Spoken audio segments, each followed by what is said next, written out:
Welcome to the game.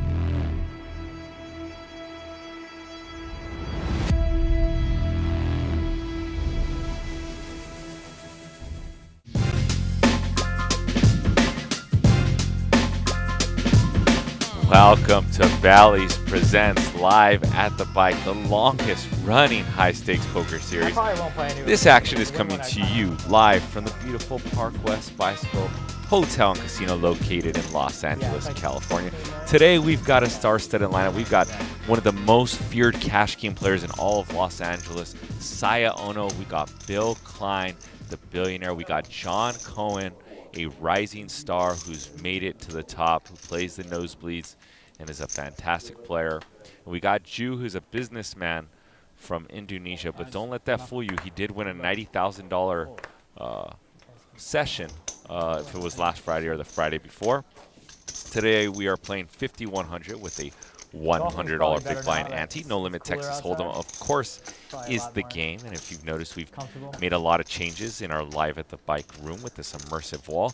At times today, we will see money flying on the wall. If someone punts, we'll have a punt graphic ready for you guys. These players have 30 seconds to act on every street. Each player receives 5 time chips worth 1 minute each. I am your resident commentator, JJ, and I'm here with Talo. He is a Pialo expert. He also commentated the Galfon challenges and quite an amazing No Limit Texas Hold'em player as well, although he won't sell himself as that. How are you doing, Talo?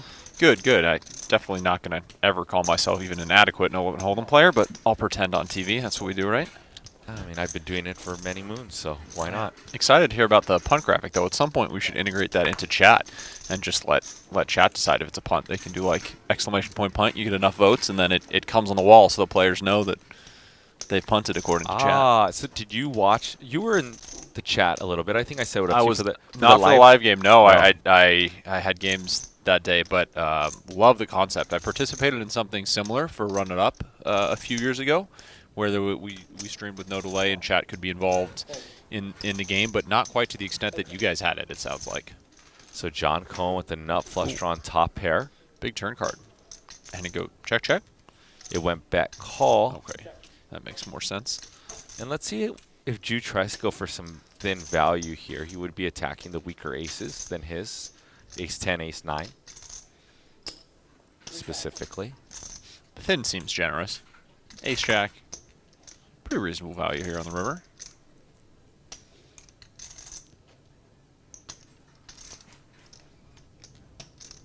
About 2/3 sizing, classic sizing, Talo. Tough spot here.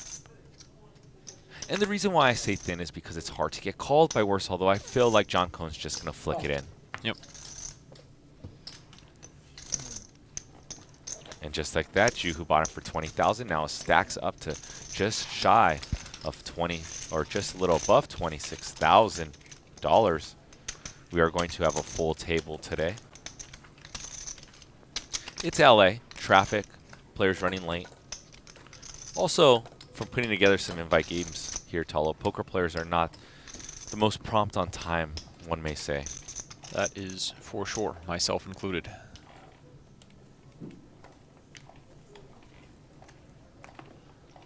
Always great to see Bill Klein at the table, one of my absolute favorites. Got to talk to him a bit more this summer during WSOP. And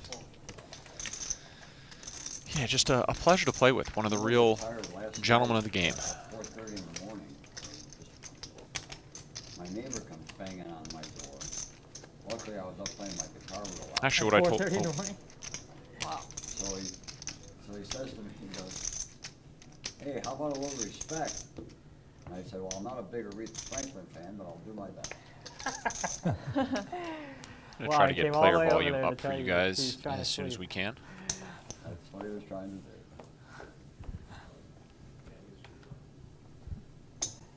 He doesn't have your phone number? He can't just text you? It's a joke, John. Oh, okay. It didn't really happen. I'm an idiot, sorry. Wow, I'm really dumb. I'm slow. I can't bluff the guy, but I can tell a joke that he doesn't get.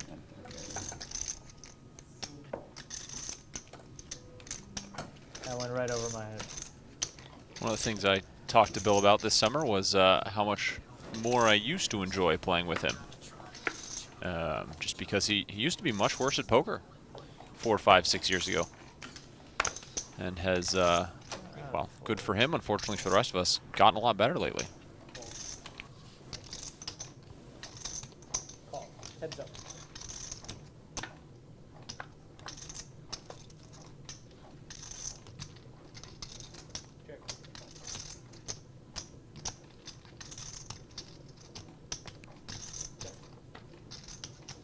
Mark Bolescu in chat saying gonna start working 2 full-time jobs to make in this game one day. I would not recommend it.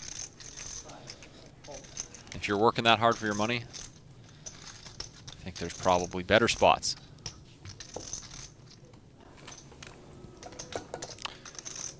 I don't know. The Sorry, dream, coming? the poker dream is Yeah. still I didn't alive, ask the though. lineup at all. I don't even know you guys were coming. I didn't. I thought it was some girl named V or something. That I, V? V or Vivian or something? Vivian. Oh, Vivian. Yeah. She played last week. Okay, she came late. I know. I played with her. She played in. Last week we played 100, 200 with the 500 big blind ante Oh, really? with her. Wow.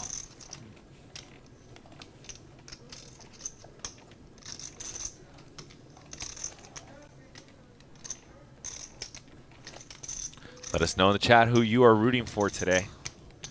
I will give you guys some shout outs along the way, so if you want to interact with Talo and I, just let your voice be heard. Yeah.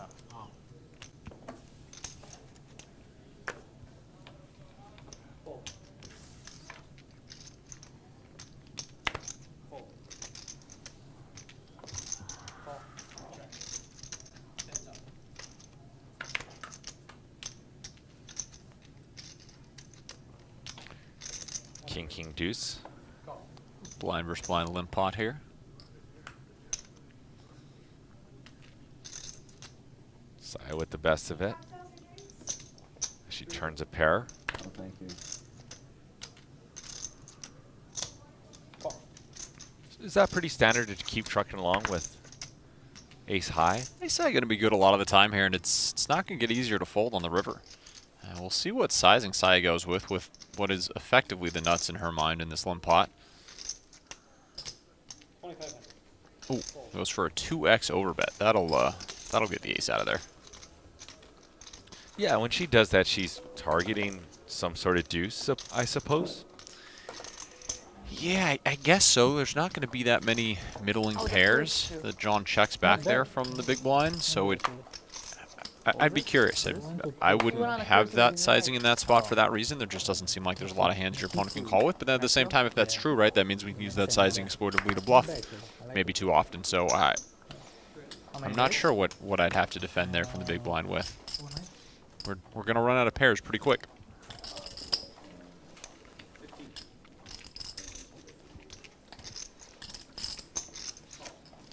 Learn something right there. If I get to that spot in a limp pot, I'm just going to 2x the river with any two and assume they can't call, because I really don't know, as played, how I'm ever calling the river there from the big blind. The only issue is if you're not playing nosebleed games like this, some players will talk themselves into, let's just see it. With what, though? Ace X? Tough call.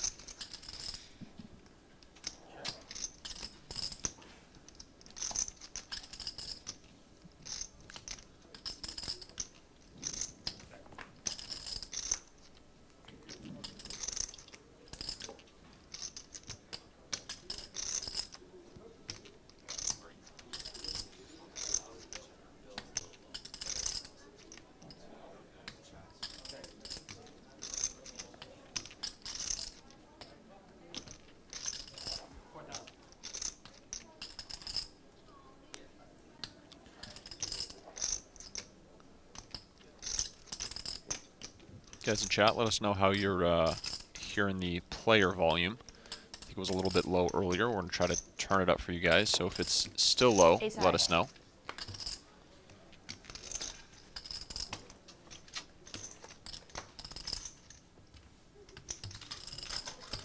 Looks like Saya bluffed 4K on the river I here plan on staying at the win, yeah. into about a Just 'cause 55. it's right there. $100 pot and What, is that what you'll do? got called by the Kings. Chew off to a much better start today than Probably be a he was last pretty time I big was in the turnout, booth. I would Yeah. Get a I rough think go they've of been- it. They've been advertising for it all year, so. imagine. All year. I don't play tournaments, so if I know about it, it's gotta be a It's big got one. to be. Yeah. It's got to be a thing. Raffles, you got legendary JJ in the booth, as well as myself, Thallow. Ah, that's way too nice of you. Also, guys, we have our Bally Play Predictor game. If you would like to wear a hoodie and hat, all you have to do is go to ballyplay.com/LATB. I will drop it there for you guys. You guys have till 4 p.m. Simple questions. What will be the highest VPIP? About how much the biggest winner will be, how much will be the biggest loser, and the person with the most right answers will get a free Live at the Bike Bally's hoodie and hat. So make sure you guys check it out. You have till 4 o'clock. Actually, I do need one of those hoodies at some point. I might have to start guessing on these games. Yeah, it's up to you if you would like to earn it, or if you would like me to simply grab you one. It'd be funner if you earn it, though. It would. But up I like- to you. Rather win.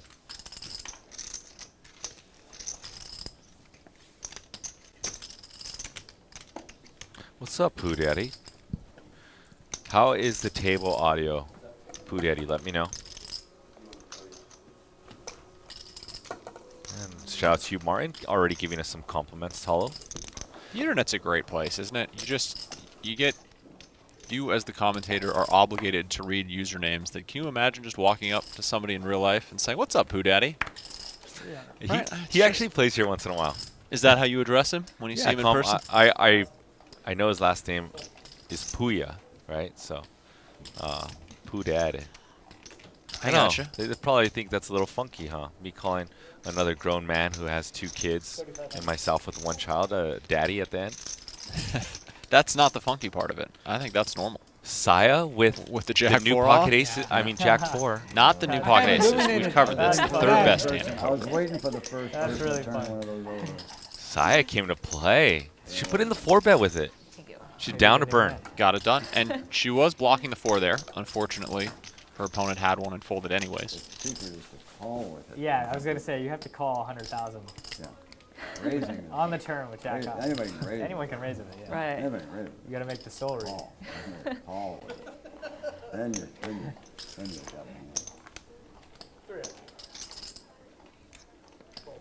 JJ, can you explain this? I don't understand what's the deal with Jack 4 and calling. Is there Well- some story behind this? Is there? It was like this hand. I've been told it was like one of the sickest hands ever been seen on a televised set. And, Really? Yeah. There's a lot of polar ideas going around about that hand. Interesting. I'm surprised I haven't heard anything. It just hasn't been on social media, huh? No one's talking about it. Yeah, I've been living Flew under the radar? vicariously through some of those, you know. I don't know what to believe sometimes, man. I know what I believe because I've commentated so many hands in poker. But sometimes my brain gets a little skewed. Interesting. Well, I hope people start talking about it at some point so that I can catch up.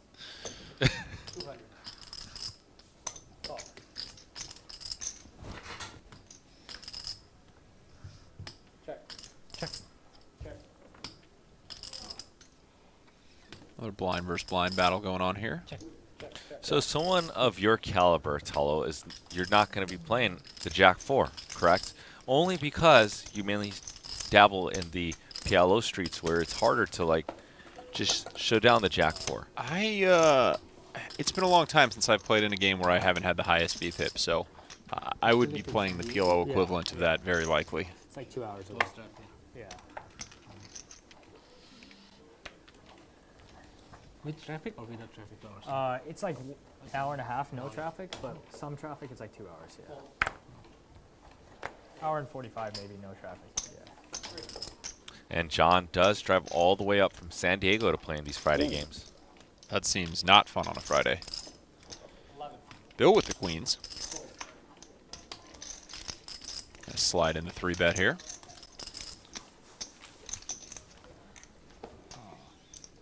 And credit to Bill, you know, I send Bill the lineups. Bill's always down a tango, you know, with the likes of Saya, John Cohen, and any other top caliber player. That you see somewhere in, Yeah, I was talking about this earlier. I think you were getting some audio issues set up, but his game has improved more than anyone I can think of off the top of my head in the last 3 to 4 years What time that do you I've think played it's gonna poker be with. worse? Yeah. In all formats too. He's a Like when you're done playing, you're still just decent gonna leave PLO player now with it. and a Yeah. very competent short deck player. Yeah. It is what it is. Yeah, it is what it It's is, not like yeah. I can helicopter home or something and get around it. Wind up getting shot down by a cruise missile or something if I tried. Yeah.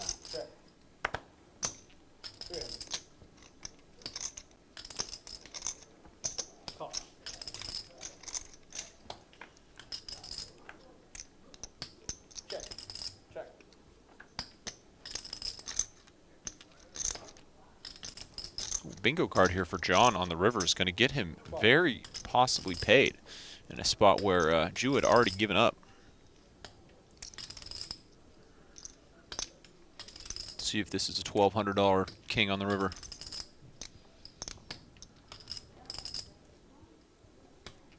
Oh, lets it go. Good fold.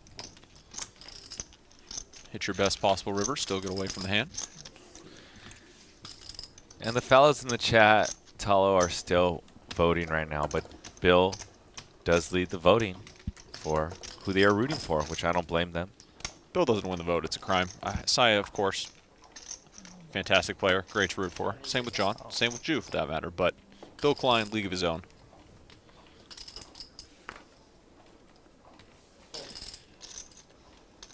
Shout out to Joe Learman. He's in the chat. What up, man?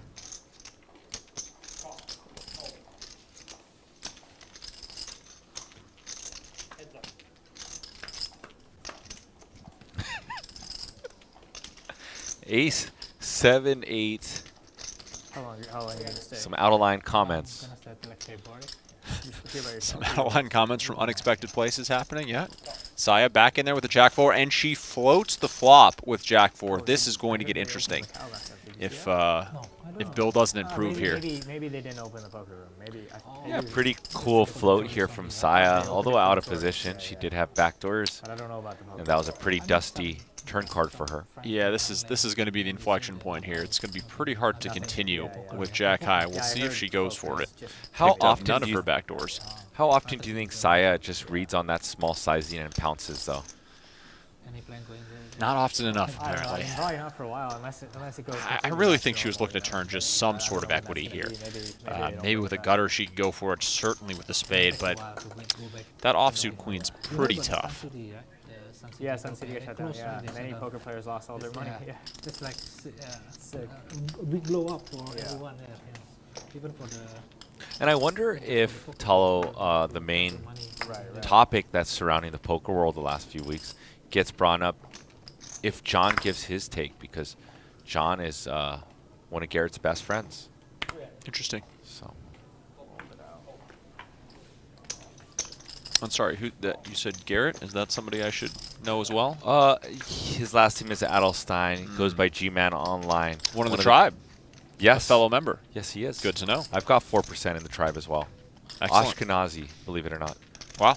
Yeah. Respect. That's what it says. European Jewish on my ancestry. King on the turn. Do I qualify with the 4%? Absolutely. If you feel it, you qualify.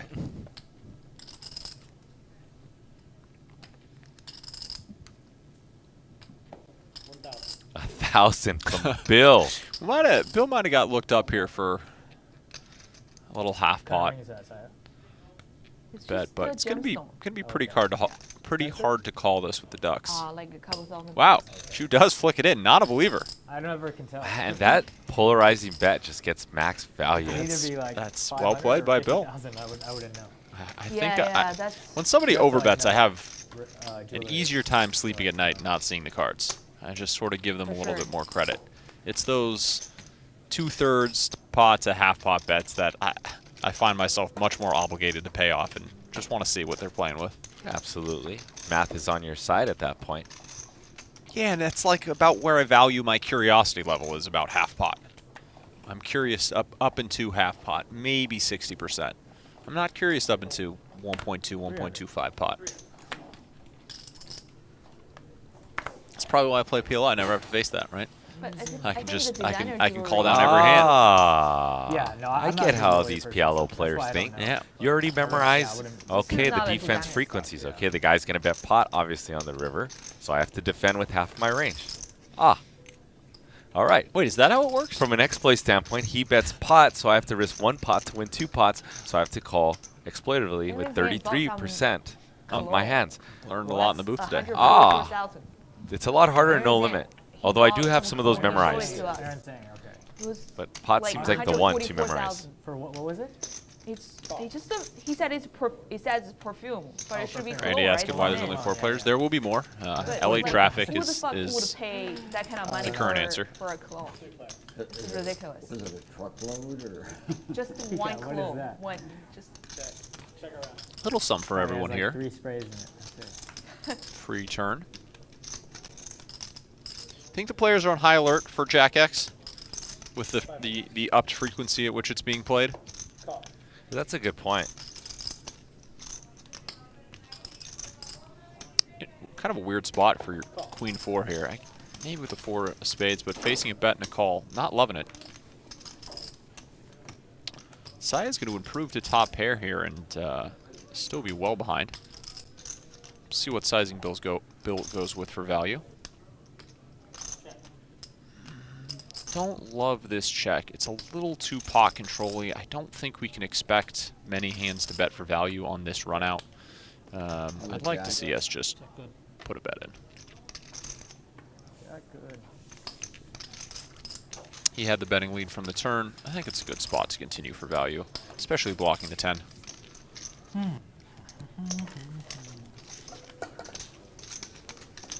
King's a card that's going to hit a lot of the missed draws and improve them to a spot where they're just going to want to check behind. The 44,000 colons. Yeah. I will imagine that.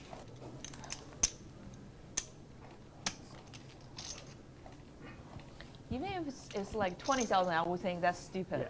Like, why would you spend 20,000? Even 1,000. I would say.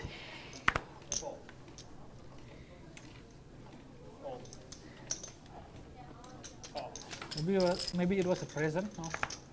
No, he said he bought it to impress his boss, because his boss has like good relationship with the store that sells it. JJ, your love life is quite the topic of conversation in the YouTube chat for some reason. I can't Oh, believe a really? store Yeah, like care to that weigh even in? exists. Yeah.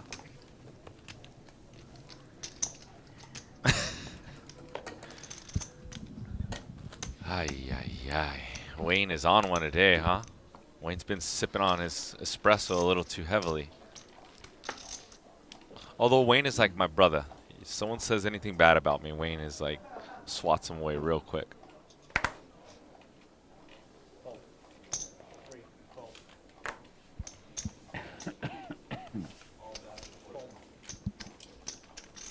And if you haven't done so just yet, and thank you for tuning in to the all-new Bally's Presents live at the bike straight out of the Park West Bicycle Hotel and Casino, please smash that thumbs up button right now. Help us out with the YouTube algorithm. And costs you nothing, means a lot to us here at Live at the Bike. Let's see if we can get 100 likes in the first half hour. We got some cool stuff to release for you guys in terms of games next week. So if you guys would want to know some of the cool stuff, the more likes that we receive, the more I'm inclined to spill the beans. And we're not talking about beans, some dude who's mysteriously talks about on the internet. I'm talking about spilling the beans of lineups next week. So thank you very much. Nice flop here for the 10-9 of hearts. Let's see Jew peel one off. 5 of clubs. Pretty important card.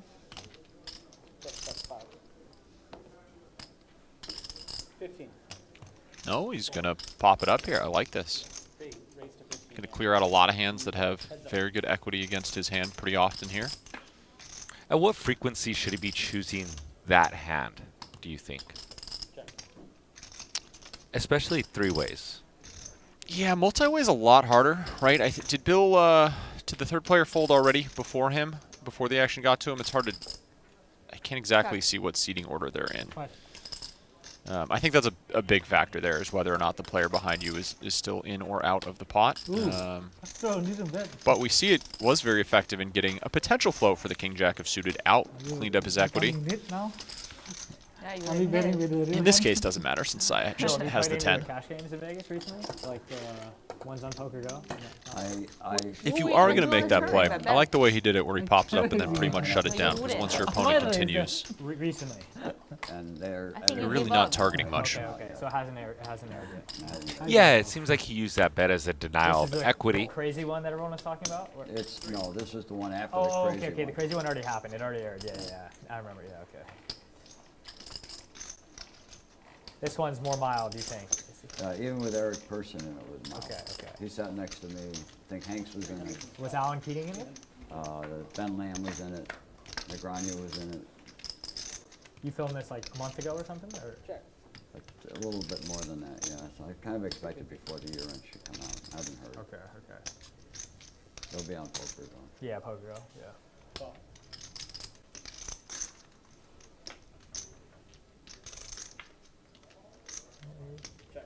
I'll say this, you won't be embarrassed by what I do. I just know it's Okay. embarrassing. So if people say, you actually play Both with him?" players picking You up some I don't equity know. here on the I don't turn. know that guy. I've never seen that guy before in my life.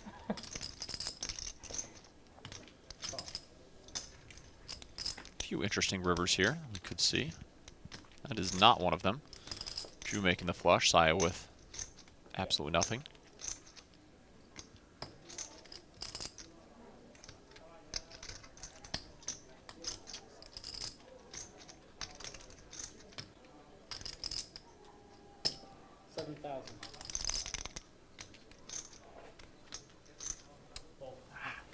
See another over I didn't 2x even have a pair yet. river over No. bet.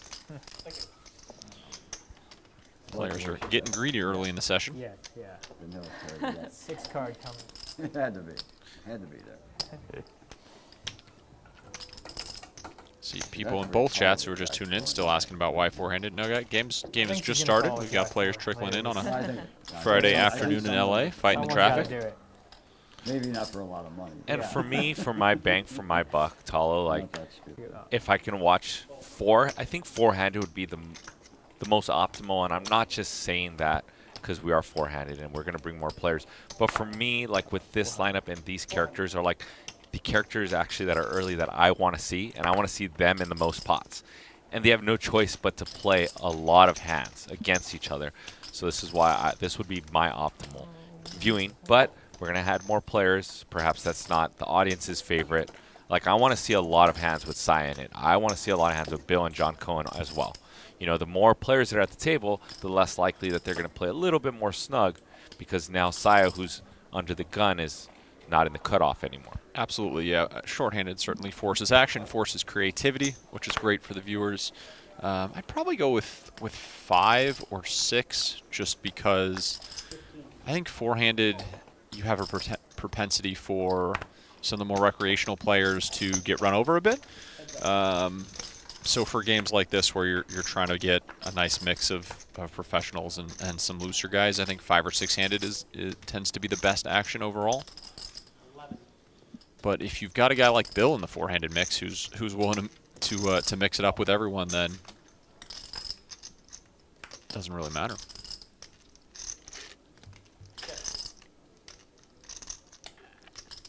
Saya with ace king. Does not go for the double barrel. No, Slows just it down. chooses to take her equity in position. I think that's the more standard line there.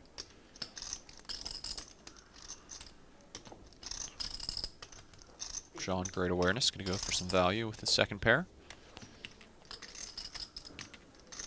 Seen John play a few times. From everything I've heard, excellent player. Another tribesman.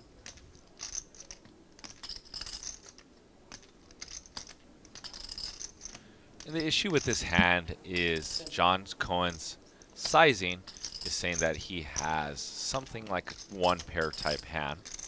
And Saya is wondering, would he use this sizing as a bluff ever? And how often is my ace high and Saya is going to get rid of her hand? And I wonder at what frequency Saya is actually thinking about just turning her ace king into just a bluff and rep.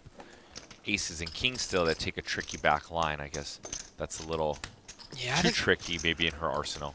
real tough to rep that after checking back turn. That would be a strange stop and go with an overpair on that texture, but possible.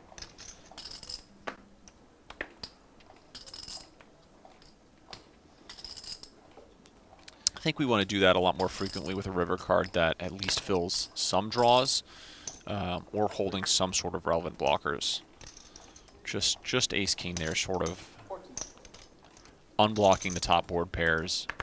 Be a little ambitious.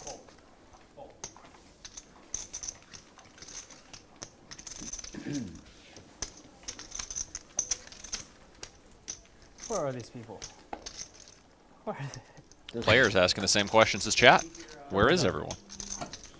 1 minute?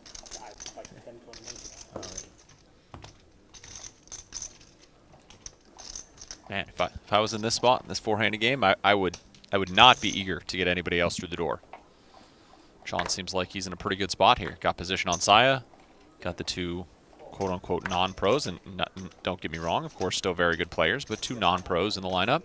Position on the other pro. Let's have at it. Lock the doors. Don't let anybody in. Are you saying that John Cohen just is trying to bluff the recreational players once again at the table? It's possible. Jack, deuce, deuce. Two spades Bill with a flush draw. We're going to see Bill take a stab here with his 7 high. Oh, how'd you predict that one? It's going to be hard to win the pot with 7 high. That was nice and spicy. He gets winning the snap 7 fold high. by the ace high here. I might have considered it for a little bit. A7 there, but giving Bill a lot of credit. I mean, we know it's hard to have a full house there, but perhaps you think he overfolds that ace because he thinks that Bill also would be betting some middling pairs there from fighting from the small I'm blind. good, thanks. Could be a little of that, Well, and could I also be that he's copy giving with Bill that. credit for Copy with following this through one, to a hand that's worse than ace high, which is one of the things we need to consider when calling ace high on the turn there, right? If Bill is always continuing to barrel the river when our ace high is good, it's going to be a lot tougher to take that ace high to showdown and actually maintain our equity and win the pot. So, yeah, probably a reasonable fold for multiple reasons. I would be tempted to peel there and hope Bill shuts down on the river, but Yeah, the latter of your explanation was very good, actually, and something that I should probably use in my game, too. It's not just facing a turn bet. You're facing a high-frequency follow-up bet. It's just kind of interesting that I mean, it's player-dependent, right? He floats with the ace-high versus Saya on the double barrel and gives Saya more credit for bluffing, and he gives perhaps Bill's range a little bit more snug, and Bill's not going to be making as much plays, and just folds his ace high on a 2-pair board. So yeah, we've really seen Bill. I mean, it's early. We've been here for 30 minutes or so, but Bill's played fantastic four-handed so far. He's gotten after it in a number of spots in a pretty aggressive manner. Oh, Oh, come on. Ooh, big flop for John here. Gets no action. Hello. Hi. Wayne is going off in chat today. 50. shout out to Wayne, the chat reg of all chat regs. And there is Vivian, soon to be one of the most gracious poker beasts in all of the realm, I think. She gives some action, and everybody loves a female poker player that can just compete and dominate, and that is Vivian. And Saya here with number 1, Talo. Still number 1, has not been unseated by the Jack 4 off, despite some claims circulating the internet. King. Would have gotten 9-6. outflopped by number 2 here. However, 9-6 would have come through, but lucky for Saya, no one has that. Bill's going to truck along. Has some equity to some 2 pairs and some flush draws and straight draws, so he's going to peel here. That is Queen a of brick. clubs. Nice kicker to have.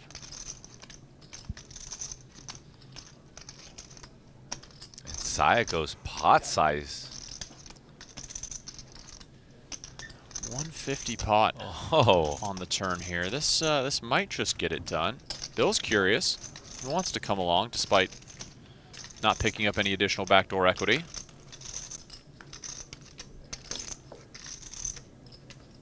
Pretty interesting card here. I don't think we're ever going to see it. There is some world in which, with this specific Queen-9 combo, we can get a little frisky and go for a check raise bluff, but seems unlikely here.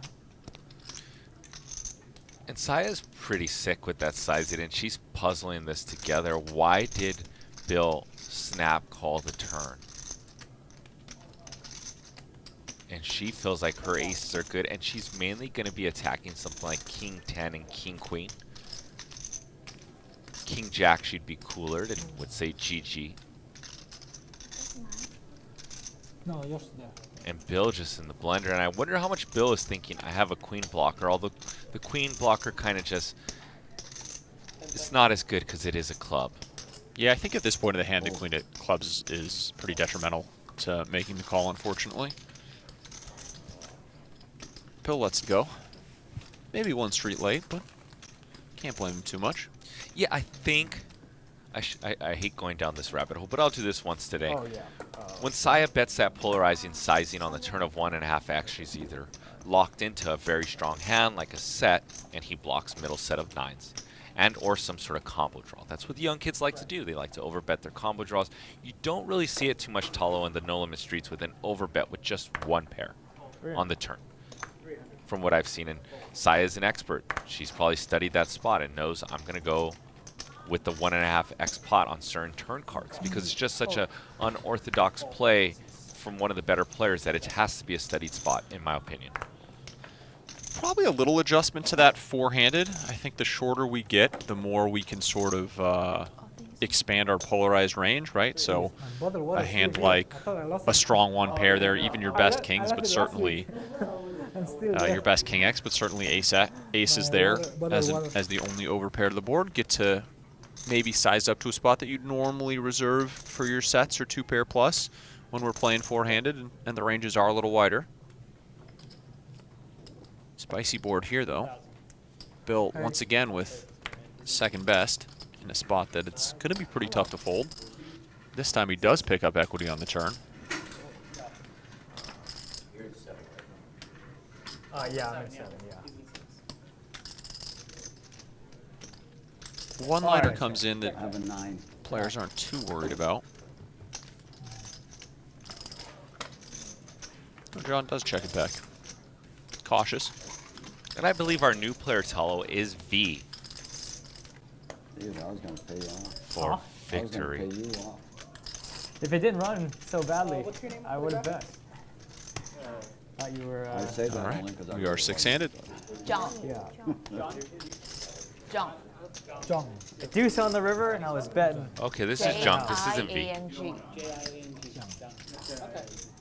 100 anti, Vivian. 100 anti. How much are you starting with? 151. Too many questions. I got the first one. So I've seen this guy, Jung, the last couple weeks play in the Legends room here, Talo. Okay.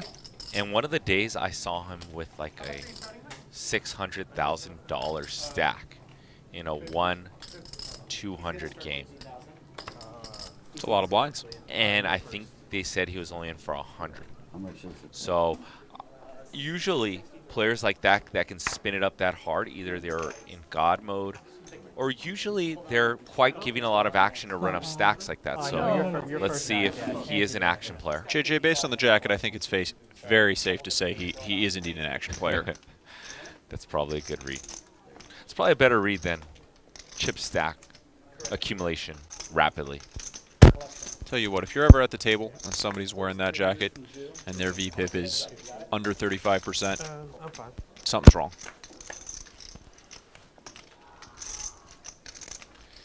King 6-5. Let's give us a first glimpse into how Vivian plans on approaching the session. Flopping bottom pair, little backdoor equity. Oh, and Ju proves the best hand on the turn. Smashes the jack. Sandy Joy reminding the chat that there is 20 minutes left to play the Predictor game. You guys want to straddle one round? Anyone? Thank you very much, Sandy Joy. I'm going to drop that in the... You speak. Oh, they're already dropping it for me, the night bot, but I'll ring it up one more time. Head over to ballyplay.com/LATB. You have 20 minutes. I guarantee it will take you about 30 seconds. Winner will win a hoodie and a hat. Compliments of Bally's with the LATB logo on it. I've been wearing it when I play on stream, so if you guys would like a free hoodie and hat, head over to ballyplay.com/LATB. It is a fun game. Yes, yes. Actually, Tello, let's play real quick in this booth. Maybe you'll help some of these people with their answers. I'm going to just bring it up real quickly. And you guys can see how quickly it takes. I don't want to give away all my answers, JJ. I'd like to win that hoodie myself, but I might throw a few false answers out there. All right. Give them a few false positives.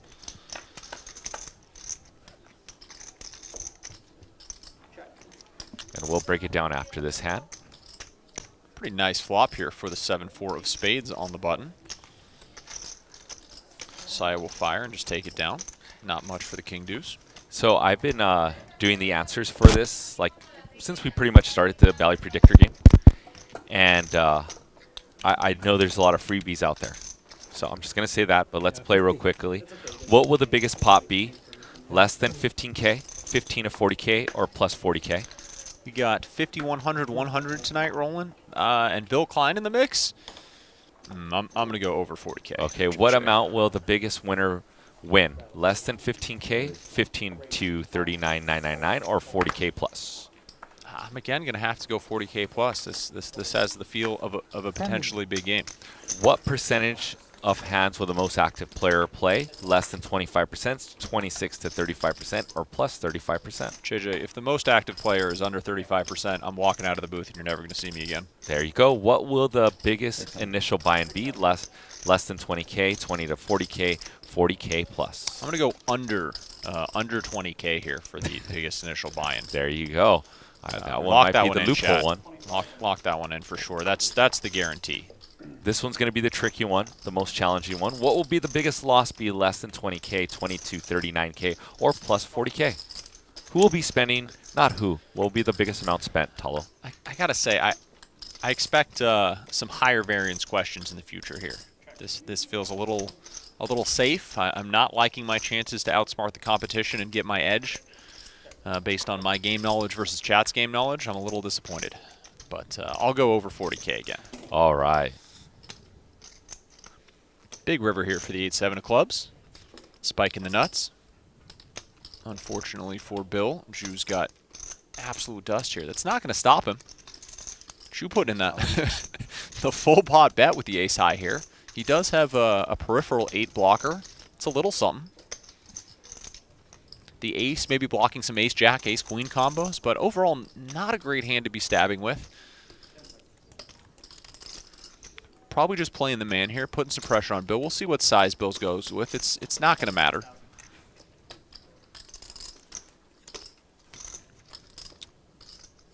Bill going with a pretty meaty river raise here. I think in general when our opponents bet for pot, well, he is representing a fairly polarized range. Maybe it's fine.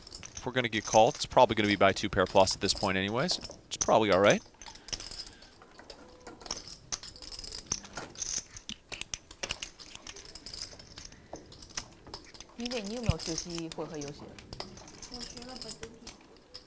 So we wrapped up one poll. Who are you rooting for today? And no doubt, Bill Klein, 54% of the votes. Saya with 24%.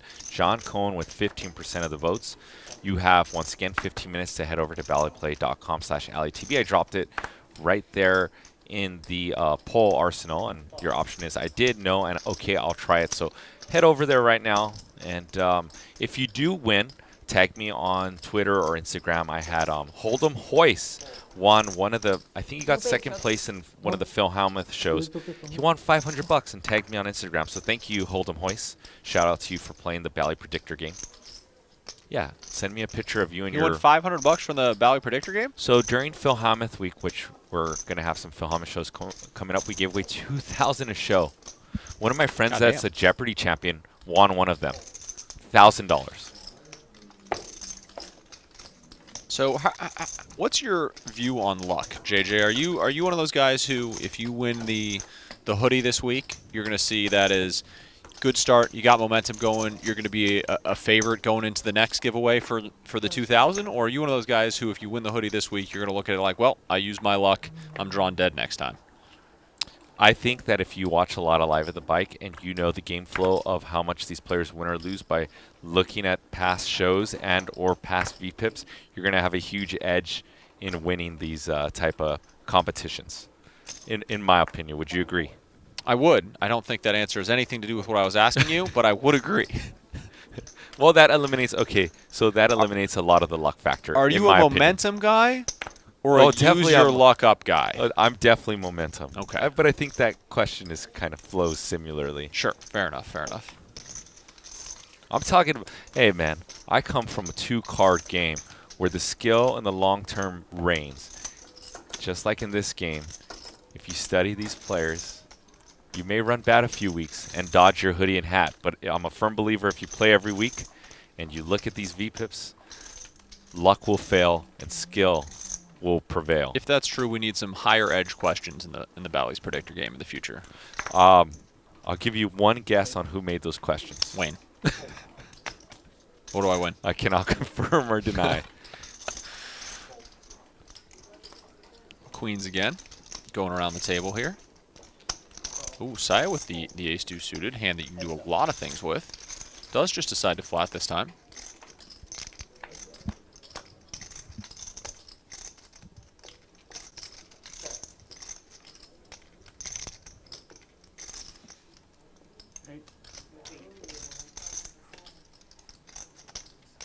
Decent flop for the queens. Pretty disastrous flop for the ace-deuce of diamonds, although Saya's going to float here. Looks like she's got some ideas. Pretty minimal. Wow, and spikes the ace. That's one idea. No spade in either player's hand.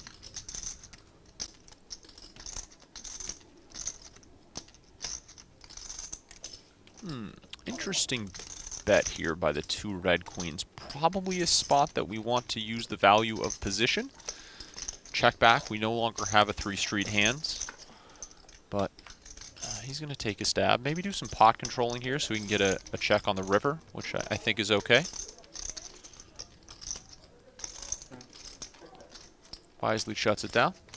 It's going to see the ace-deuce diamonds. Wonder how she got to a turn to beat him, but she did, and she'll take it down.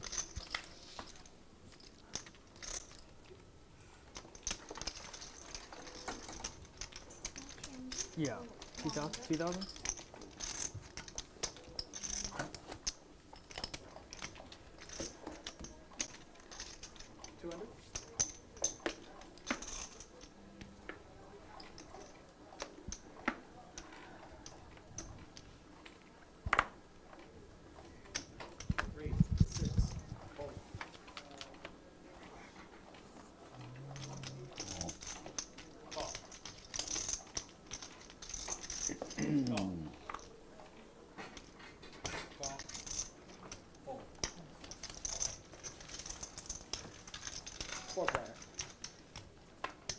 Little 4-way flop here for 600 apiece.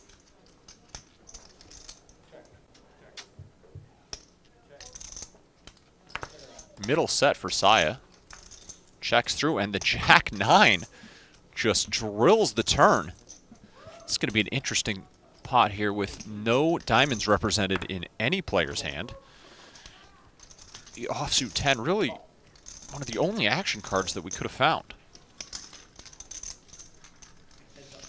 John in position to win a pretty good-sized pot on the river until the Queen of Hearts comes in. Saya fills up. I'm not sure John's going to be able to get away from this one. See what sizing Saya goes with. But this is probably going to be a mandatory call of all sizing. Saya's certainly capable of finding bluffs here. Yeah, this just gets snap called. 45? And Saya'll scoop a nice little 15K pot.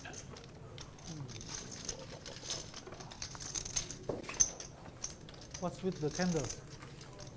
What's with the candle here? When put it here.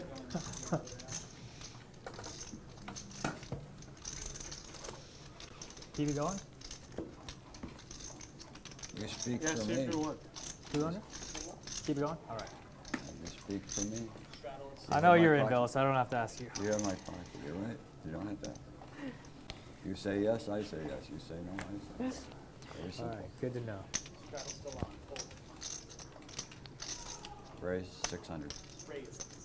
All right, guys, we've got a bit over 1,000 of you in both chats so far in the early goings of this stream. If you don't want to hear us ask this too much, really would appreciate it if you could head over to the YouTube channel and click the like button. That is the only way the success of these shows are measured. It allows us to keep bringing you the free content.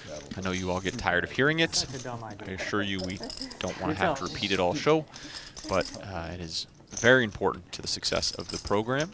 So if you get the chance, please take 20 seconds, head on over to YouTube, smash that like button. It is much appreciated.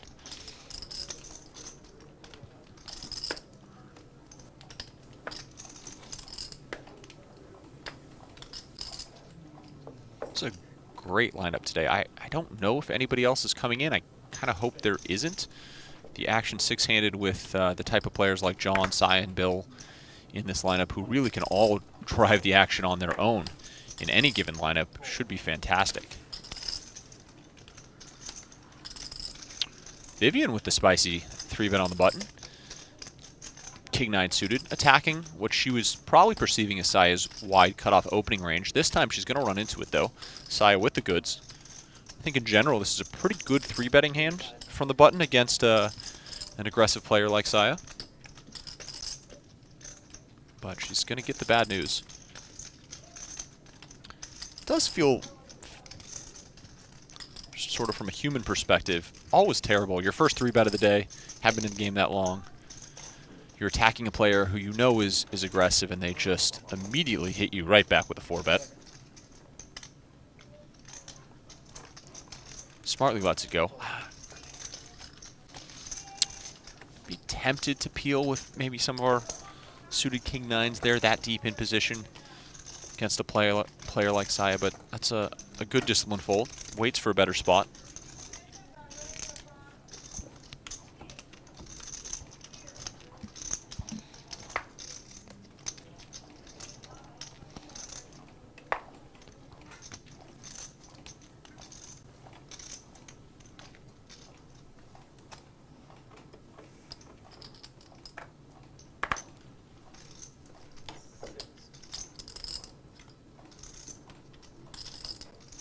When do we start? 120 maybe? 2,000. 2,000. 600 and 2,000.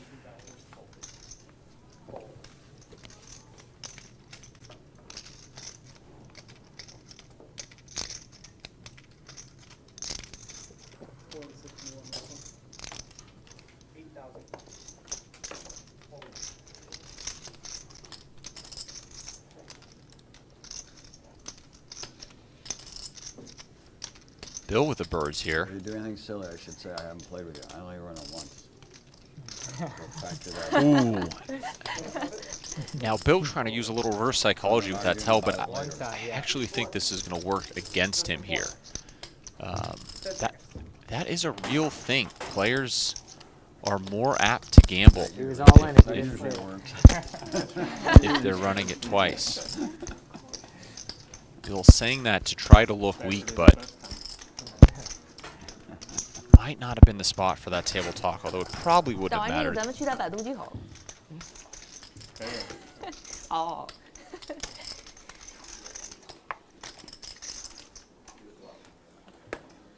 Twitch chat question asking if Bally's is affiliated with the bike. Yes, Bally's owns the bike. This is Live at the Bike presented by Bally's. The beautiful Park West Bicycle Casino and Hotel here in Los Angeles. Vic Holcomb saying Jang looks like the Bond villain with that jacket and glasses combo.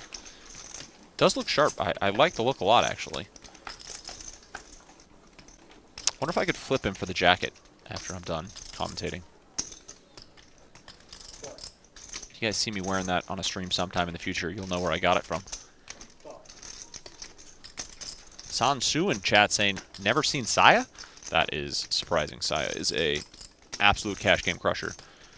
One of the best cash game players in Los Angeles, without a doubt.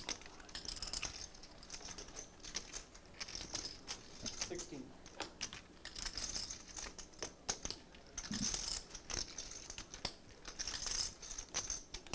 Both players picking up the open ender here.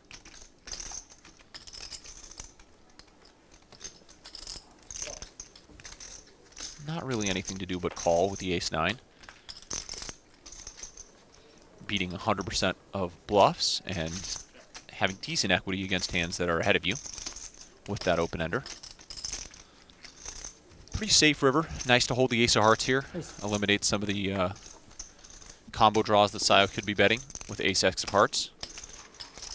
River goes check, check, and Chu will scoop the medium-sized pot.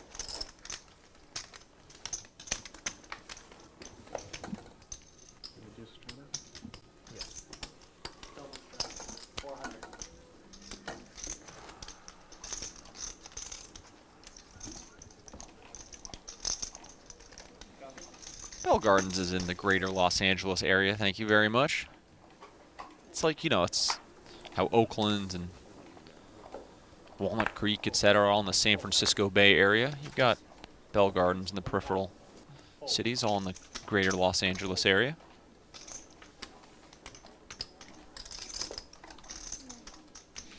JJ sliding back in the booth. How'd the baccarat session go, JJ? Oh, you said don't tell your wife. Never mind. Oh, you know I used to like playing baccarat. I didn't tell you this story, huh? Then you had to set up a college fund? No, I just guessed. It was No, just a live read. We'll get to this after this hand. This is a pretty sick story. Vivian getting back on the horse, 3-betting, this time with a premium holding.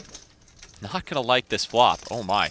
Quite something for that. Was that the 4 deuce of diamonds we saw? Yes, it is. Ju floating with the 4 deuce of diamonds pre-flop, calling Vivian's 3-bet. Whoa. Little weird action there by Vivian. Maybe a touch nervous. I'm always worried that I give off a little something.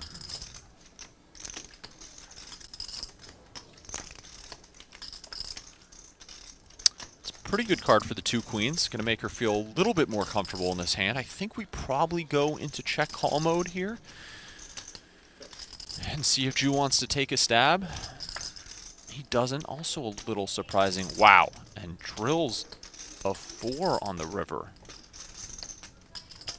to take the lead with a full house. This is going to go check, bet, call almost certainly. I don't think we can get away from the 2 queens here. Pretty filthy run out. And this is exactly what Ju's targeting, right? Kings and queens here to lay down to an ace. And he does size up, goes almost 80% pot. Giving Vivian a little hope to find a hero fold here, but it's going to be tough. Can't really put our man on a 4 here ever in this 3-bet pot. There just aren't that many hands that want to value bet here. He certainly has plenty of ace-x combinations that have taken this line, but I think a player as creative as Ju also has plenty of bluffs here, and we're just gonna need to flip and a call at a pretty high frequency when we're this high in our range. Gotcha, and that was going to lead to my next question. She does put in the chips. I feel like I'm in these tricky spots in game a bunch since I do like to play in a deeper stack game. And where players will float with some 4 deuce and call some 4 bets with in that game, correct? So it's nice to hear Talo's voice of an angel say just flicking the chips. Because I am in tricky spots like that with some capable good players. That is frustrating. We'll see how this affects Vivian. I'm not sure. New player to myself. I don't know if you know her at all, but she's now gotten in there for 2 pots, put in the in-position 3-bet versus Saya, and immediately got punished by the 4-bet, and then played this queen's hand where the 4 deuce gets there. It can be a little discouraging if you're not a regular in these games. It's got to be pretty close, No, I think they got you.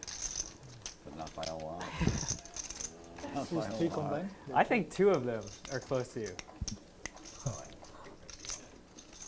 Raise. 2,000. A lot of premium hands going around for 6-handed play. Oh my. Saya snap 4-betting. Did not miss a beat here. Queens are making their way around the table. And Bill, the deepest at the table, right? Rocking the $57,000 stack. Yeah, this could be a real collision here. We'll see how Bill wants to play the ace-king offsuit. I think in position we're going to do a lot more calling at this stack depth than we are 5-betting. I gotta check too. I can't remember. I'm so old, I can't remember that one. 9-6-8. Very nice flop for the 2 black queens. 7,000. Saya's studied player already knows how she's going to attack these boards Any chance with I can get my sizes. 6,500 back?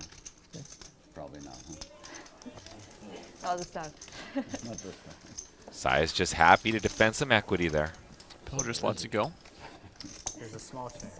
Talo, we are about 7 likes away from 100 likes within the first hour just about. So anyone who wants to support, No, we're not. We're well over it. I did that already, JJ. I bugged the people. Ah. I've let them know to get in there. Click the like button. Thank you very Refresh your much. page, you'll see it. We can give them a break. That's why Talo's my guy here on Fridays. Guessing. We've got 815 of you guys. We've got 2 Wi-Fis here at the bike, and my computer flicks in and out of 2 of them, and one of them is a lot stronger, so I haven't been updated. And I did run out of the booth within a snap second. Finally, I got it in. I've been trying to get a hold of my financial advisor for like 2 weeks, and he hits me up right now, and I was like, I got to take this call. I'm just like, man, finally, so it's good. JJ, Wow. Things could are in I place. venture a guess? Probably another member of the tribe. He is, yeah. How do you know? We just know these things. The financial advisor. You are spot on. Your reads are good, man. That's why you're here in the booth with me. And Sandy Joy, this one is. Oh, I'll get back to that in a second. As finally something going right for Vivian. As we've turned bottom set here. Fun, yeah. Pretty connected board. They changed the thing, right? Saya's going to chase. Misses. Does bring in the flush, the backdoor flush, and a 4-liner to a straight. Not a great card for a set of ducks. Yeah, I will play. I don't play much tournament. Yeah. Just for fun, if like friends going to figures. Waiting on action here. Sandy in the Twitch chat. The legendary mod there. We have heard from the men upstairs that it is okay to have the Jack 4 conversation today. Yeah. So we can let that through in the Twitch streets. It is all right. Because of that, but if you go It's just far quite the amazing lineup today. enough- 'cause then the We long are hours 6-hand like- at the moment. We got Bill Klein in seat number 2. One of my favorite poker players, a philanthropist billionaire who donates his winnings, I'm assuming at the end of his tax year, and matches his losses. So always rooting, if you're at home, for Bill to have a big swing in either direction. Either if you're rooting for him, a lot of money is going to charity, or root against him, so a lot of money goes to charity. That's the way game theory works, I believe. And Saya in seat number 3, one of the LA Crushers, risen through the stakes. Seat number 4 is Vivian, new to me, second time commentating on her. Seat number 4 or 5 is Jung, I believe it's pronounced. By the tone of his jacket, probably going to give a lot of action. Seat number 7 is John Cohen, one of the better players in the SoCal area, no doubt. And seat number 8 is Ju, Indonesian businessman, but plays a ton of poker. When he's in town, Talo plays almost every single day. You'll love to hear it. Yeah, I was saying earlier when you were on your little baccarat spree there that I selfishly, I'd love to see this stay 6-handed. I know for the stream games often they try to fill them up to 8, 9, even sometimes 10-handed. But in a lineup like this, you really want to see the players mix it up. And you're just forced to do that so much more often at a 6-handed game than you are at an 8 or 9-handed game. Would love to see Saya, John, Bill all sort of get after it here today.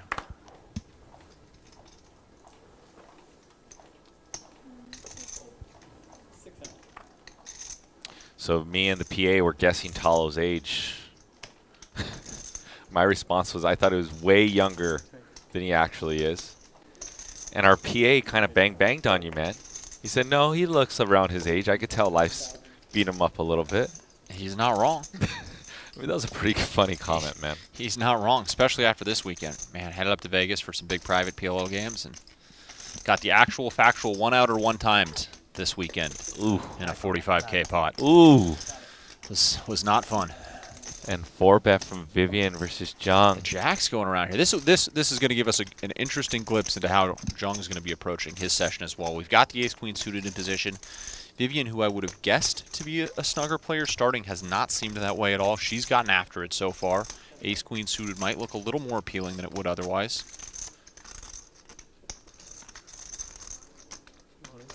Wow, And he an just all-in rips rip! it. That was not what I was expecting. Well, we had the right read on Jung. And just a snap Wow! play in a matter of 20 seconds. We've got 70,000 in the middle with ace-queen versus jacks, no problem. It's like we're playing a $100 tournament. And I don't even think running it twice was discussed. I don't even think there was room to breathe. What do we know? Ooh, turn king of diamonds A flush lot draw for outs Jung. here. Can we run it twice from here? Bricks out. Jacks are going to hold. Vivian's going to get the full double if they went once. Oh, you missed. No pair. Okay. So She does not want to turn her hand over. Oh, They are running running it twice. Okay. Oh my gosh, 2 more diamonds. Unfortunate to have the 2 out of the deck No, up you have top. a pair? Diamond. And Vivian's got one. Not that many diamonds left, You have a actually. straight? Ace, queen, or diamond. Maybe it's ace 5. A lot of chops here.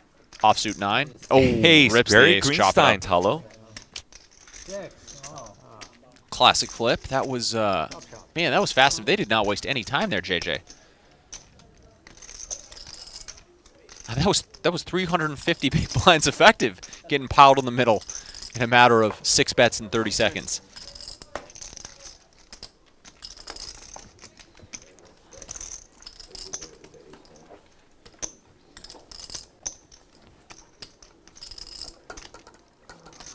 And I think I agree with you, 6-handed with some recreational action players, watching them battle the likes of John Cohen, Saya, and Bill, although Bill is a recreational player as well. He can flat out play in the high rollers, etc. So we're in for a very fun night of poker. You guys are here for some entertainment value from the commentators, but we both play professionally / semi-professionally and can break down some hands with the best of them. So you're in for a treat. And when I say break down hands with the best of them, I was strictly talking about Talo. Myself, I'm here and I'm there. That's not what I hear in the streets, JJ. I know you're trying to get into those soft private games, but I host the soft private games. I don't need to sell myself. fair enough. It's a good spot to be in. I gotta always oversell, you know, or oversell and no, over deliver and undersell. But here I'm doing the opposite. Say massive 3-bet by Saya here. I cover you, I think, right now. Up to 5,600 coming over the top of the 750 open. Jung's got some ideas here with the Jack-9, but I just don't think there's anything we can really do facing this sizing. It's going to put a quick end to the hand. Shows the 5, consummate professional. Well done. I could beat that. Jack 5. I know, She it's- misread her hand. It's Jack. Thought she had Jack I 4. could beat the 5 with club. Damn it, Saya! You should have called, Bill. Bill with the 6 is beside himself that 5 was shown. Good. Knows he was ahead. Yeah, I played it wrong. you played it wrong. I played it wrong. Actually, I was hoping you made a squeeze, but then I chicken out. When you- You I chicken thought, out? yeah. I was thought like, oh, this guy is gonna make. JJ, you have that size? The 8X 3-bet? I don't have that in my repertoire. I might need to look into that. Even with 2 callers, that's just not a sizing I'm go with. You're really going to discourage action there, which I think if you're an aggressive player like Saya, who does have enough bluffs where maybe population doesn't, it could be very, very good. I think that was more of an exploit. Like I said, Saturday I saw Vivian Jung Saya playing a massive 100. I believe it was 1, 200, 400 big blind ante game. So definitely Saya's probably seen these players and like to splash. And as we just saw Jacks and Ace Queen get in a 5-bet pot for 350 big blind. So Saya's just going to sprinkle in money and then navigate post flop, I assume. But we will have to defer to Saya. Saya, it's like I stated before, is just turn into a wizard, and I've seen her rise through the stakes. I remember when she first started playing 510, and now she's surpassed almost every player in Los Angeles. Yeah, you don't really see her make many mistakes, if any.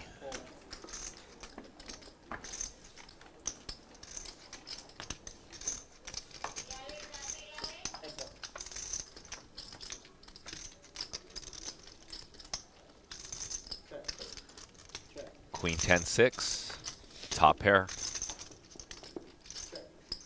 for Vivian. Top pair versus middle pair here. Vivian's certainly not going anywhere.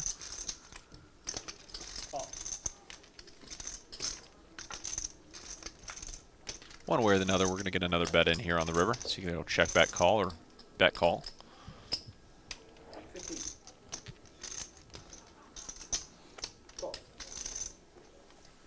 Bet snap call.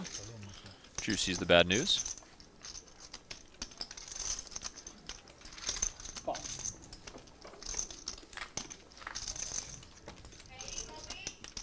Trans Music in Twitch chat saying they should double Sandy Joy's salary with the chat that she has to mod.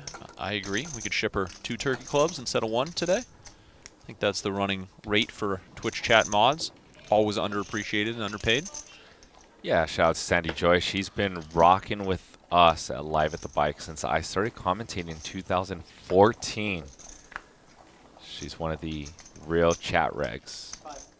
So, shout out to you, Sandy Joy. I hope you're going to have a great weekend and enjoy our show today. That's right. It's Friday, huh? It's Friday. It's been a fast week.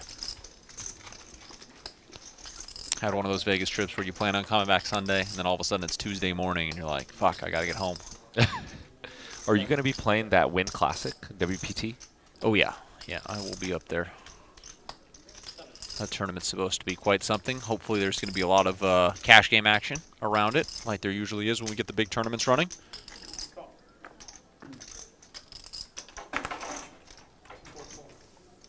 Bet of 700. Jew's going to float with King Jack. Yeah, John. John. Just seen float there without a diamond in hand. Or without a heart in hand. Yeah, no heart. Agreed. Probably thinks both of his overs are likely to be good here. Little does he know that he got way outflopped by John's Jack 8.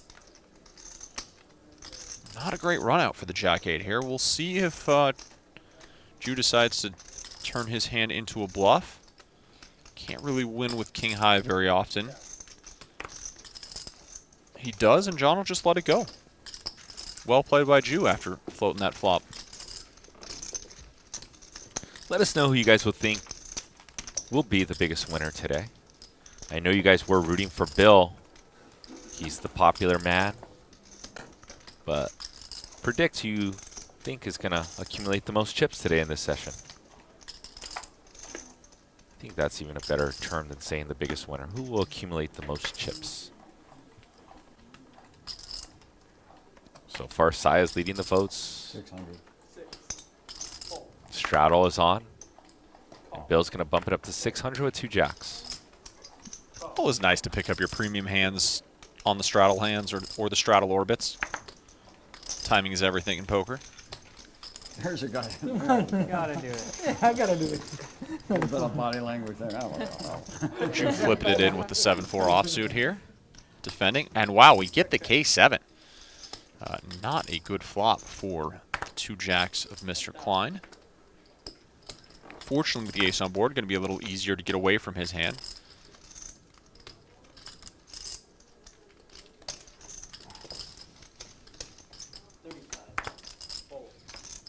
And John not wasting any time here. Put in the flop raise, gets the 7-4 offsuit out of there. And Bill already with a tough decision here on the flop. I think with no spade, we're probably just letting this one go, but he does flip in the call, getting sticky here.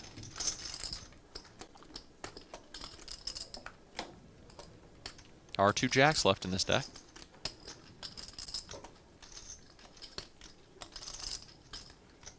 Awesome shot of John Cohen.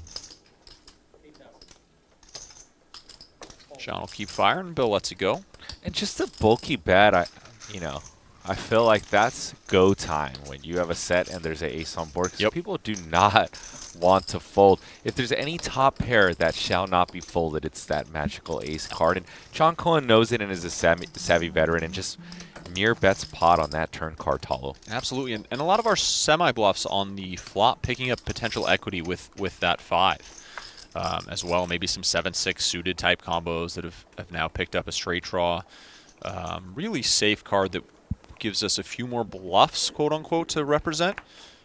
Good spot to go after it. Unlucky there that Bill just had the jacks and not the ace. Double down. Fortunate for Double down. Bill at that point in the hand. Unfortunate, of course, for the K7 to come out. What was exposed? 99. 9 hearts. Call anyway, Bill. Should I? Pan Smith Just asking call it. how much time left in the session. Great, We've great. just started.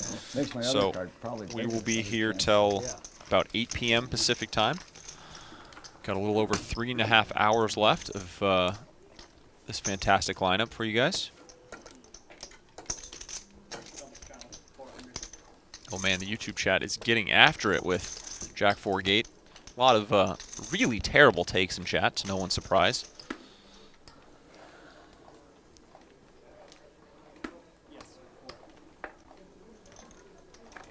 You know, in a different universe, in a different time, JJ was an tamed man, Talo. And if I didn't have a child and stuff, I'd be blasting a lot of stuff. And I've been very just out of the mix. You know, I've been trying to stay out of drama.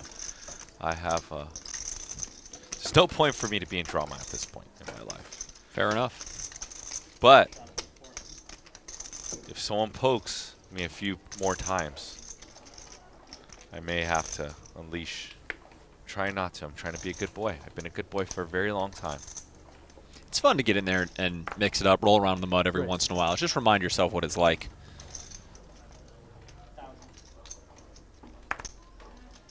King's here for Jew. Again, well timed. Straddle being on. Open from John. Yeah, the Cowboys, also known as number 2, always a magical holding when you look down and peel, though JJ, no action. Gonna have to stop you right there. The Cowboys are number 4. We've covered this, I think, when I've been in the booth. That's all right. You'll learn. So Jack 4 suited, Jack 4 off, pocket aces, pocket kings. Oh, runs aces, obviously, number 1. Come on. Okay, you ace should 5 know this. suited. You've been playing long enough. Jack 4 offsuit, number 2. Okay. 9-6 suited, number 3. King, number 4. Gotcha. Dang, I need a new hand ranking chart. It was updated across the board last week with the new studies that were done on Jack 4. Solvers don't lie, JJ. That's true. The AIs. I heard Alpha Zero ran about 1.5, 1.6 million sims, and yeah, Jack 4 just pipped kings. It especially picked up value cold calling on the turn for some reason. I'm not sure why, but that seemed to be game theory optimal.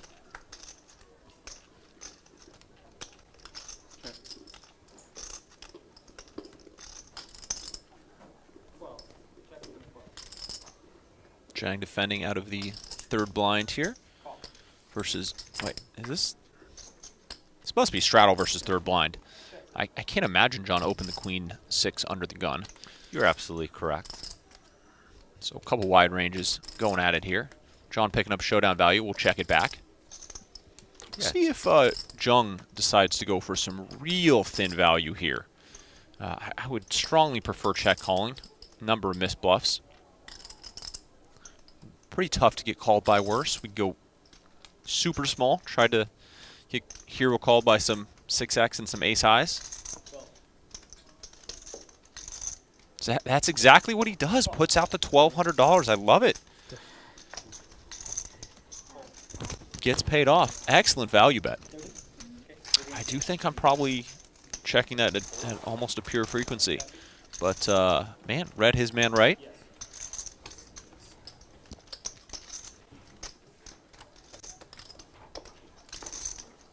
And we're going to get the scoreboard up shortly here, so if you guys want to know who's up, who's down, who has all the chips. Of course. Oh, we have a new sheriff in town. Zhang with almost $100,000 stack. Ju rocking the highest VPIP, but the night is young. Not a single player under 35% so far. That's We don't know it, though. an interesting poll that we had there for Bally's, making it a little too easy on the guessers, trying to give away too many hoodies. The double's optional. You know. 2 winner games so far today. So in that all live game, while Ju up 16,000, Saya up 14,900, and Vivian, big spender, down 14,000, which is with the straddle on less than 100 big. So the night is young. We do have about 3.5 hours left. If you would kindly smash that like button. That being said, on Tuesday, we had the all live first time Bally's Presents game, Talo. 9 players on the table, 1 winner for 63,000. How insane is that? Freeze out style. It was not a freeze out, but there was only 1 winner in the game. Wow. I haven't seen that too many times in my day. No, that's 9-handed 1 winner game is pretty unusual.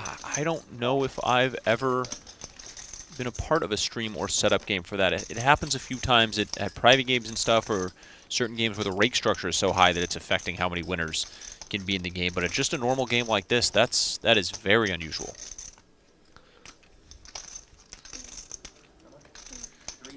And this was a 3-bet pot here. Saya open to 1,100 on the button. Vivian with the 3-bet, and here we are on this 10 high flop. Saya with some backdoors, but kind of dusty backdoors in my opinion, and lets it go. Although you are the PLO man, you see more matrixies in these backdoors. This is my optional. Your optional strategy. Yeah, I mean, you just like to have a little something more with it, right? King 3, pretty dusty there.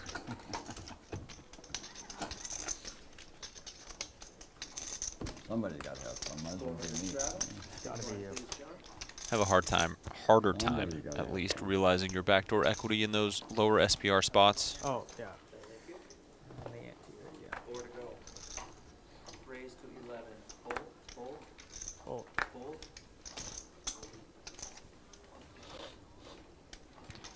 My first time seeing Vivian play. A small sample size, but 3 players. seems to be another pretty good player in this lineup. This is going to be an interesting battle all afternoon. Okay. Okay. Wow, 7's just getting there again.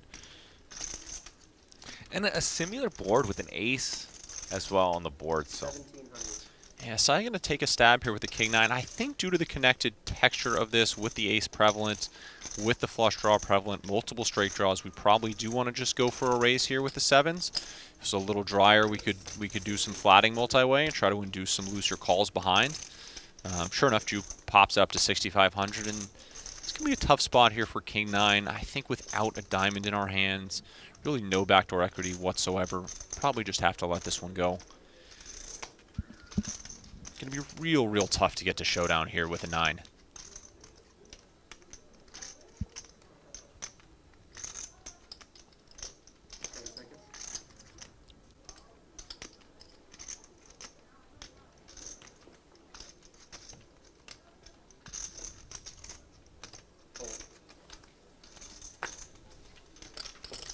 So far, 7's running hot.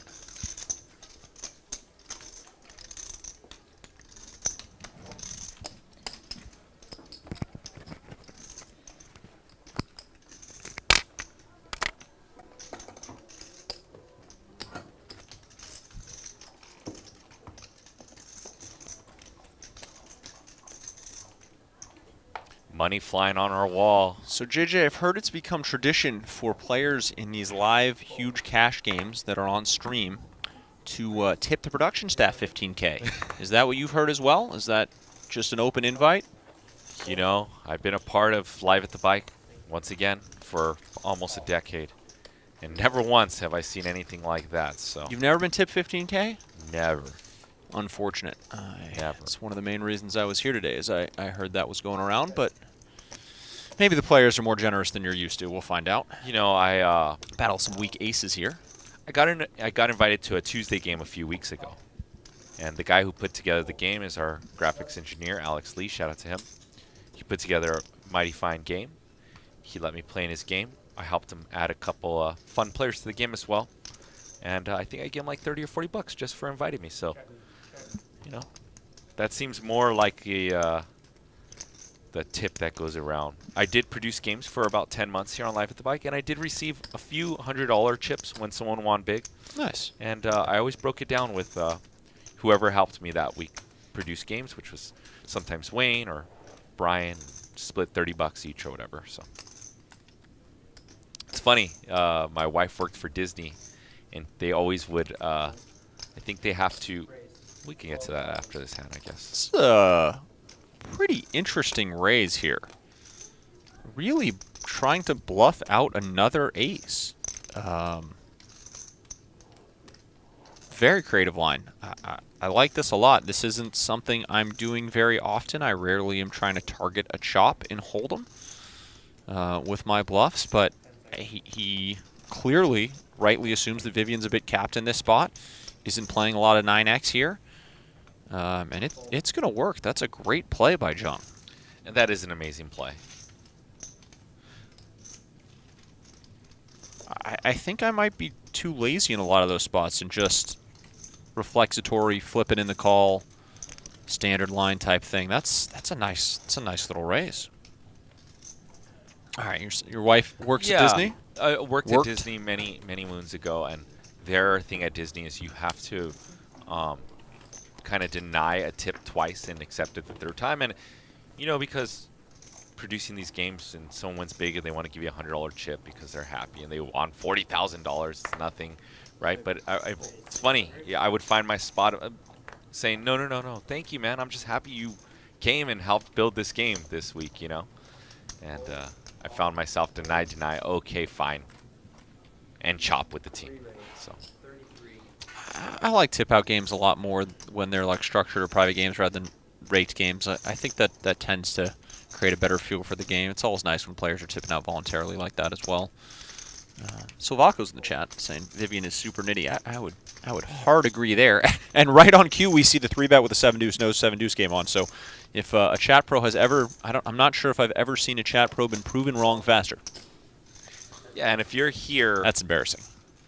for some technical poker and a lot of action, you are at the right place. We've got a good mix today. Jack, 8, deuce, 2 diamonds. A tough spot for the 7s to fade a triple barrel. And Vivian does check it back. Going to be harder for Vivian to rep strong hands. She does have showdown value with her bottom pair deuce. Turn 2 pair now. Jacks and deuces.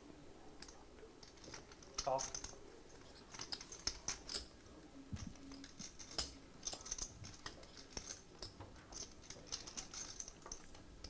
Probably going to take decent-sized barrel here to get the job done by Vivian.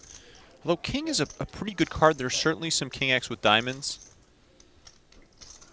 Nope, just going to take the deuce to showdown.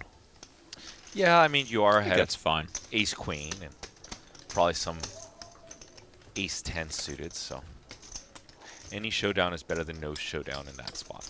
Although I feel like some players, Tala, will think they have showdown in spots where they have absolutely none, and that's a spot where you should be looking to play some PLO bet sizing and just hit pot when you don't have showdown value. I think that's probably one of the bigger skill gaps when you start to climb up the ranks in poker, is understanding the parts of your range that need to be turned into bluffs in spots that it's not quite as obvious. Everybody knows that their 9 high probably isn't going to win at showdown, but sometimes you can have third pair that's really got equal amount of showdown value as 9 high does in some other spots, just based on the way that the hand has played out, and might have a good blocker with that third pair that really does need to be turned into a bluff.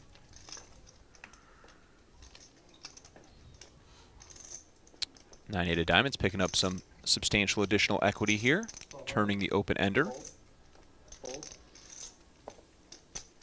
Speaking of 9 high, Bill getting it done.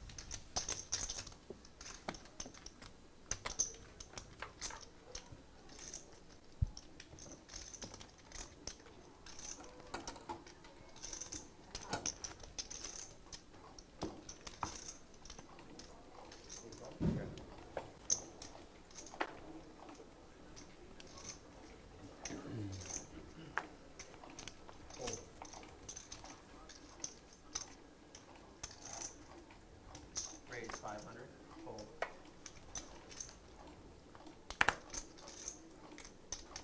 Call. Call. 3 players. Looks like they're just keeping the 200 straddle on still, I believe.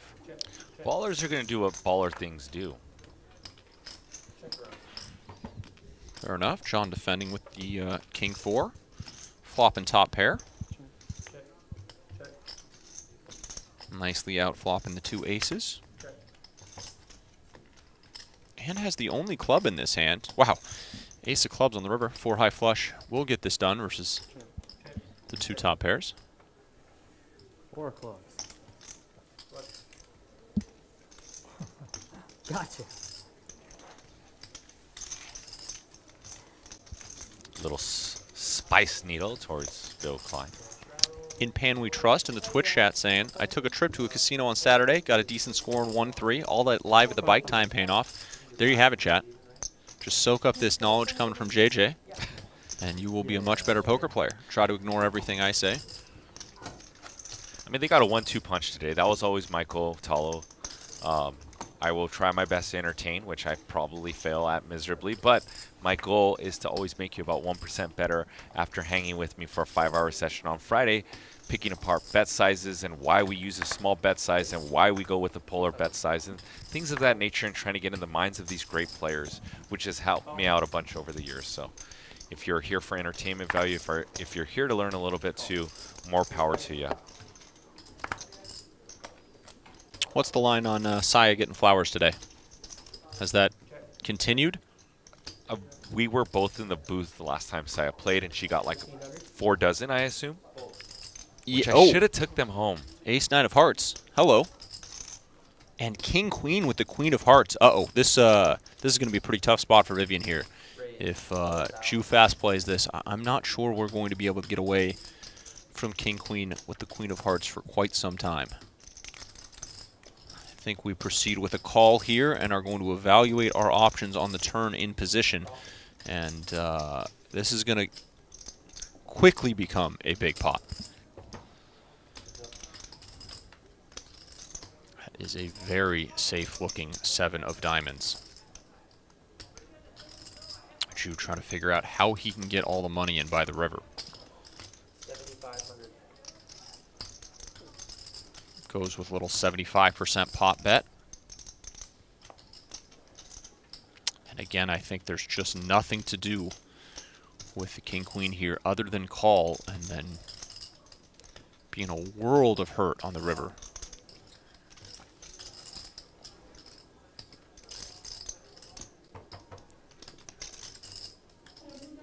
Oh, no. Oh, that's an ugly offsuit queen. That is very likely a $35,000 offsuit queen. We'll see how meaty Ju goes with here, but especially with the Queen of Hearts in our hand, I don't see there's any way we fold. All of it! Yeah, this is... There's just no getting away from this one, unfortunately. It feels terrible. You know you might be beat here. But I don't see a path where we don't pay this off. This is just a pure cooler in the full sense of the term. Oh, man. And the Queen of Hearts here really just makes this impossible, JJ. Vivian in just such a spot here. And I think you bring up a great point here, because when Vivian doesn't possess the Ace of Hearts, it's bittersweet. She does not block. She does not block the nut flush, right? When she has Ace of Hearts, I mean, she blocks the nut flush when she has Ace of Hearts. But when she doesn't have it, it is likely now that you can be bluffing with just a solo Ace of Hearts. Absolutely. And one of the problems here is that I think, you know, in my average game, we could do some folding here, especially versus this size on the river, simply because our opponents aren't going to be balanced enough to find enough bluffs where we need to pay this off. They're just going to have flushes at a high frequency. But in this game against this player, we know, we've seen Ju play enough. I'm sure Vivian's aware. He certainly is capable of bluffing in this spot. And when you're against an opponent who is capable of bluffing, top 2 with the Queen of Hearts blocker is just an absolute premium bluff catcher here.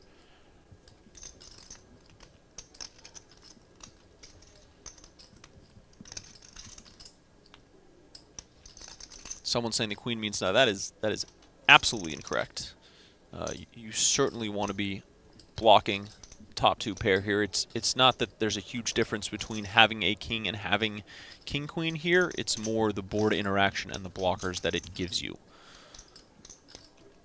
And let me know what you guys think in the chat. What And she does make the call. She made the call before I put the poll up, and this is almost a 6-figure pot, $94,550 pot, shipped over to Ju, the businessman from Indonesia.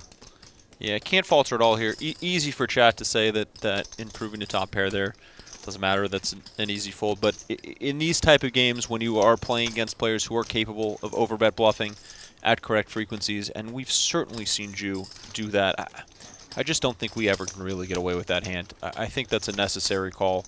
Probably a profitable call if you ran this hand out 200 times. Just an unfortunate spot. And let's see how Vivian plays after that hand. Let's see if she can relax and play smooth and not tilt. It's very tough after getting whacked for a lot of big blinds. Raise to 12. Fold. Fold. Fold.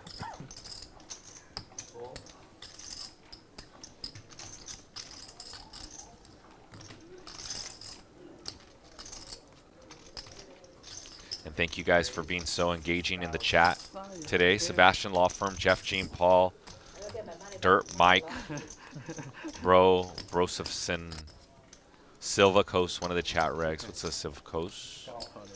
What's up, JD? And if you guys haven't just yet, please smash that like button. About 1,000 viewers in YouTube chat. How much we got up in the Twitch? We got about 500 in Twitch.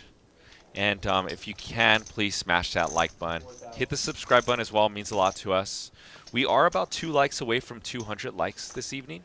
So you guys are killing it. So thank you very much.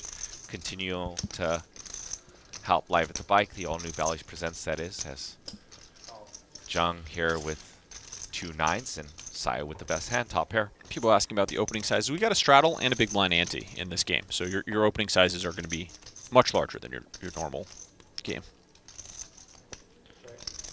Front door flush, smashes the turn. Saya's going to go into check mode. This pot is very ballooned to $20,000. Can't find any reason to bet here. 2 9s with the 9 of spades. I think we have a pretty comfortable check back. Try to realize some of our equity in position. Jung disagrees. He's going to take the aggressive route. Yeah, I like this bet, especially if he goes with some smaller sizing. More for like a block bet against river leads from Saya. Yep, trying to freeze the action on the river, certainly. I'm not sure if it's going to work against someone like Saya, but it does make this river very hard to lead on pretty much any card. So you're sort of figuring, hey, if I'm going to call 15,000 on the river, I might as well put the 8,000 in myself on the turn in position. $36,450. Jung with that 9 of spades. How often does he just want to now turn his hand into a bluff? Saya 3-bet this pot, correct?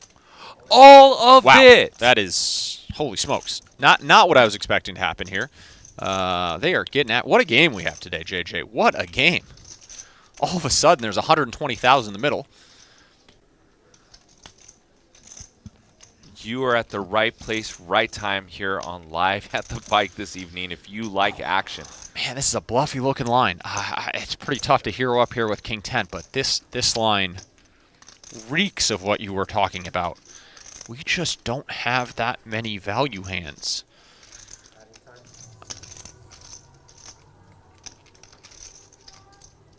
That want to be overbet jamming here. I guess SPR is about 1. In reality, it's tough to tell. I think they're factoring that full 82,000 into the pot size here. So I think the SPR was just over 1 going into this river. Very tough call with King 10. You can tell, though, the Saya is on high alert here. Something just smells off about this line. Let us know what you guys think. Predict the action with us. Will Saya call, fold, or you have no clue what's going to go on? Put your votes in. One thing I can say, Talo, is playing against someone like Jung, makes me very anxious at the table. There's a very unpredictable nature here. Are you a table talker here? I noticed nobody really here other than Bill is in the spots. This is the type of spot where I would really be trying to get some information from my opponent. This is an unorthodox line. He absolutely might give something away here if you try to talk to him about his hand, how he's feeling, something like that. Just try to pick up really any read you can in this spot.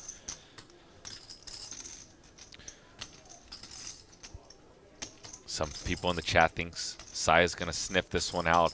Not an easy call. Not an easy call. We would love to have that 10 of clubs be the 10 of spades. I mean, you would probably pay to have that be the 10 of spades in our hand. And wow, she does let it go. What a line by Jung. There's a pot that I'm never winning, JJ.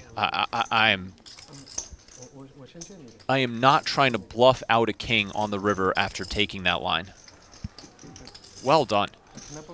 I mean, we can say that now because it worked. If it gets called, it looks like a complete torch. From here or from the side? We had the right read with the jacket. He's certainly willing to get after it. So how do you navigate in spots for someone like Jung, who's taking these unorthodox lines, making you play for all of it? Yeah, I mean, you're just trying to make sure when you are towards the top of your range, you do a little bit more calling than you would otherwise. Sort of pre-flop and on the flop, you're picking hands that can withstand a little bit more aggression, hands that potentially have a little bit higher absolute hand strength, rather than hands that are a little more mergy to defend with, where a little bit less about blockers, a little bit more about your showdown value. But it's tough. It's always tough when you've got somebody who's willing to take a line that unorthodox and put maximum pressure over multiple streets. I hope you guys are enjoying this conversation between Talo and I. There's a lot of gems in there. I'm pretty much throwing some alley-oops, and Talo's slamming them home. And Bill here with 2 kings. He's going to win this one, it looks like. No action here. John escapes from a potentially dangerous situation if he were to have flopped something there.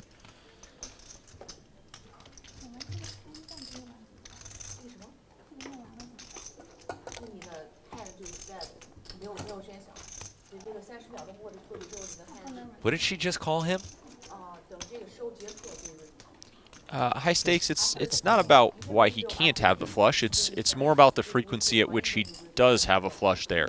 And when you're overbet jamming the river like that, he is basically representing purely a flush for value. I think it would be, you know, maybe some top set with flush blockers are possible, certainly. But let's call it set with a spade plus, which is going to have a lot of flushes at that point in the hand. So it's just about frequencies once we get there on the river.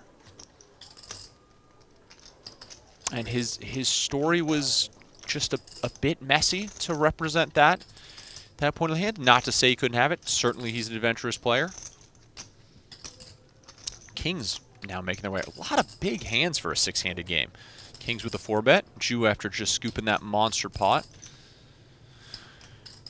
Will decide what he wants to do with ace-jack off and just lets it go.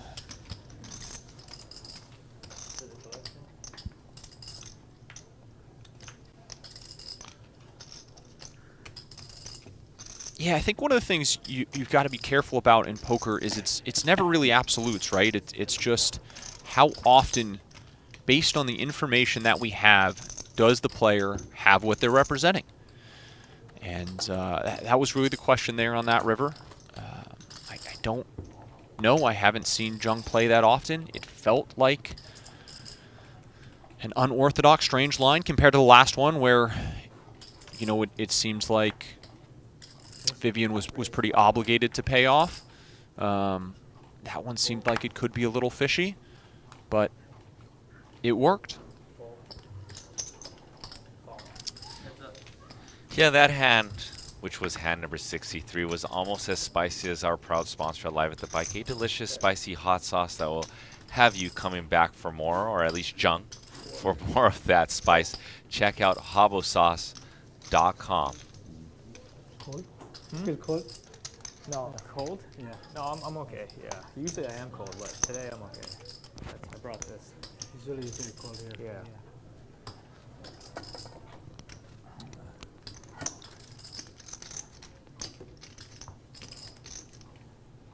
JJ, I'm glad I pulled the last minute audible to make the trip down here and hop in the booth. This is quite the lineup. Yeah, I was very happy to have you. I actually woke up to your text. I was just like waking up. That's why I was like confirming what you meant in your text. My brain was not calibrated yet. And I was like, wait, you want to play or you want to commentate? I would love to have you in either fashion. I Always am glad to have you in the booth, man. I wish, but I am not rich enough or naive enough to hop in this lineup. Not in a hold'em game. You put 4 cards in front of these guys, you got me for sure. But I know my place. I am not going to come in here and start doing battle with 2 cards. Queen Jack out flopping the Ace Jack here. Vivian has certainly not run very well so far, but there is a lot of time left in today's show. Hopefully she could turn it around a bit, and right on cue, little 10 ball slides in. How often do you like a lead in Vivian's shoes right there? It's a great question. I don't think I'm studied enough in Hold'em to comment on that. In PLO, it's certainly going to get led a ton in that spot. In Hold'em, I'm not sure how. Let's see. Small blind versus big blind there. Ace distribution. You certainly are going to get it at some frequency, right? I would guess somewhere around the 30 to 40% mark, just off the top of my head, but I truly don't know.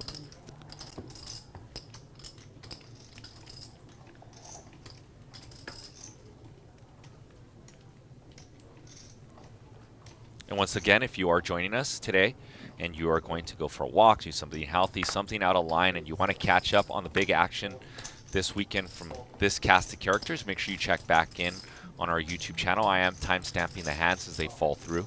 So if you want to just watch the cliff notes and the big hands this evening, I got you. The real problem with that lead on the turn there, right, is just finding enough bluffs to balance when we don't have the ace. And I think that's a real tough spot to find enough of them. Certainly when we turn a flush draw, we can turn hands like that into a bluff, but I would guess that spot's pretty under-bluffed. Ooh, ugly looking card for the Jack-9 here. Not going to matter too much in this hand. But these are the little things where running bad sort of sneaks in. Probably could have gotten value again on the turn with a normal turn card. Instead, she's going to end up winning the minimum here.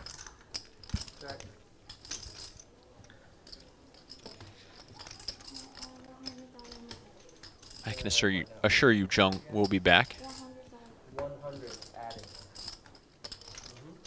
Oh, Saya just added on 100? Somebody's added on 100. Maybe Vivian?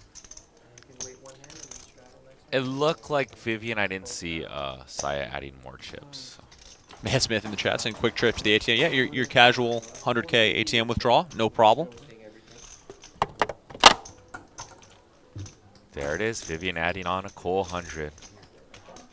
I think that's one way you can tell if someone's a little steamed up too, Talo. When they add in a plethora of chips to like, cover most of the table, I've noticed, especially right after a big hand, it's a sign that they're coming right back for their money, correct? Guilty. Guilty as charged there for sure. It also means you might think you're in a good seat.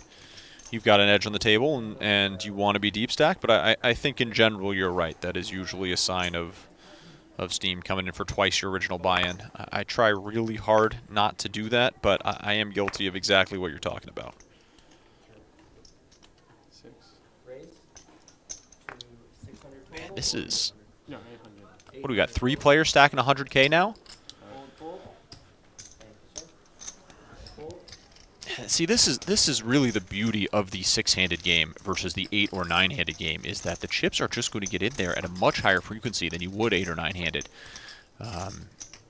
even at this stack depth. So I would not be surprised if we see stacks getting shipped across the table a couple more times this evening.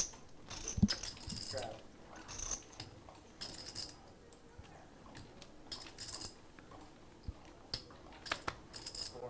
Here we see John with number 3. To 1,000. 3 raise. 3,000. Facing the underdog ace-king suited, coming in there with a 3-bet. Bill with a little bit of a decision here. Probably out of position, we just let the Jack-10 suited go, but Bill disagrees. He wants to see a flop. Can't blame him. Pretty hand. I don't like to do a lot of cold calling from the small blind, as I'm sure you understand. And ooh, 9-6 suited, just snap hits the mucks. That's a big fold. Would have flopped second pair. Top pair for Bill, and this Jack 9-5. We're gonna go to the turn. And not just top pair. It's a pretty nice top pair for the Jack 10 of diamonds. Got some backdoor flush draws, backdoor straight draws, but doesn't improve. However, very safe offsuit 5. Be surprised if this doesn't just get it done here from Bill. That's 4,200 into, what was it? It's just about 8,000, a little under 8,000. Touch over half pot here. This will probably do it. Yeah, sure enough, she'll let it go. How do you feel? I know for the audience at home, you were talking about the small blind, mainly 3-betting.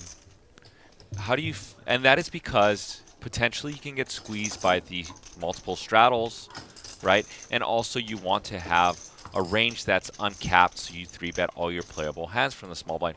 What if you're in a softer lineup? Not that this is one. What do you think about developing a flatting and or a 3-bet range in those sort of lineups? Yeah, the softer it is and the deeper you are, certainly the more you can justify it. I think one of the problems is in soft lineups, you tend to get more multi-way pots, and being out of position against multiple players is even worse than just being out of position heads up. So it is tough to play hands like that out of position against 2 aggressive players. You're going to get your equity denied a lot of the time and sort of just be playing the guessing game post-flop, but it's certainly fine, you know, in quotes there. I don't think it's a punt or anything like that. Just something I try to stay away from, and when I'm talking to players who are newer to the game, giving them advice, one of the things that we work on is just not really having a calling range out of the small blind. Nice little turn here for Jung's Queen 5. Picking up trips versus Ju's top pair. Just going to see if he can extract 2 streets of sizable value here. Wow, comes with the massive overbet on the turn. It's going to get called at least on 1 street and probably on the river too, depending on what sizing he goes with. Really just targeting King X here. This about 160% pot bet.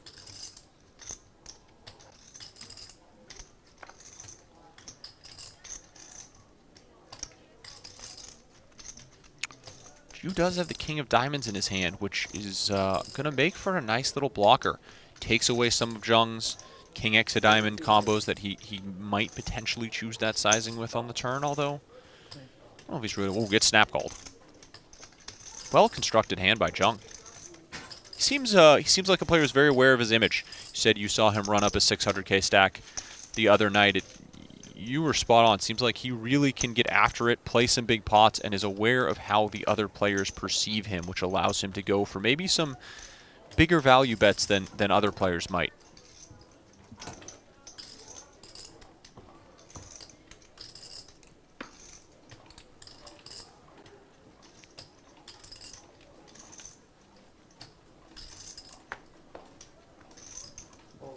Brock King's in the Twitch chat saying really cool lineup. Good job. Appreciate it. If you guys are enjoying it, and I don't really know how you could be a fan of poker and not be enjoying this lineup so far. Chips are flying every single hand. Please do head over to the YouTube channel and click the like button, even if you're watching on Twitch. Helps us out a lot. Yeah, to add to that, you never have to worry about, like, you know, cheating happening here on Live at the Bike, because it just doesn't happen. I mean, no offense, it just doesn't. I've been involved for a very long time. And security protocols, you know, if you enjoy a safe haven of a game ran by an amazing team with a lot of protocols put in place for our players, a lot of them are my friends too, Talo. I want my friends to feel safe when they gamble on a felt. Smash that like button if you like protocols in place for a safe haven to play a 2-card no-limit Texas Hold'em game.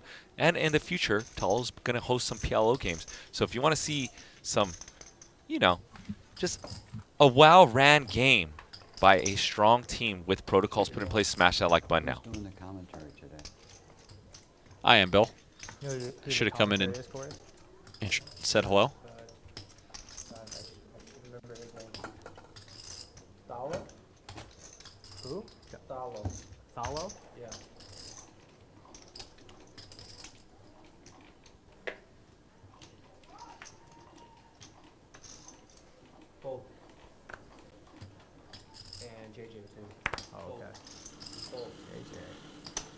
800. Raise to 8.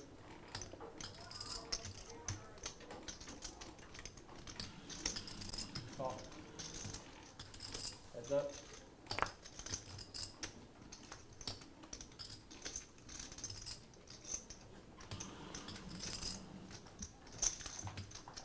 Fold. I didn't have a hand. Huge I don't hand. know, I didn't have a Alright, hand. Huge hand confirmed. I Sean picks up a really small didn't little have pot there. Actually, I meant to go in, got here a little early, say hello to players. Forgot to do that today. Got distracted playing Wayne Seat and a limit hold'em game instead. I just sat down, took his stack, fired off a few bullets. Good, okay. Went a little crazy with Queen 4 suited against someone's Ace King. Didn't work out for me. Unfortunate. Wasn't my money.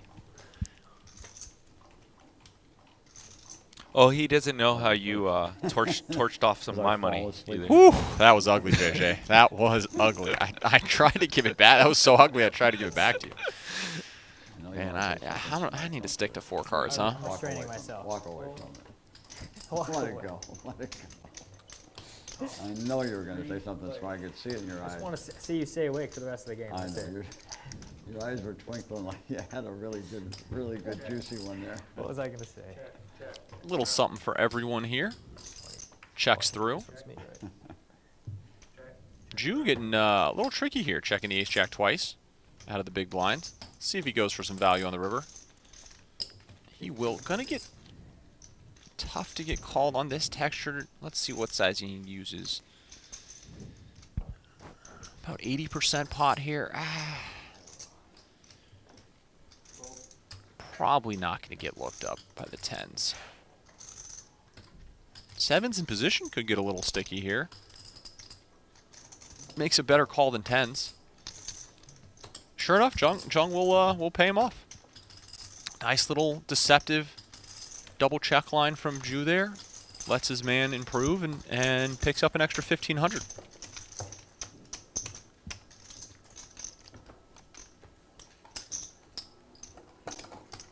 Travel 400. 50. You got something big planned, Bill? All right. And if you are just tuning in, we are playing 50, 100, $100 big blind ante, $200 straddle. JJ, you do any sports betting? I'm looking for action on the Dodgers game tonight. Are you betting for or against the Dodgers? I would like the Dodgers tonight. Oh man, you haven't commented on me, but I'm a big sports fan. I rock a Dodger jersey during playoff baseball. I rocked one the other day. You missed it. Personalized with my last name on the back. My favorite player, De La Garza on the back. There you go. I have a nice little Live at the Bike patch on one side, patched up, repping the Live at the Bike. Very nice. So I am not betting against my team. Fair enough. Saya coming in with the 3-bet with the ace-jack, and Bill coming along with 10-9 off, out-flopping Saya's ace-jack. Check. Even has a heart for a little backdoor protection. You're going to look, I'll look. Hard time. 2,500.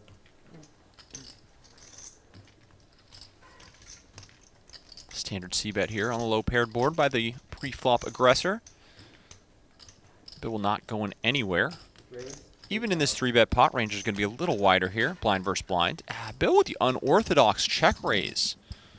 Certainly has more 5s in his range.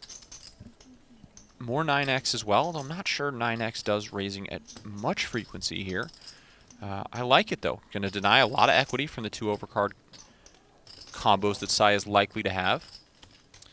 Wow, and Saya makes the call, Tallow. Yeah, this is a spicy float. She must have plans here. I would assume that if a heart were to come in on the turn, she would probably take a shot here, expecting Bill to check. But very safe-looking turn card for the 10-9 of Bill. How much do you think it's weighted towards her seeing Bill get aggressive on paired boards? Meaning that it's a mistake from Bill, or just something that Bill has a pattern of doing? I don't think that could be implemented as a mistake, because Bill can have maybe Certainly. range advantage of 5s. That maybe she's seen him get aggressive on paired boards with some backdoor flush draws of diamonds and or gut shots and or flush draws. So something that she's seen him doing historically, yeah. I mean, you would assume that if she's calling there, that's got to be playing into her thought process, right? Because Ace Jack not normally wanting to call a check raise on this board.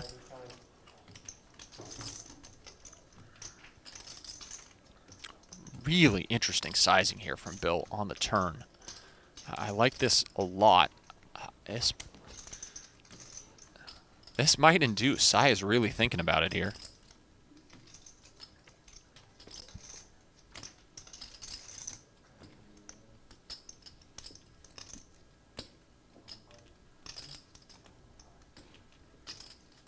This bet just feels so milky, though. Even in the booth, I'm still surprised he's doing this with 10-9. Feels like he's repping stronger here. This is an interesting hand from Bill. I like it a lot. Well done.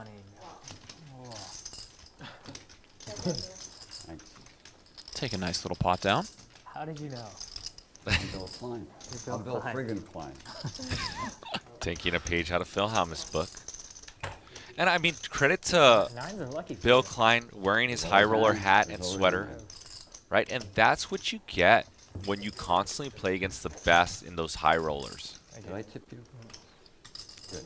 And on the other side of that coin, we have Saya not looking amused. Okay. He forgot. And here the chip counts the scoreboard for you guys at home to know who's winning, who's losing. We too have an amazing lineup. Ju and John Cohen with the highest. And look at that, all 6 players over 40%. You'd love to see it. If you're That sweater does look comfortable, though. Huh? That sweater does look I'll comfortable. follow my It's like thought a after perfect reading poker this. sweater. Ju, the big winner of 66,000. Jung up 22,000 in one of the sickest bluffs that I've seen in a while. Bill also winning at a high clip. And Vivian, the big spender, down 61, though she has 3 hours to try to spin it back up. Yeah, most of that from a pretty sick cooler. She was 1 river away from being the big winner in the It game wasn't an expensive flip. with that I guess Jacks versus Ace Queen hand. I was a DNC. Chung spiked the ace in the river to chop that pot, and then she got cooler to Ju. Flush over top 2. It was a 20-way tie for fifth. Down a casual 70,000. That's You can see Saya's not having as much fun as she usually does. I'm sure she probably There's feels usually like 50 people. one of the best, if not the best player in this game. 30's okay. Did not expect to be the big loser, Right. or one of the losers, I should say. Yeah, Saya definitely the type of player who wears her heart on her sleeve or her emotions. And you can tell when she is losing, that fearless face turns a little more ferocious. That's poker, right? Even the best, there's going to be variance built in. You just can't win every session. Sometimes the cards do not cooperate. That being said, she's got plenty of time to turn it around here.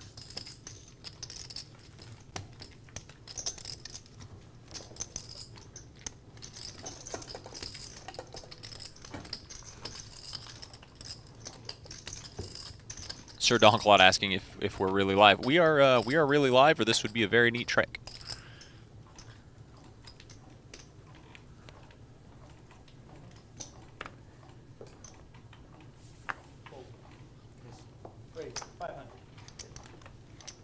Appreciate everyone who is joining us on this Friday evening, or night, or Saturday morning maybe, depending on where you are in the world. Who knows?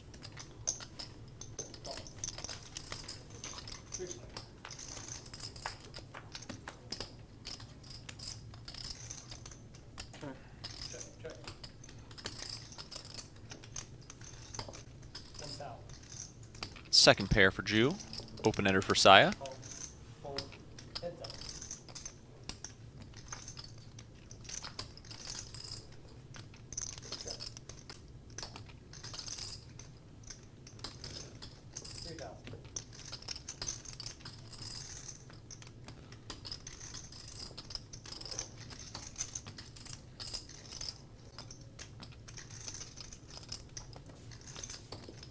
Ju going for another street of value, protecting against some of the draws with second pair. Like it, and might get paid off here on the river. 9,700 in the pot, and we know Ju likes to go big. Yeah, and this pot a little bit bigger than it maybe could have been based on these hands. Ju sizing up on the turn. Goes full pot, and I would guess this gets called. Jack is a pretty important card here to have in Saya's seat, and yeah, she just snap pays it off. Sees the bad news. Ugly river for Saya. You know, I really respect Saya's game, even though she's running into it. She just knows where she's at, and she's so steady, and she knows where she's at in her range. She doesn't think long in those spots. She knows that's a hand that she has to call due to being a top pair and having good removal. And she just pays it, and a lot of times she's going to be good there, especially versus an unorthodox opponent like Ju, who might take a line with just something random. And Saya will dig into the chip bag, reload. Players are getting deep here, JJ. We could see some big pots later. Yeah, a pretty intense game. Not a lot of table talk. Yeah, not only are players getting deep, but we've seen players really get after it, which means 3 bets, 4 bets could be coming in a little bit lighter, especially once the info's been relayed. If they've got anybody watching this that Jung put in that 40K plus river bet, Bill's getting in there with the 10-9 offsuit and 3-bet pots, things like that can really start to open the game up. Jack, 10 deuce, monotone clubs. The only club in hand is Bill with that queen tray.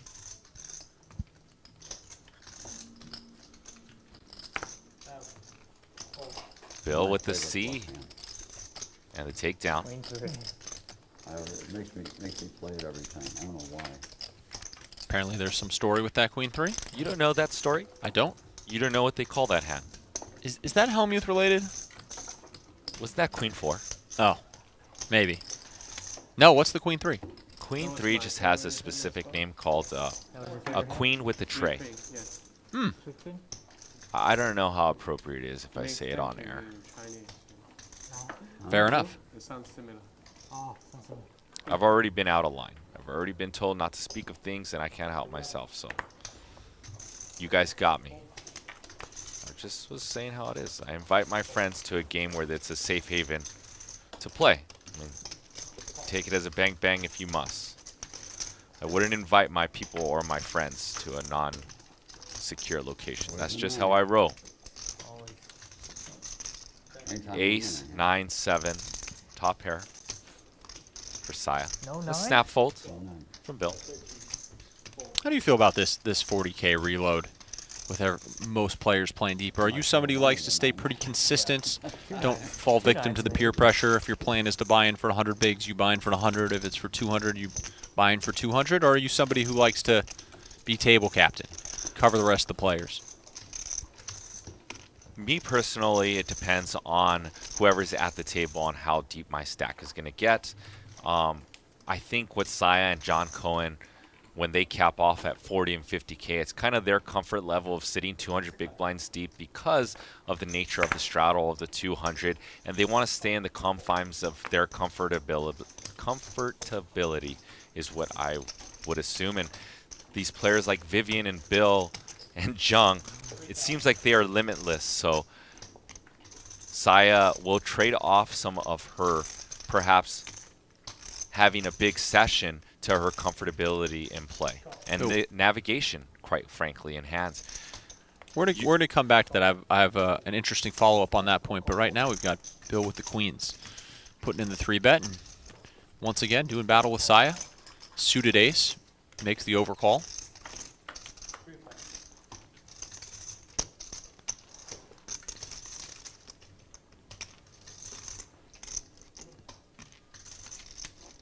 Big flop for the ace-4 of clubs here.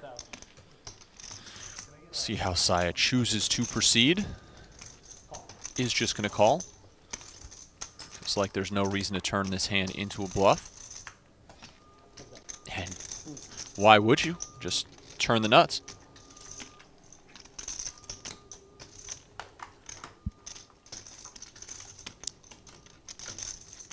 Bill will slow down wisely here. I'm not sure if he's going to get away for 1 bet. Already almost 18,000 in the middle. It's going to be pretty easy for Saya to get the rest of her chips in by the... Wow, Bill just snap folds. on the turn. Well done, Bill. Yeah, you hear Sai acknowledge. 2 red queens. I just couldn't. We're going to get back to your thoughts, I knew Hala. I couldn't do anything on the river. I mean, what are you gonna Even do? if- I It's mean, not a Hear good this board for you. conversation real quick. Need a like a pure bluff. Yeah. Everyone I mean, complimenting the Bill's queen play. of clubs shows I up, agree. What am I gonna do? Right. You know, so I'm down to 1 red, and it may, Maybe it'll come. maybe the queen of spades shows up, and I'm still in trouble, you know. Yeah, we were talking about buying in deep. I think that's a big mistake that especially non-pros, let's call it semi-pros or good recs or just fans of the game who watch a lot of poker in general, always think that the quote-unquote higher skill players or the pros should always be buying in as deep as possible to cover the amateurs. And the reality is that that's just not the case. While, yes, you can have some bigger edges in deep stack play, not only does it potentially increase the variance, but you also get out of your studied comfort zone. So if you're a professional who has studied up to 100 big blinds very dedicatedly or up to 200 big blinds, but you haven't ever studied above 200 big blinds, you can actually start to reduce your edge by getting out of your comfort zone into spots that you aren't as familiar with. And then you're just sort of playing like any rec would, taking your best guess. So I think that's something I see a lot of comments on a lot of the time in these games. Hey, why aren't these players buying in more? And obviously you have some absurd situations like Phil Hellmuth type buy-ins, which are just ludicrous. But anything up to really 100 or 200 bigs is plenty of play, where you're still going to have a significant edge over someone else, and in fact, your edge might actually be bigger there than it would be at 400 or 500 BBs.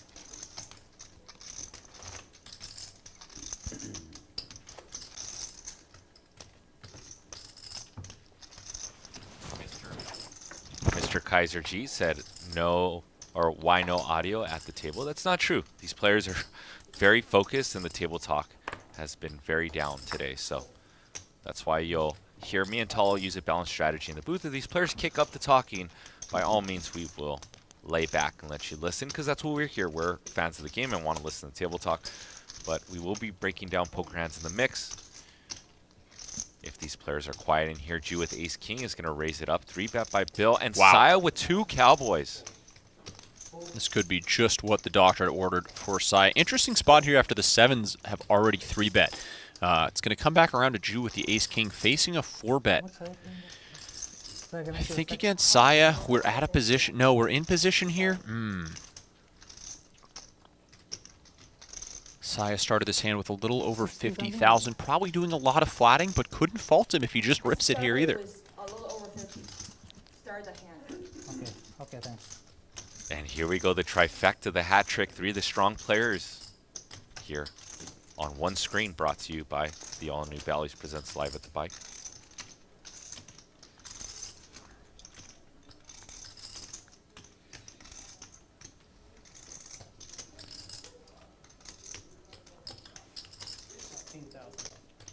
And he does go for the small 5-bet. Pretty standard sizing, I think, in position here. We'll see how Saya chooses to proceed. There are some low-frequency flats here. Standard move, certainly, just to get it in out of position. But at this SPR, we definitely get to do a bit of calling. Call here would leave her with just over an SPR of 1 on the flop.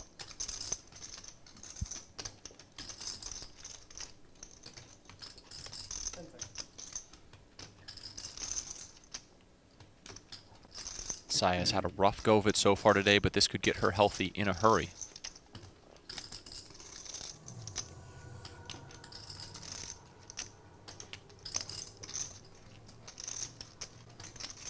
Someone in chat claiming this is not live. That's simply not true. Hence my live timing of you out. And she will just go for the all-in, and I don't think Jew could ever fold here once he's committed the 16K. Yeah, he's getting the right price, essentially, if the cards are face-up with 2-1. Basically, yep. Yeah, he's really... With this 5-bet sizing, you're just never really folding to the jam. One would assume he's thinking about it. Doesn't feel good. Knows he's probably behind at this point, but Sometimes she's still got queens. Sometimes she's got ace-king as well. 50,750. Timo, yep, this is still the Bicycle Casino. Park West Bicycle Casino. 52,750.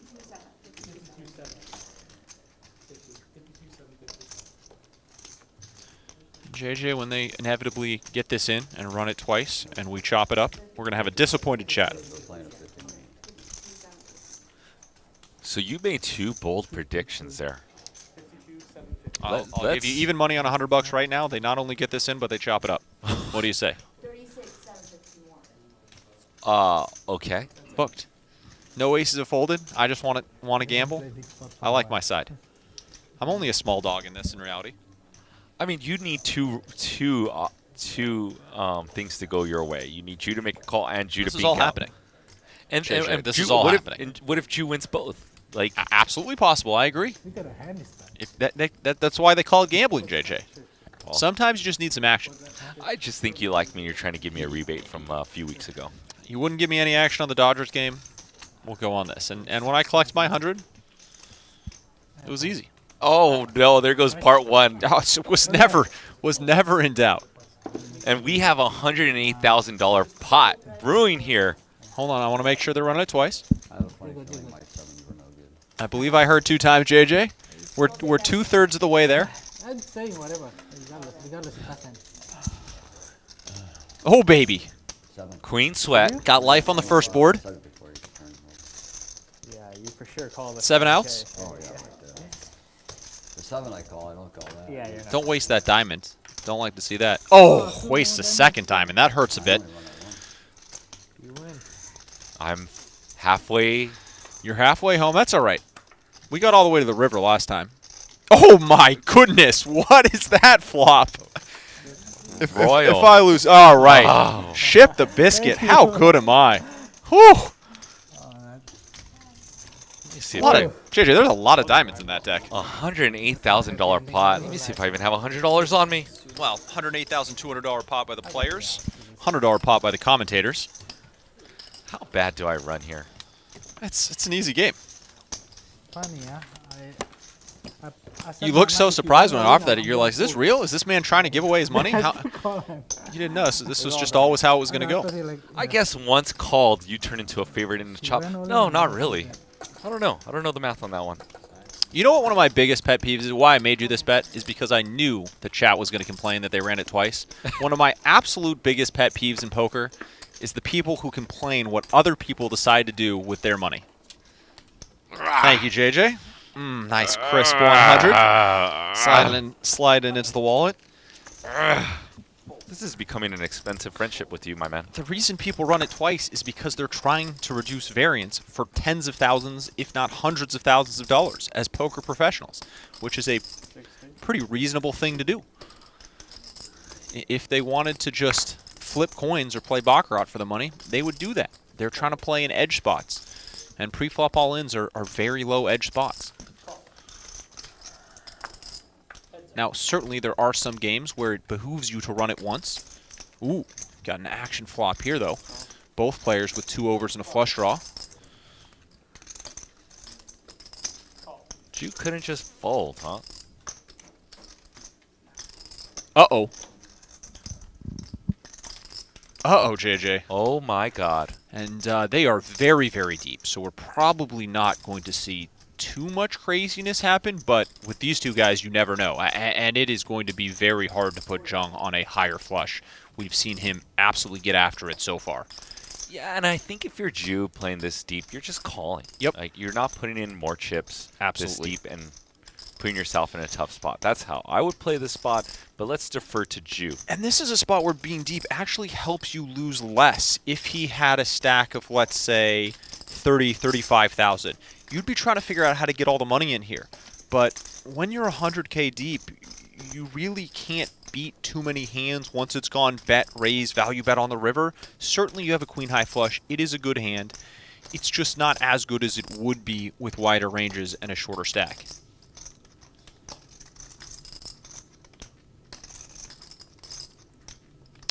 I'll be real curious to see what Jung does here. I think a small bet could potentially get raised. He might try that to induce.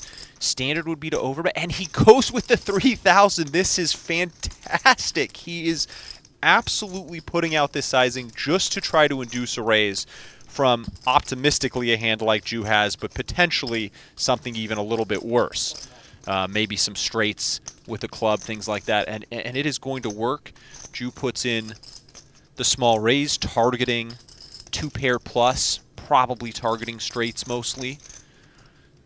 And he's going to get the bad news. Phenomenal play by Jung here. I love this river sizing. I don't think this is something people do at top of range nearly enough. Unblocking all the pairs, well, pre-river, unblocking all the straight cards. This is very well done.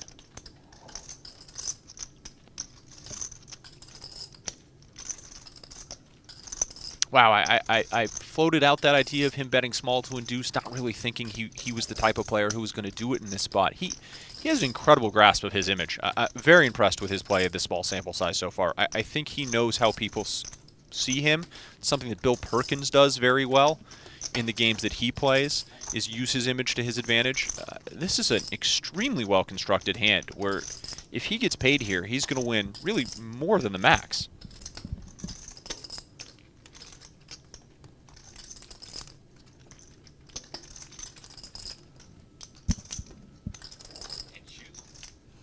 And Jew in a bit of a spot.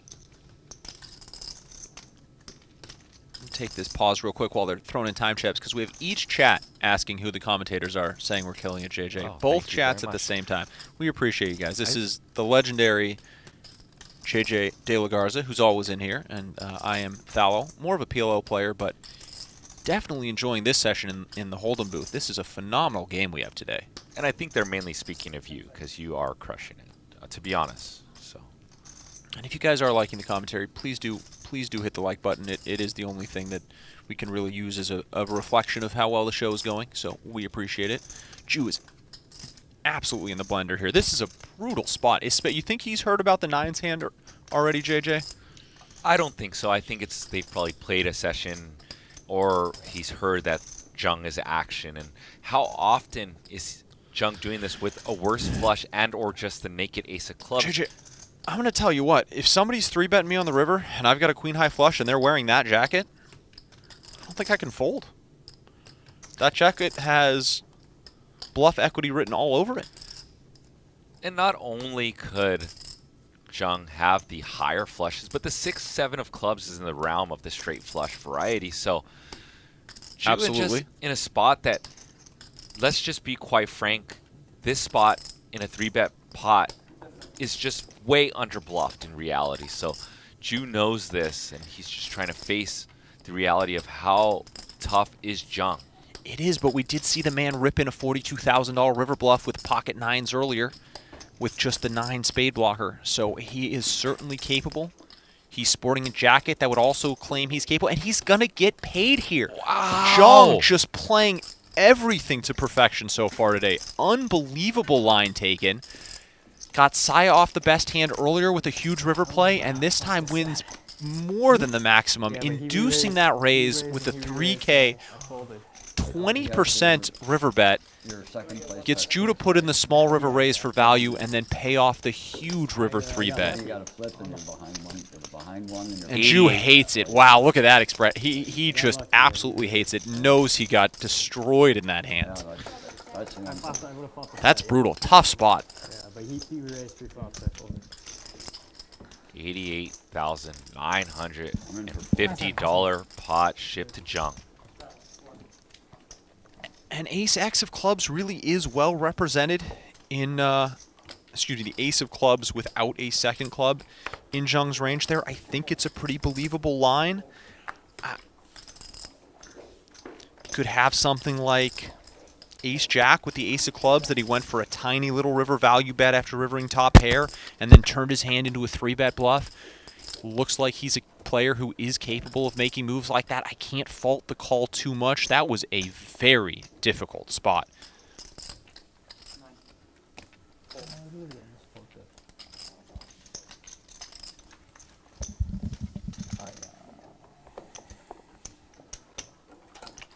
Jew taking a little walk. Understandable. That Man, I'd be frustrated getting shown the king high flush there as well.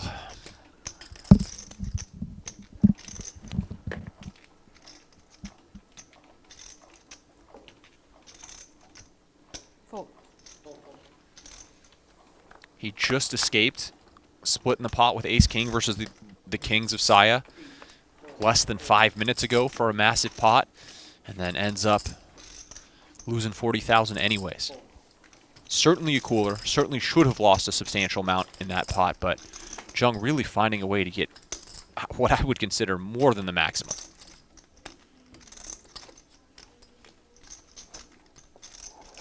A lot of Vivian fans in chat. Just keep it clean, gentlemen.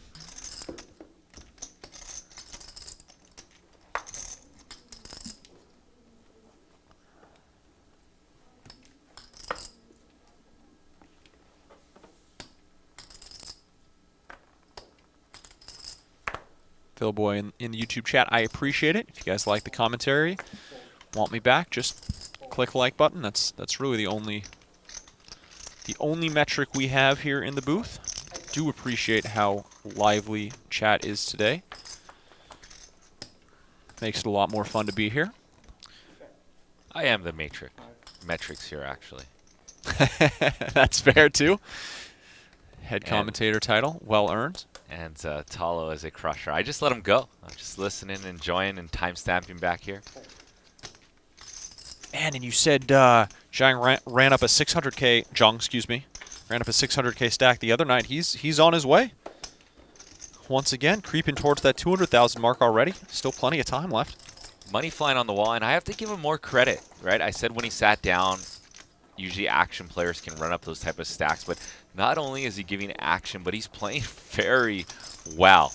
So he's played well enough in this session that I would actively not want to play with him, from what I've seen so far. The fact that he was so aware of his image that he would put in that 20% pot bet on the river with a king high flush intentionally to 3-bet it there versus the type of hand that you had, maybe a little bit worse. Certainly lucky that you had specifically the queen high flush, but in that range of hands, it is an exceptional play. yeah, absolutely. And also to realize the removal against Saya and just to go for it. Realizing that Saya's capped at one pair with her big 3-bet, probably something like ace-king in the realm or king-10 like she had, and then just go for it knowing that he understands that he has some range advantage, maybe even nut advantage with more flushes in his arsenal, and just take advantage. Yeah, the play against Saya seems more just pure aggression than necessarily, let's say, objectively good. Can't comment on as much as that, but the fact that he is capable of both is what would make him so dangerous to play against. That's not what you want to see. You want one or the other. You want someone who's capable of making, very good high-level plays, but plays pretty ABC theoretical poker, or someone who's aggressive, a maniac who you feel comfortable sort of just hanging on against. You asked me the question when Zhang made that play earlier, how we'd adjust, and we talked about we just need to hold on with some hands that have higher absolute hand strength, and then we saw that exact fact getting punished in this flush over flush hand. So a really tough player to play against.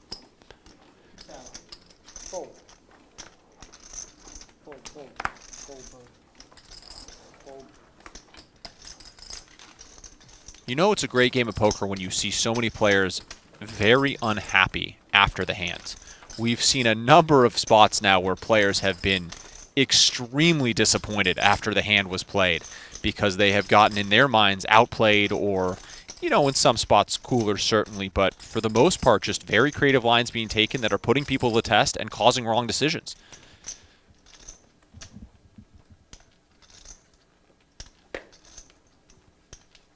Quick shout out to one of our proud sponsors here, Habbo Hot Sauce. Make sure you guys check out habbosauce.com. Usually I read it after some spicy hands, but there's been so many. They're all spicy hands. So make sure you guys check out Habbo Sauce. Just pour Habbo all over the stream today. Yeah, I wonder if we infuse them in like... Oh, JJ, I don't do your job for you, but you know what you guys need? You need a Habbo Hot Sauce graphic where after a spicy hand, we can just drip the hot sauce down the stream. Ooh. Houston, if you are watching, there is some ideas thrown your way. Or perhaps our creative producer, Matt. There you go. More work for you boys at home. Mirage Gaming in the Twitch chat saying, I don't know if that's a good game or a game with a lot of good players in it. The beauty of this game is it is both. Sometimes you're right, it can be one or the other, but this is very clearly where we have both. We have good players who are also playing aggressively, playing creatively, and creating a great game. Ace 5 going to hold on here. Pretty nice to have that 5 in our hand. Blocking some potential draws. Goes for slightly thin value on the river for that sizing, but gets all folds.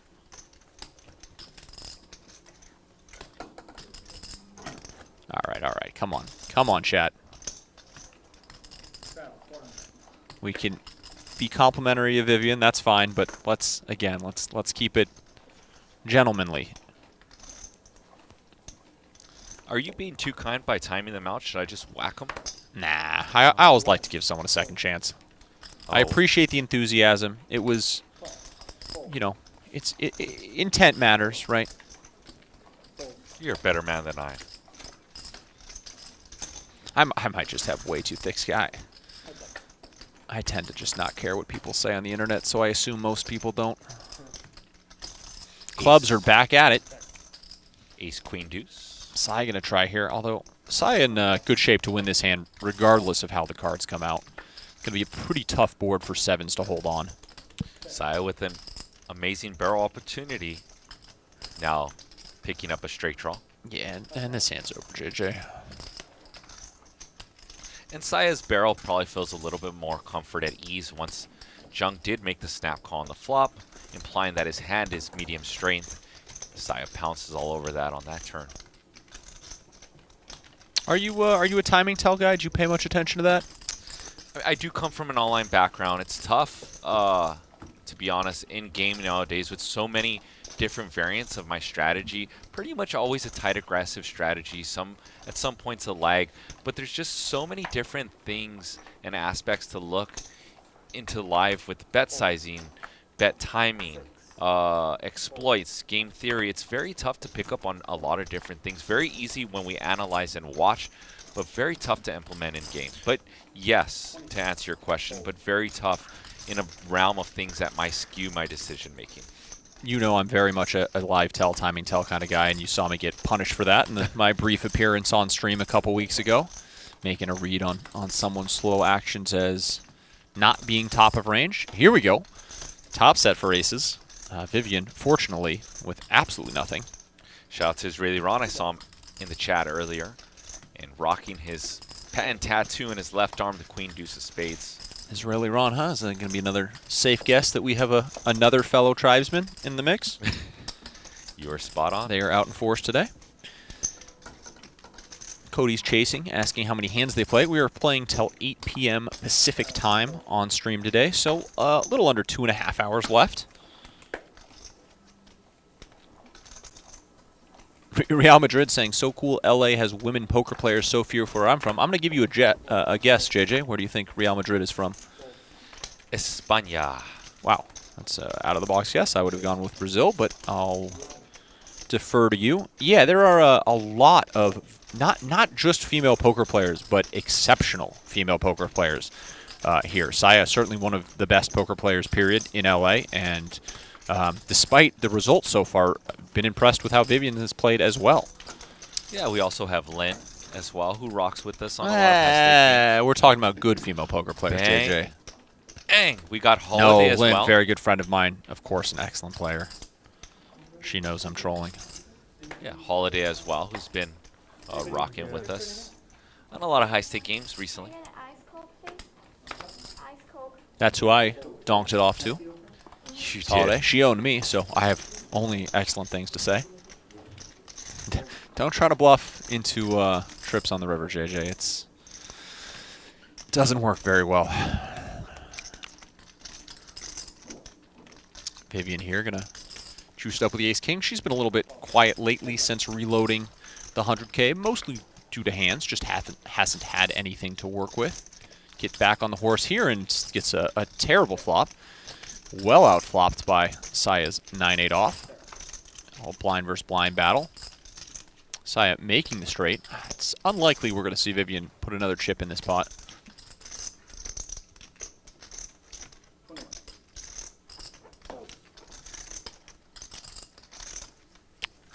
Someone in chat saying a feeling she's going to get some flowers. Where are the flowers today, JJ? Has someone effectively given up on winning over? Or what if they've already gotten there? What if it's worked? They no longer need to keep delivering the flowers. What if the date has been acquired? Success has been had. Glass half full. I don't think, because we were joking around last Friday or Saturday with Saya. She had this game going on, a 100, 200, 400 big blind ante game with my measly small peasant stakes of 10, 20, 40 right next door. And we were joking with Saya, and she's trying to figure out who it is too. So she still didn't know as of last week. She does not Wow, know. that's amazing. You know, part of me hopes that's a bit, and that she knows and she's just all messing with everyone. But if somebody is really continuing to send that size bouquet of flowers on a consistent basis and is doing it shrouded in mystery, a lot of respect. The long con. We were both wrong, JJ. Real Madrid apparently from India. Wait, Real Madrid, the Indiana, excuse me. the soccer team? No, the gentleman in Twitch chat. Oh, Who? I thought you were talking about Or- the soccer team. Or a woman, never know. But I would assume, based on the sports name. I'll tell you what, you get this guy Jung on our stream often, and he will become one of the biggest fan favorites of just putting pressure and getting in the mix. I mean, this guy is pretty incredible. Think he plays any 4-card poker? Are you going to try to invite him? I would bet you a man. I'm going to just go with what I've learned today from you. A man wearing that type of jacket definitely loves Pielo. Absolutely. I hope so. Oh, I wonder if I could. What do you think I'd have to offer him heads up to just play for the jacket? Like, what would he make me put up? I mean, that jacket is probably, it looks like it's Louis Vuitton, tie-dye. You're looking at something in the realm of a $6,000 jacket. That's over my clothing budget. I believe, right? I mean, I'm not the biggest. No, I'm not. I would defer to your clothing knowledge. I don't know. Anyone who wants to help me out, please put in the chat. I'm not a big fan. Oh, here we go. Bill picking up the. Oh no, just flats. This was his spot. We know Vivian not a fan of letting the jacks go pre-flop. Let's see how this works out. Oh, well. Maybe there's a world in which we can get away from the two kings here. This is a very wet board for the pre-flop raisers range, though. A lot of draws to be had. I'm kind of a fan of just peeling a turn multi-way here, waiting for a non-spade, non-queen type card before we pile the money in. Bill is going to need some help on this turn to save him some money, though. And I don't mean help in terms of hitting a king. I mean help in terms of a even wetter board completing some draws. Something like the 8 of spades. Oh, my goodness. That's not going to do it. We are going to see some money get in here.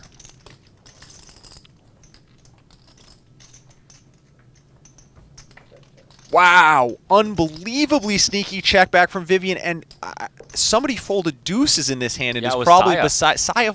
Folded twos is probably 7,000.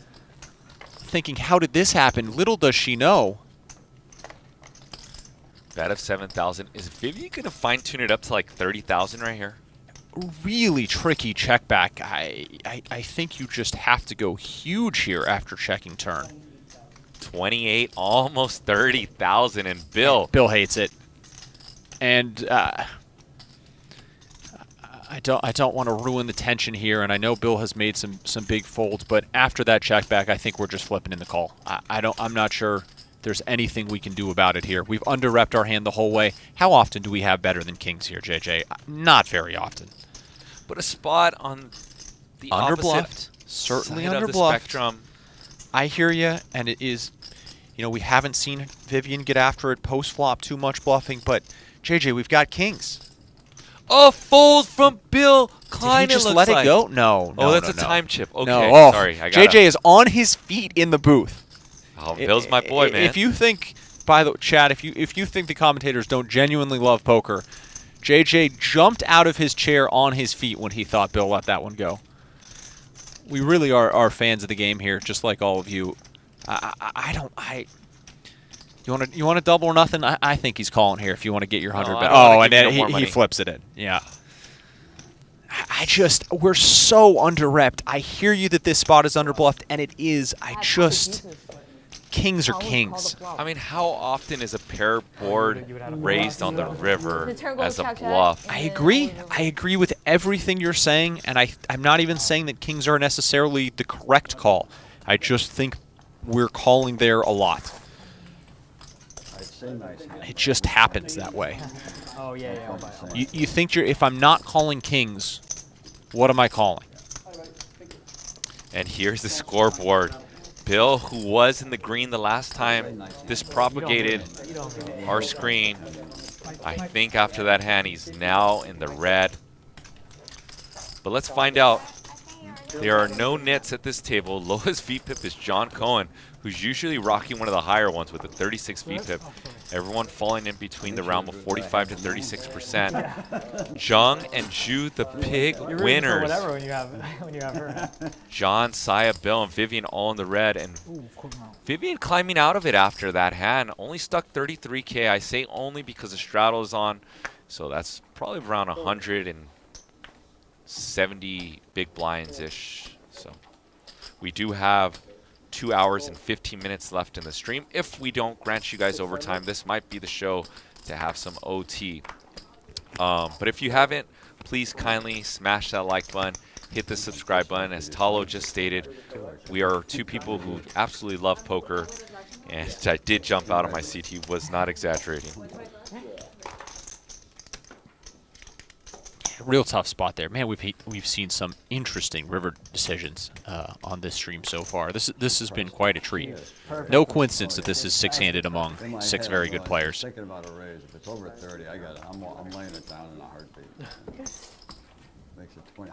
Did I say it out loud? Maybe that's the problem. I didn't say that out loud. He knew you were out at 30. Yeah. Well, and there you go. He said he was out at 30. Apparently perfect sizing by Vivian there. Raise 600. Gets about half of her losses back. Fold. Call. Heads up. Like they say, JJ, a little suspicious here. Saya keeps stepping out of the room. You think she's placing that flower order herself? Oh. They haven't shown up yet. Oh. They've been on her mind. She wants to keep the streak going. You thought it was Jack 4. You can be Jack 4. King hat. Let's see.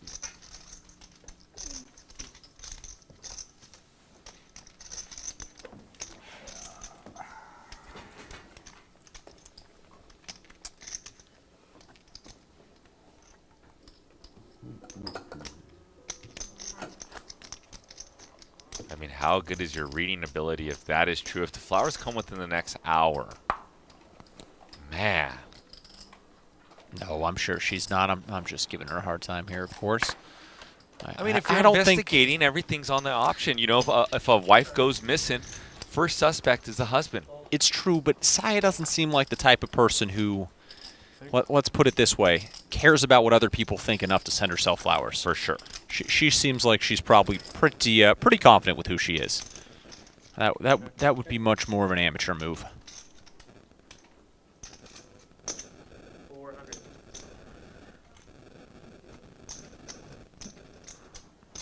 Call.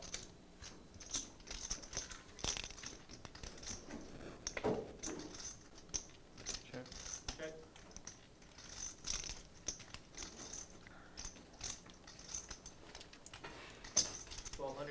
Ju gonna barrel with the threes here. Interesting bet. Almost full pot with threes. Certainly we can get better to fold, but we don't do it that often for one street. It'll be interesting to see how he proceeds on the river if check to unimproved.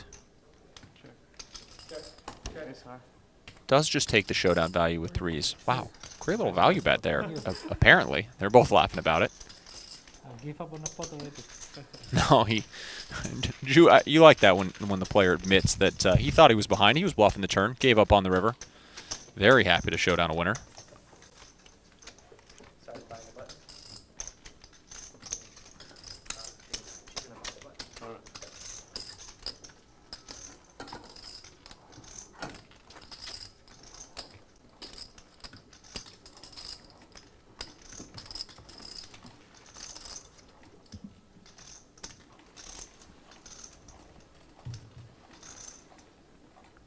Two to go. Fold. Raise 600. Fold. Fold. Fold. Call. Heads up.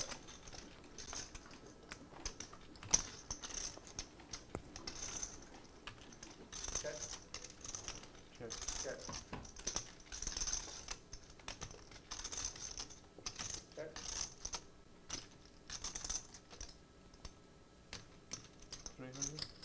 300.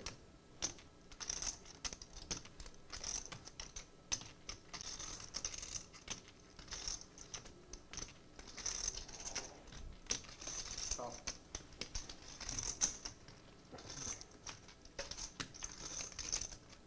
Check. We're double pairs here on the river. Pretty safe run out for the pair of fives. As nothing completes. Let's see if John goes for some thin value here. He does. Little under 1/3 pot. Not much Sai can do. It's probably not a combo we're really ever turning into a bluff. Fold. One move. Thank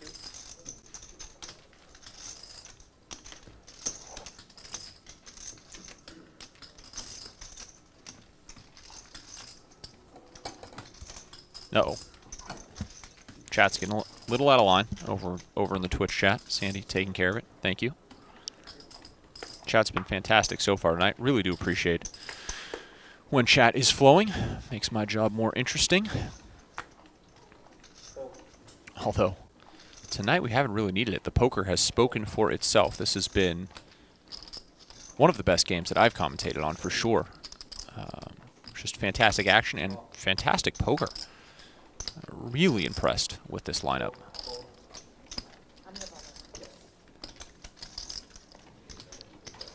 Heads up.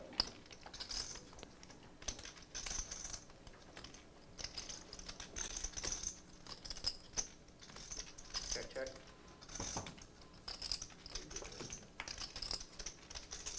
Boy, what a terrible time to ask me that. 1,000. An hour ago would have been better. Or an hour from now. Yeah. They always come in at the worst time. You always come in at the worst time. Go figure that, huh? Uh-oh. I'm not doing much. I'm not doing much better. So Not sure what they approached Bill for, but someone on his team or something coming to ask him, how he's doing. He's doing. Why don't you ask him, man? Ask me. how's it going?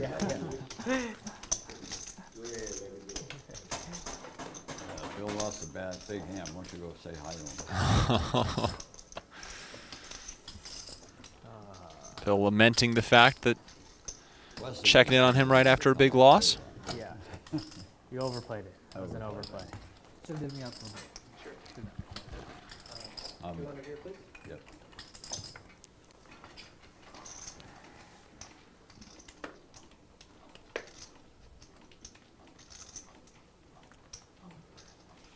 Someone with no name in the YouTube chat claiming the flowers. Fold. Fold. Prove it. Call. What time are they arriving? Let's go. Raise to 1,200. I will not be bluffed by chat that easily. Fold. Fold. I feel better. Now you feel good. Booney asking Yeah, if I the can do channel that. is live every day. Nope, That's what I'm not every day. I think they're doing 3 to 4 days a week here at Live at the Bike, presented by Bally's here at the beautiful Park West Bicycle Casino and Hotel.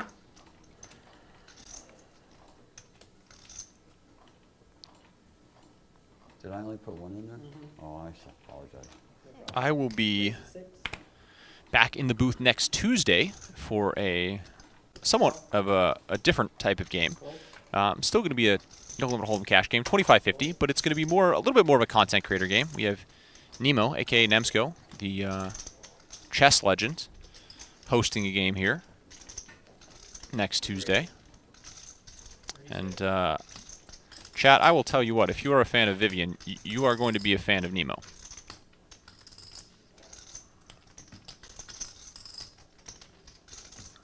Wow, we have Ace King of Diamonds squaring off against Kings for the second time tonight. 86.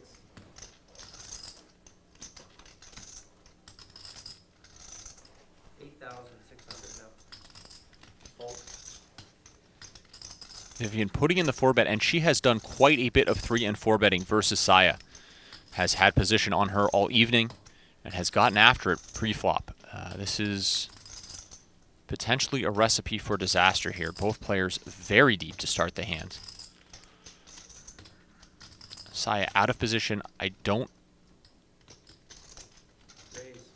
expect her to do much flatting.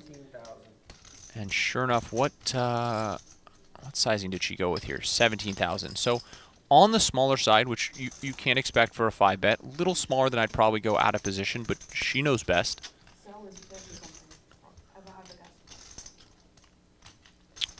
And this is a spot where I think we can get away with flatting, even at this SPR, but certainly wouldn't be shocked if Vivian just rips it in.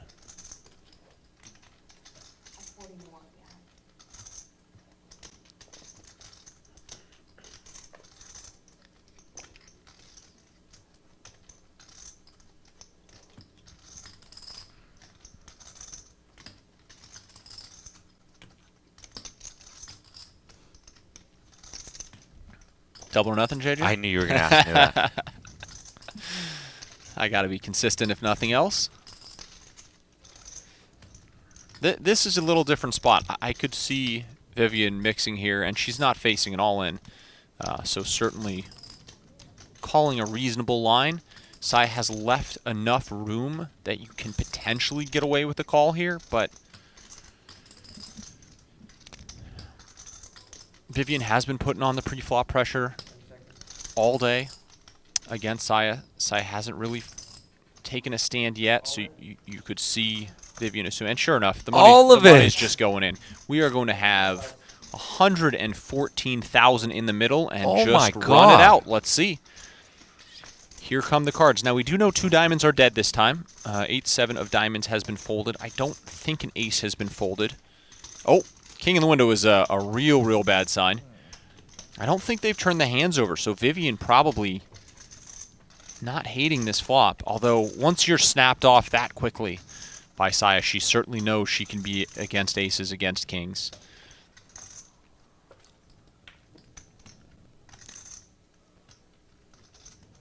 Both of them just silent. Vivian, lucky that no aces were used up on that first run out.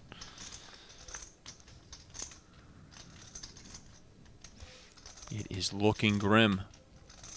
Going to need to catch an ace on one of the final 2 cards here, or she is going to double Saya up, and all of a sudden Saya will be one of the big winners in the game.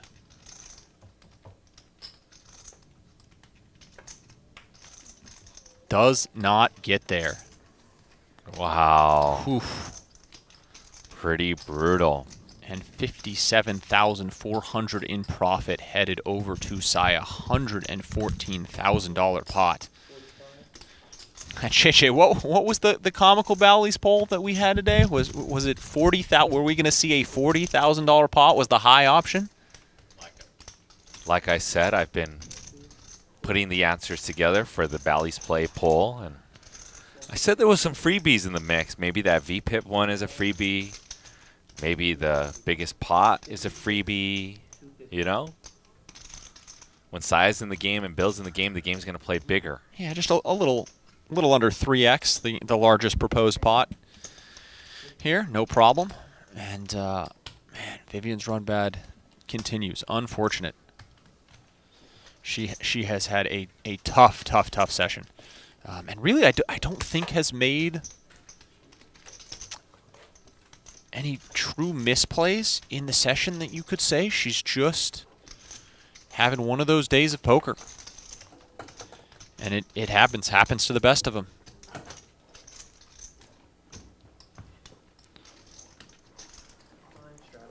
All right, guys, in this lull in between hands, going to ask one more time, please do hit that like button. We've only got 340 likes. This game is worth more than that. I think we all can agree that this has been a phenomenal session so far for the first 3 hours of today.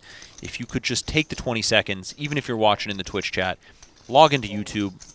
I'm sure you all have an account. Just click the like button, then head back over to Twitch. That's all we ask. Really helps us out. It's why we can keep bringing you this tremendous free content. We will get right back into it here with Bill's Ace-King. Everybody missing so far. Ace-King still in the lead. 1,000. Let's see if anybody wants to take a stab here. Jung does, with the worst of it. Just so you know. Bill making a reasonable call here, getting sticky with the Ace-King. Certainly harder to call a second time. We'll see if Queen High shuts it down or takes another stab. 1,800. Small bet here. Bill might look this up. He does. Snap calls with the Ace-King. Well played, Bill. No hesitation there. Snap call turn, snap call river. Hey, Station. Station in oh, the that's mean spirited. You're not wrong, but hey. Whatever works, man.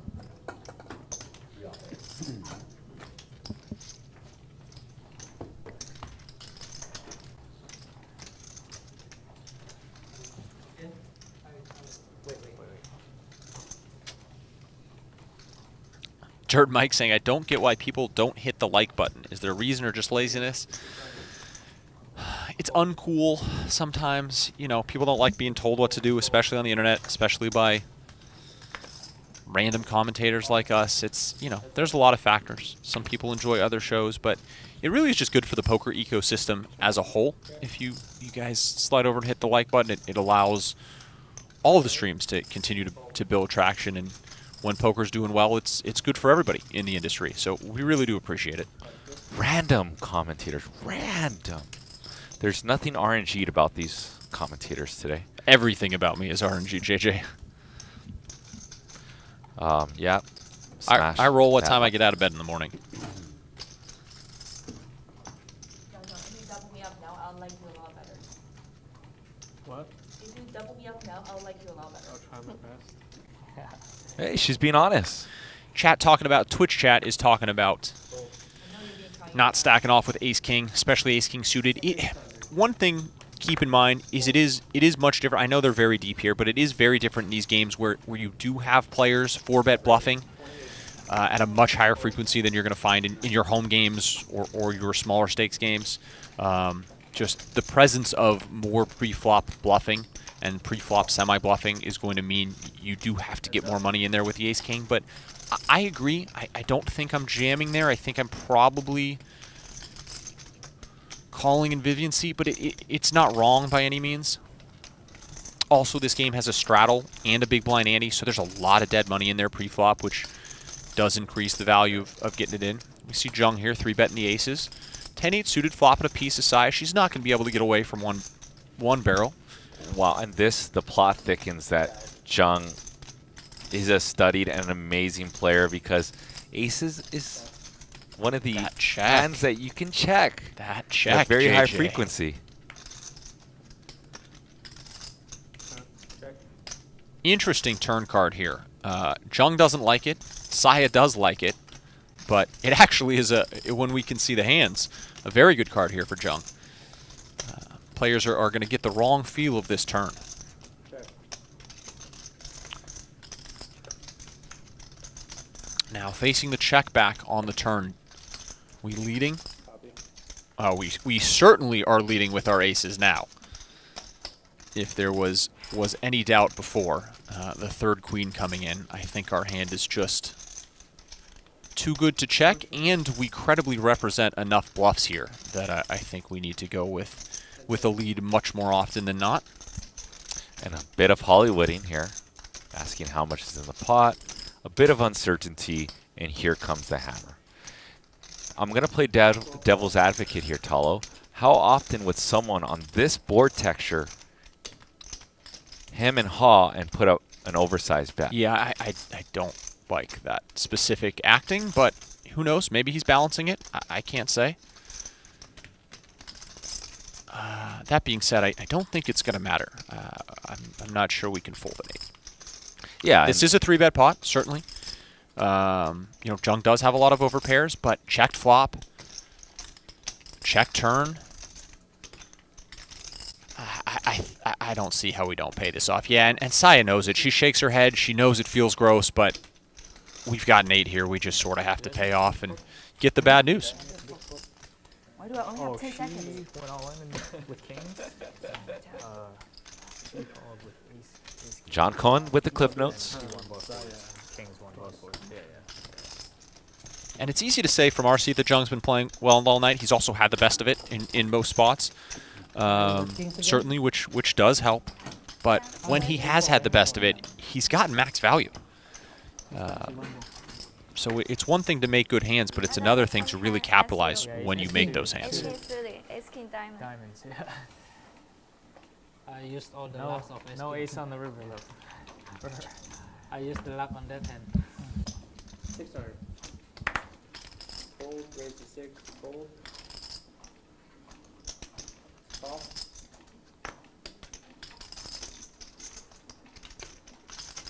Re-raise. Okay. 36. Fold.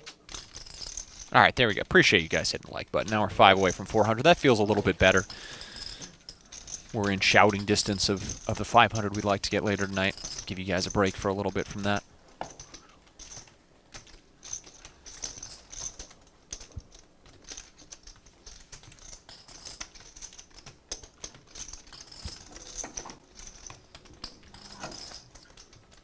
Yeah, Vic, that jacket is fantastic. I'm still trying to think of a way I can win it in a bet off of him. Hopefully he's still here when commentary ends. Fold. Raise to 6. Rotate. It's a run good jacket if I've ever seen one. 18. Fold. Fold.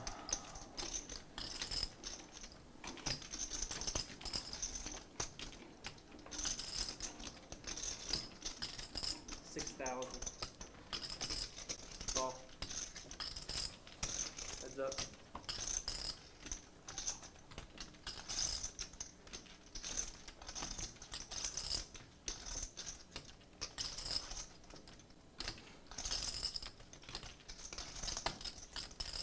$5,000.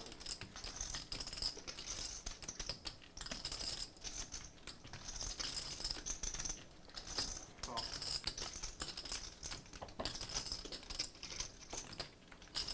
Uh-oh. If you're floating this turn,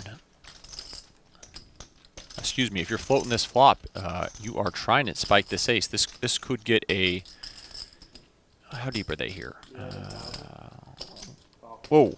Jung playing maybe a little too fast, but snaps off the turn. Vivian betting half pot here, and she is going to have a hard time not getting called on the river. Oh, snap check behind.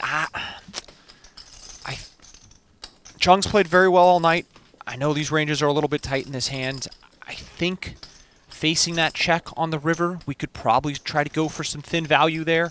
Something along the lines of quarter pot, maybe third pot. It is dangerous. We have seen Vivian disguise her hand strength sometime, but I would like to see him at least think about it. I'm not sure if that's a spot where we need to be snap checking.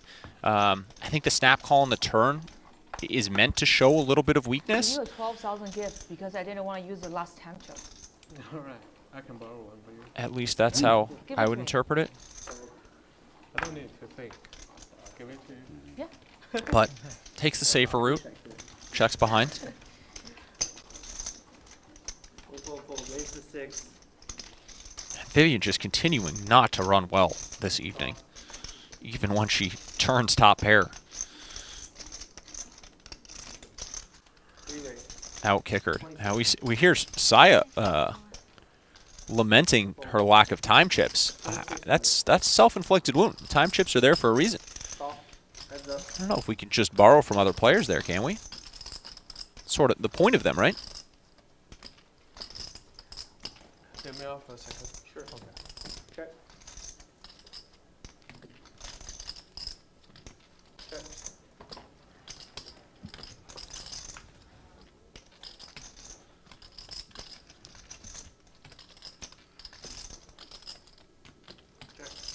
Bill picks up a little equity here on the turn. Might be enough to keep him interested in this pot. 2,000. Ooh, certainly for this sizing, I think we're continuing with all of our open-enders here. Call. Yep, Bill, come along. Misses. Left with jack high. Couple napkins for Bill. We'll see if he tries to do anything creative here out of position. Pretty tough to go for a lead. You're just not representing much. He does check and just gives up. See if Saya goes for thin value after betting tiny on the turn.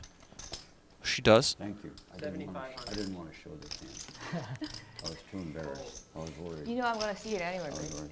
I Bill know, snap folds. not now. I didn't want you Maybe a laughing hand in that my face. some of our 7X can Behind my back, be right? turned into a check raise bluff on the river, but Bill not feeling that in this one. That's just fine.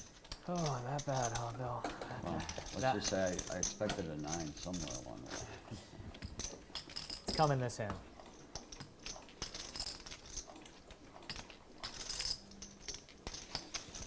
Ten feet of clubs talking about that ace queen versus ace six hand. Yeah, I agree, and they are.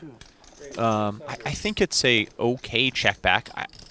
I think it's a spot where we probably could get away with a small bet, just because combinatorically we're going to have the best hand enough of the time for the type of hands that are calling us. If we assume our opponent isn't check raise bluffing us off of our ace queen at any frequency, then it becomes a good spot to bet small for value.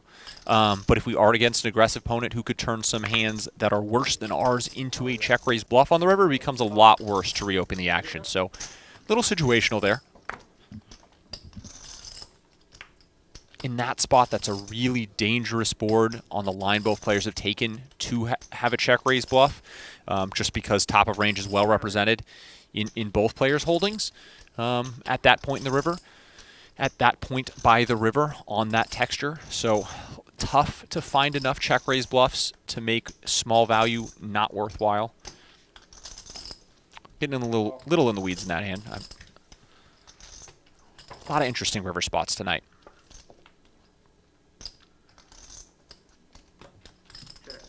Queen high. Chu going to be very happy to take this one with ace high at showdown. Queen of spades high. Yeah.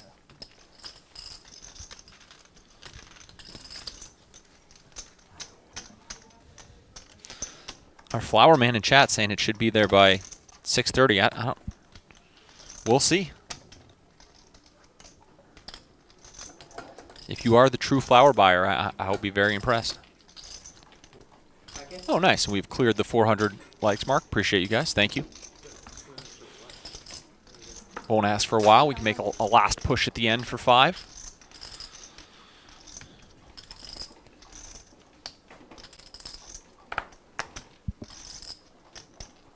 Raise the 6. Fold. John's had a quiet night so far. Fold. No, he is a very good player, probably mostly due to the cards. Heads up. He's been on the quiet side this evening. Sure he would like to mix it up. It's a flop that's going to give him a chance to get after it a little bit here. 500. Nothing there for the 10-5 of diamonds, though. Sure.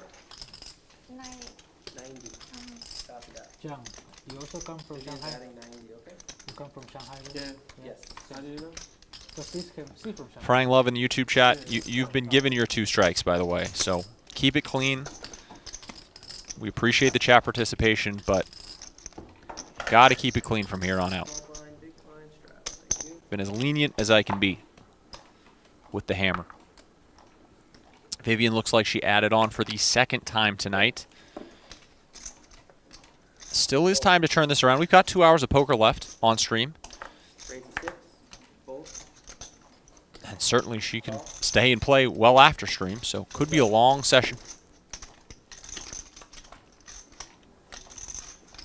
Vapor, the Louis Vuitton was just a guess, I believe, by JJ. I have no idea where that hoodie is from. Absolutely none. Could be anywhere. Call.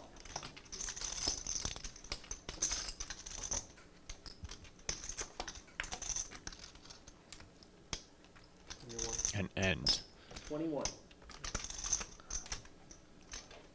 9-8 picking up a nice little turn here. Fold. Come on, 125. Gets it done with a bet. I would be the absolutely the wrong person to ask about fashion.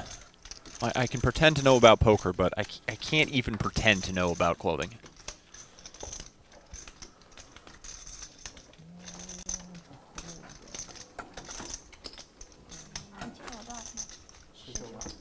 I don't think that's a good read, sir. I would guess the gentleman with 200,000 in front of him is not wearing a fake hoodie.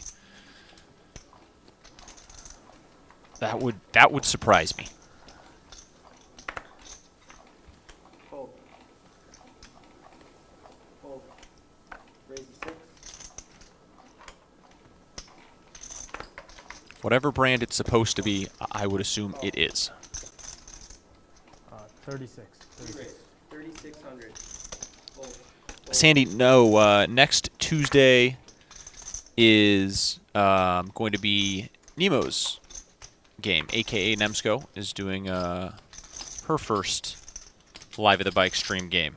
Not going to be the same live chat interaction.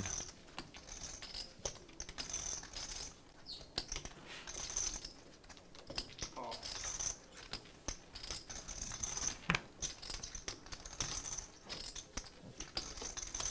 Heads up.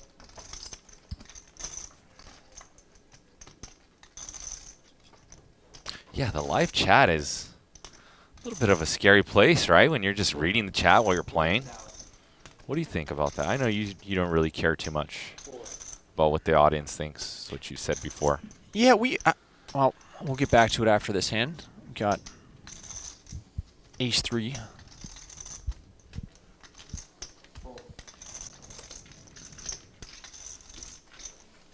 Denying equity from ace-10 here for 4,000 on the flop. John will take it down. Be nice to see John mix it up for the last 2 hours. The game that I played, the Run It Up House streamed games where we had live chatter interaction, it was less about the poker. They were actually feeding us Lauden Thinks questions live during the game for us to play at the table, which was awesome. So it was a lot of fun. Increased the gamble. Really good chat interaction.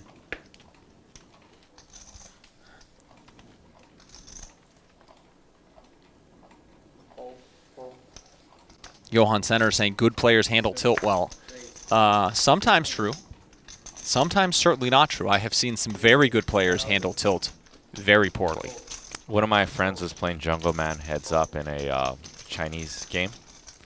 And Jungle Man not only punched the table a couple times, but fist chinned himself a few times at like full blast. So there you go. Good players do tilt. You know, that does not surprise me. That story. Oh, that's a factual story. Yeah. My friend has no need to make up a story like that. Zorop, no, we do not read Twitch chat, but thank you for commenting. You can change whatever you want. Yeah, 800. Call. Fuck, you know what YouTube needs? Oh, I'm sorry. I know Live at the Bike is more or less profanity free. I apologize, chat. You know what they need to implement? There should be a marker next to your name if you've hit the like button. There should be. So we can pay respects to the chat that is giving back and deserves respects paid. You know what? I'm gonna give you I'm brilliant, huh? I'm gonna do an honor Look at system. all these business ideas. If you smash the like button now and or have throughout this show, put a 1 in the chat and I will give you a shout out. Honor system only. Is that fair? Be honorable. That's fair. That's Okay. fair. Absolutely. After this hand. Oh, I'll looks give a like we've plethora got of Fallow shout-outs. in the chat. He gets a shout out. Thank you for smashing the like button. Be honorable.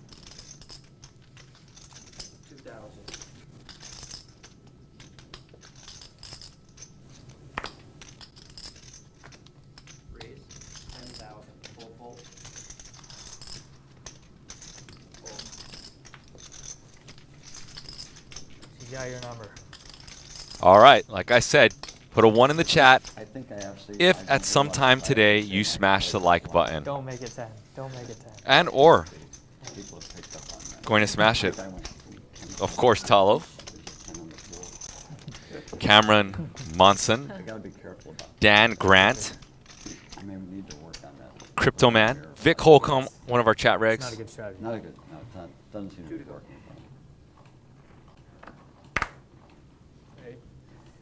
8,000. Josh Kidd, Prov, Alvi, Frang Love, Real Madrid, Corey Kilgore, Adrian Wu,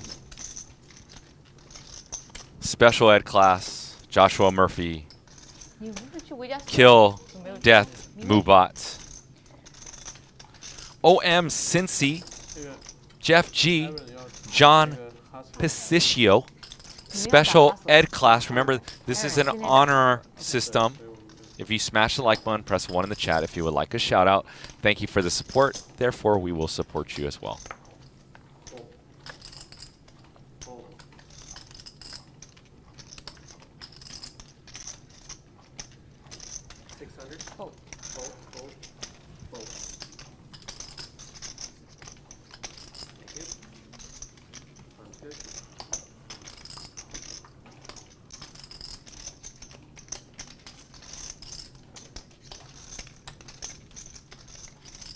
My bad, Cody, for calling you Corey. That doesn't seem right.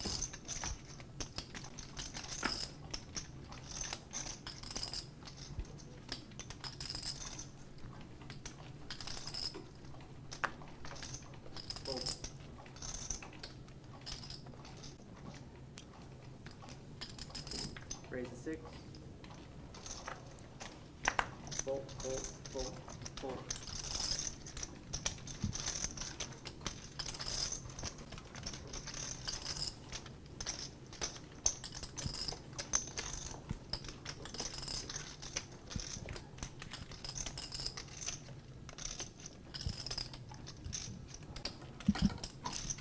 Yeah, DRK, I'm not sure how much Vivian is down at this point. We will see at the next scoreboard. Probably somewhere around 115 is my rough guess. Yeah, quite brutal. I mean, losing flips and then getting right equity to flip ace-king suited versus kings. That jacks versus that ace-queen hand was pretty brutal. I feel like she ran one other one that was pretty nasty. Yeah, really no major mistakes or even minor mistakes for that matter. I mean, I don't think she's played a hand particularly poorly. Sometimes poker just happens. Jew with JJ Garrett G's asking for a shout out. I don't really think we should give him one. Oh, I think you just did, and he put a 1 in the chat, so shout out to you, my man. Oh, I thought I was muted. That's my bad. Flush draw for Jew.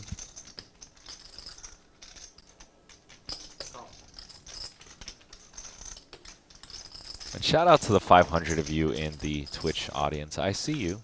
And Talo's paying close attention as Jew bricks out on his diamond draw. It does have a 4, though. And Jew is beating 7 high, but Vivian's going to put in a bet. I mean, he's got the jack 4. How could he do anything but call? This seems like a slam dunk call here. He's got number 2. There's not really anything else to do in this spot. Just the bulky sizing. And when Vivian chooses this line, Talo, she's basically saying she has a 9. Inexplicable fold. Corey, did I kick it this time? I think the problem there was he made a pair. Jack high, a little bit easier call. Wanna make sure nothing fell Pair of off. 4s gets tricky. Never tip. And whoever was asking for the scoreboard, you're in luck as Vivian just stole that one away from Jew. You never know. Just about 300k stacks between Saya, Vivian, and Jung, all sitting about 500 big blinds plus deep. Yeah, JJ, 196 is just about a 100k stack. I don't think we're giving him enough credit there. Here are the VPIPs. Jung, Saya, Vivian.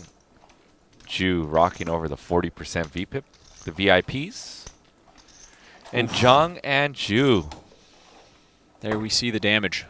Jung almost up a cool 100K, and Vivian down $107,000. Oh, man. But she's handled herself very well. Haven't seen her steam. So, see if she can keep it up. I agree. Staying cool, calm, composed, and collected for sure. Not easy to do.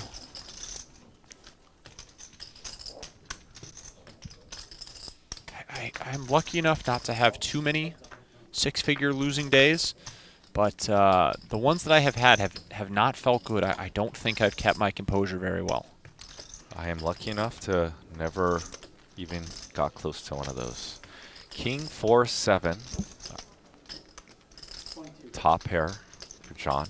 Jung with fourth pair. Does he come along for one bet? Maybe even perhaps to spike that 3. Fourth pair. I like that descriptor of the under pair.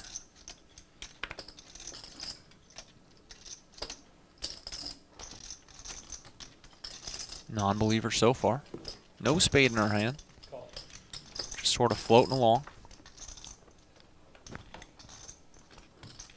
Seems like it's going to be real hard to win at the showdown with 2 3s here. Not sure what our plan is in this hand.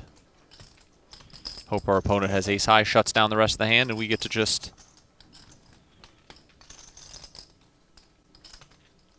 check it back twice. Very optimistic.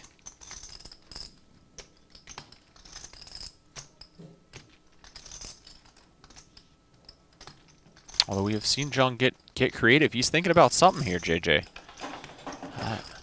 What do you think about this sizing that John is using here? Pot's pretty polar.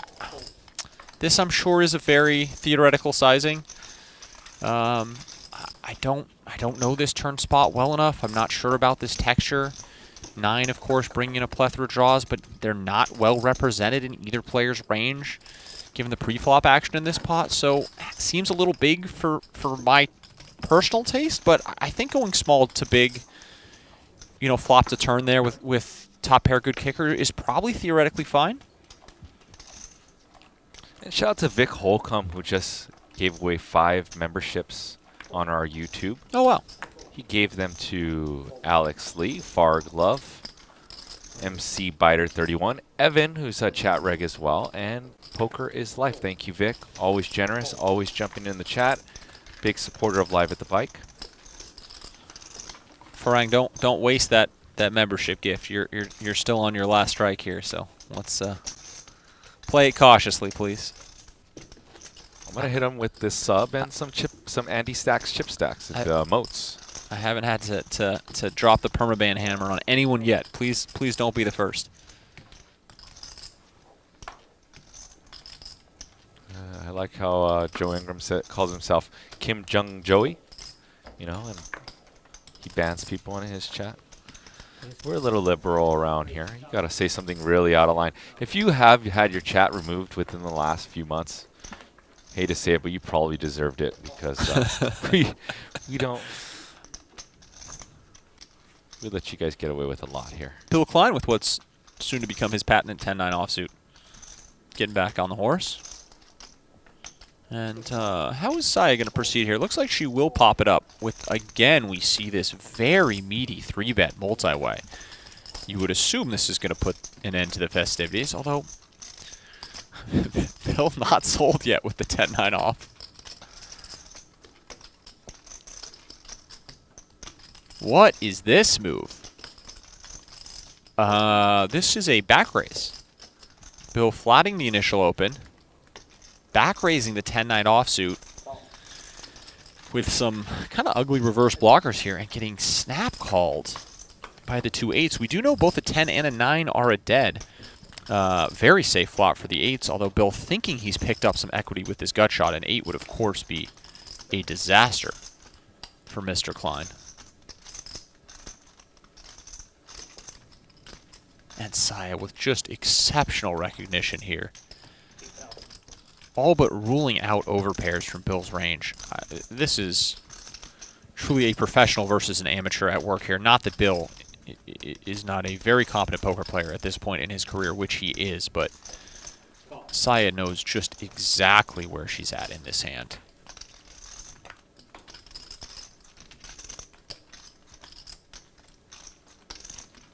And Bill would certainly get paid a bit if he were to hit a 9. Well, before the 5 came out, that is. Since Saya is not going to put him on 9s or 10s here. A spot where Saya's probably figuring that Bill's range heavily ranges to overs like ace king and ace queen. Yeah, very, very clearly putting him on 2 big overs here as she proceeds.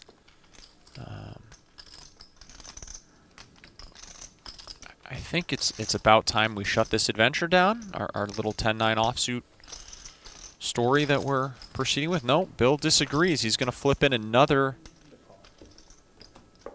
12,000. And now Saya just gets there with the straight. No longer worried about anything at all. This will be absolutely wrong timing for Bill Klein to try to rep this board in a 4-bet pot. Yeah, and I... Wow, all of it, that's Talo. Just really strange line here from Bill. I don't like to openly criticize too often. However, when we have back 4-bet, check called, I'm not really sure what we're representing at this spot.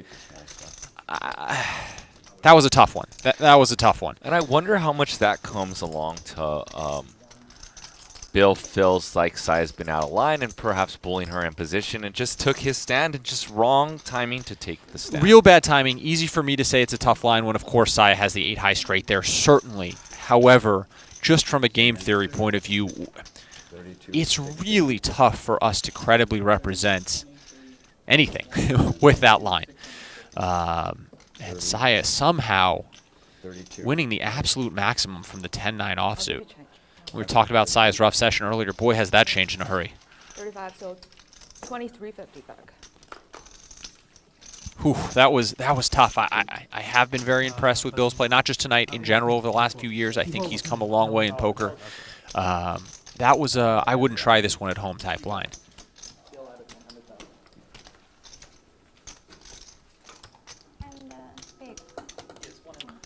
Or at least proceed with caution. At least proceed with caution, certainly.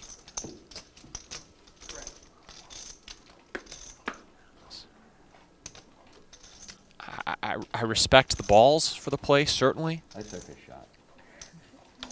He thought that's a scary river card, which it is. It definitely is. I don't think it can be credibly represented at that It's pretty point. tough to win when that That happens. doesn't seem to work as often as I thought. I think I would have learned from the super rollerball. The exactly same thing happened. Saya is probably making that snap call with pocket 9s just as fast as she was with the 8-high straight there. But who knows?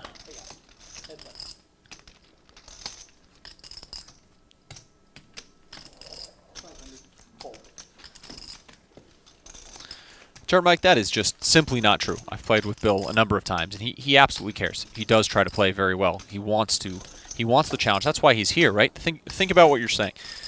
I think this is something that people get wrong a lot with some of the very wealthy gentlemen who play these games. They are choosing to use their time, this much of their time, to come play poker. That says everything. He clearly doesn't need the money. He could do literally anything he wants for fun, right? He's set for life. He's choosing to spend his time to battle some of the best cash game players that we have to offer. He's doing it out of competitive spirit. He certainly cares about his results, not in the same way that the money's going to hurt your average player, but just in terms of competition. He is trying to play as well as he can, and that was just a misstep from him. He identified that the river was a scary card, changes the texture, shouldn't be good for the previous street's aggressor. However, it was a misstep in the sense that he back raised 4-bet. He can't credibly represent a straight there. And yeah, just got just sort of stepped in it. It happens.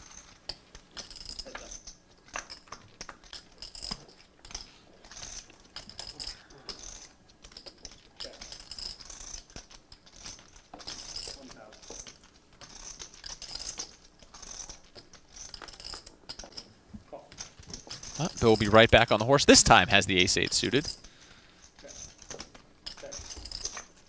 Ooh, action turn card here. Goes check, check. Never mind. Unfortunate run out here for Bill.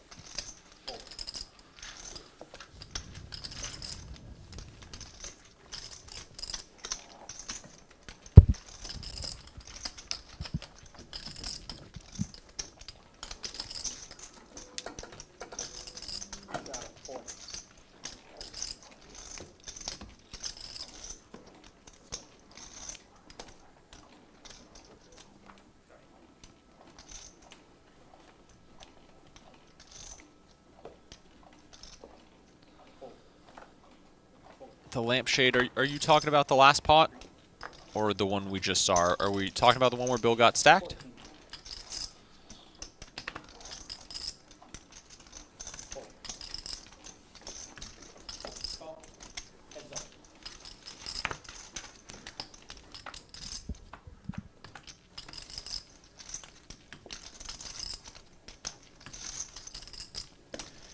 Yeah, if you're talking about the pot that Bill got stacked, he back 4-raised. So he first flatted pre-flop. Saya 3-bet huge. The original flat open was 900. Bill flatted. Saya 3-bet to 6,000. And Bill then 4-bet to 14,000, I believe.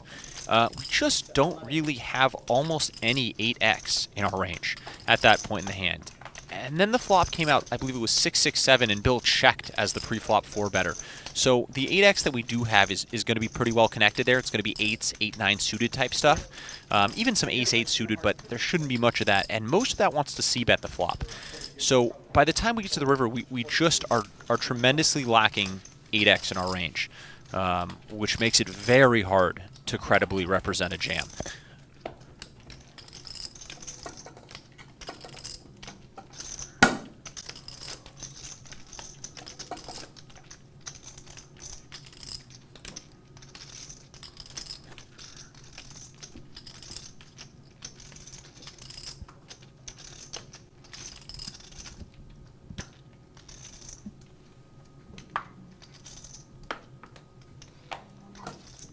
But as JJ pointed out earlier, Bill does match his losses to charity, so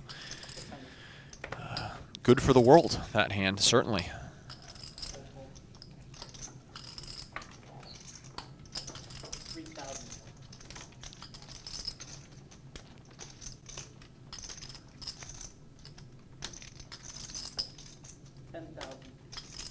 Did I just hear 10,000?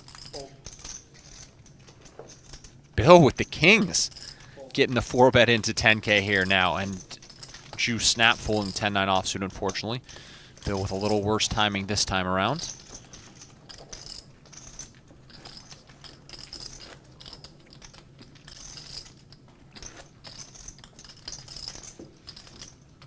Zorro, that was a little different. He check-called flop and check-called turn, and he's not going to be lead jamming the river for an overpair. Just not a line we can take with a 4-liner to a straight and a paired board out there, right? So, no, I don't think we ever have kings or aces in that spot with that line. Actually, the only hand that he's credibly representing there, in my opinion, would be 7-6 suited. And then we have to talk about the frequency at which Bill is back 4-raising with 7-6 suited and then checking flop, checking turn with his boat. Probably going to get into the weeds a little bit too much if we go down that hole, so we'll just leave it at not very often. Nice little turn card for the king of diamonds. Nobody else with anything. It'll probably be the end of this hand.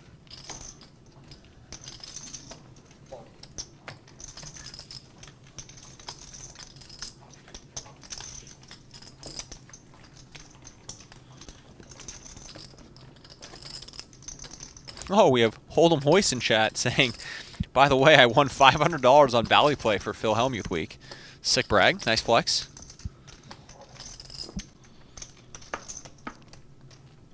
Congratulations. Winning $500 off of a free show.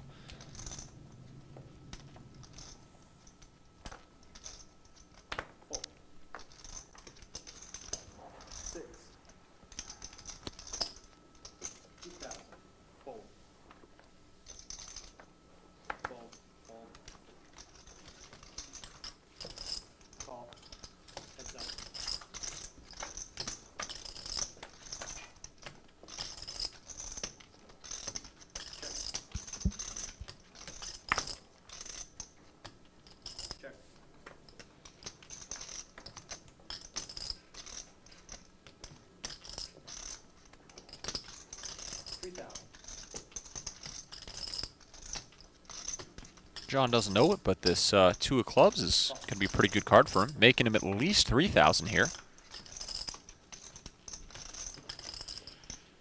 Not a great river in terms of getting paid. Certainly the most prominent misdraw or draw on this board would be hearts. Our deuce is shrinking up quite a bit here. You can safely let this one go, but we'll see if Drew decides to put on the cape and make a spicy hero call. Wow, and he does. That's a wide call. Got to really think our man is over bluffing there.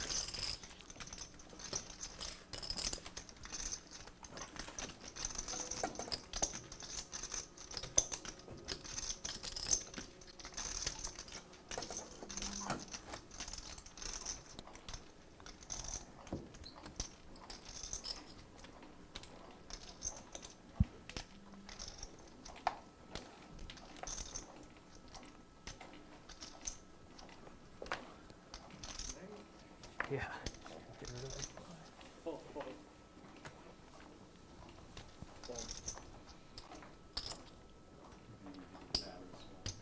I do not know how to pronounce the person who asked name, but the commentators are JJ De La Garza, the one and only, although he is, I believe, retired for the evening, and myself, Thallow.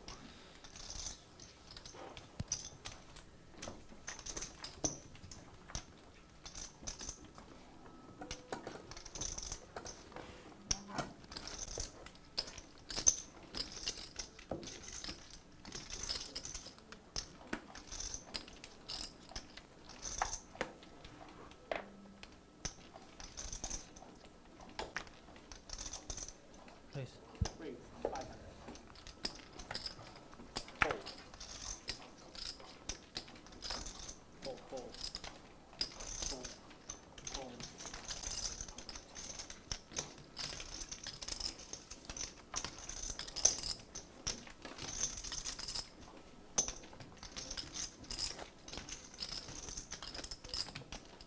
Battle, fold.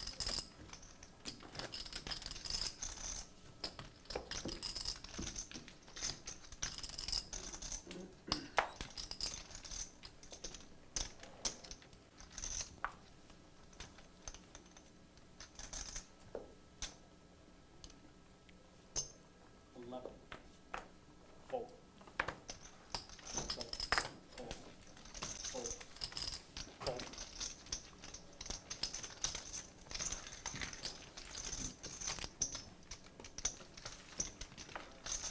张江，你之前那把在河牌 all in 那把是 bluff 吗？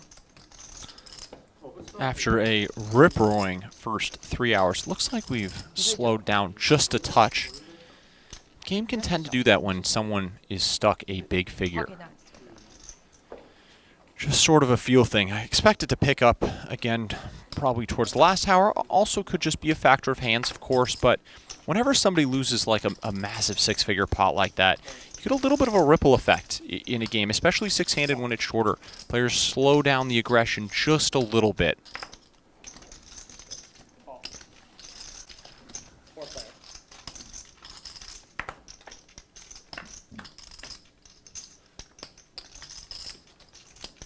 I struggled. I think so, yeah. It must be, yeah. Someone did. I didn't know it was you. struggled. Yeah. Safe flop for the ace-king here. Whatever. Might pick up a customer in Struggle, Bill I didn't for at realize least that. one street. I don't know what Sure I'm enough, doing. Bill's going to come along with the Jack-10. See if Vivian can get a little bit back here. Too busy winning to keep track. So it's going to be Winning all the money. He just told me he bluffed me with he had pocket nines. That hand. You did? ooh, Jack-9 would have got there. The big one, the big one. When he went all in on the river. Oh. I don't even remember. Oh, we hear Saya finding out about CLC on the stream. Yeah, sure. Jung's huge river bluff from earlier. For those of you who were not here, we had about 40,000 in the middle. Saya had about 42,000 left in her stack on a 3-flush board, king high. Jung turned pocket nines with the 9 of spades into an overbet river bluff in position. Saya checked it to him with king 10 top pair, medium kicker, no spade. Jung ripped it in for 42,000 and change. Sayatang folded. It's pronounced thallow, just as it's spelled. TH like the. Evan. But JJ likes tallow. I let him roll with it. It's all right.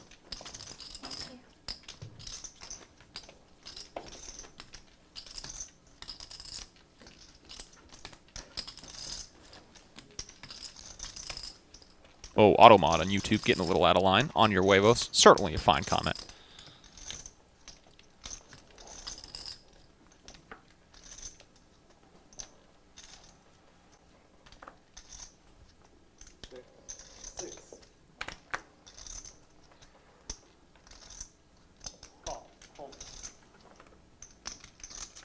Call.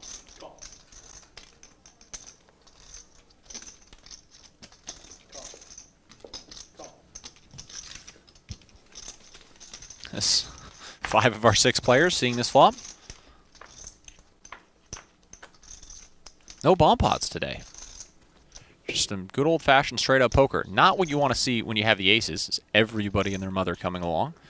But fortunately, very safe flop for Jung. Really, nobody has a piece of anything here, though. So he's just... Well, Vivian could maybe make a loose float with this gutter. Probably not with the 2 hearts on board. She is last, though. She does flip it in. It's a spot where closing the action, you feel a little bit better about your hand.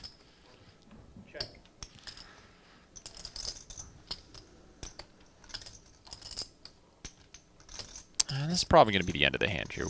I would expect Jung to fire, and very likely Vivian's done. And sure enough, Blake asking a good question in the YouTube chat for anybody who isn't quite as familiar with these type of games. How does the number of players affect the action? You get wider ranges. You're just forced to play more hands. So because the blinds come around a lot more often, you're going to lose more big blinds per hand, or how you measure poker often is per 100 hands, for example. You're just going to be posting the blinds a lot more often per 100 than you would be at an 8 or a 9-handed table. Thus, you need to play more hands. So in general, ranges are wider. Action is just more action. You get fewer coolers just because of the nature of getting fewer hands dealt. You're going to get fewer big hand versus big hand in general, combinatorically. But you'll make up for that based on players being forced to play wider ranges and generate their own action, even if they don't have the nuts.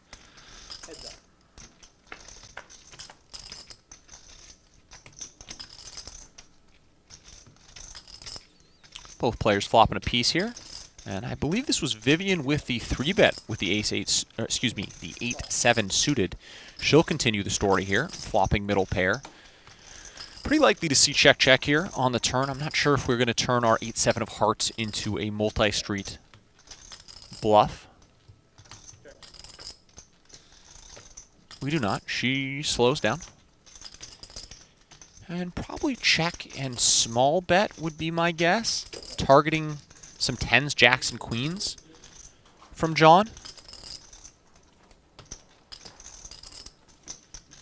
Yeah, sure enough, we see John come in with a little bit under half pot, and Vivian with a disciplined laydown lets it go. We really haven't seen her make too many mistakes, despite being absolutely buried in this game. Just has not made the best hand. Very hard to play poker when you simply don't make the best of it. There is a huge delay, Chuck.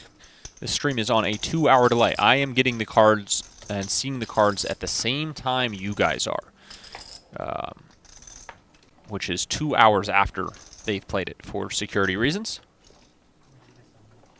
And there is no control booth. So there actually isn't anybody here seeing the cards. This is a full setup here. I mean, I'm sure somebody could go into the booth and see them if they want, but there's nobody sitting watching the cards in real time.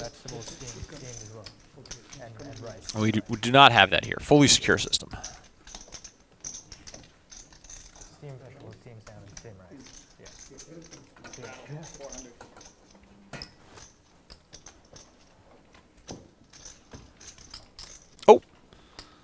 A.K.A. Nemsko in the chat.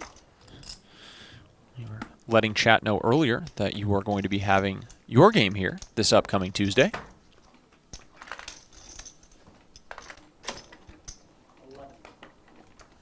That I will also be in the booth for. I'll actually be at the tables for the first 2 hours of that before commentary starts, and then hop into the booth. Hopefully I don't do anything too ridiculous, so I don't have to criticize myself too much in the booth, but might happen.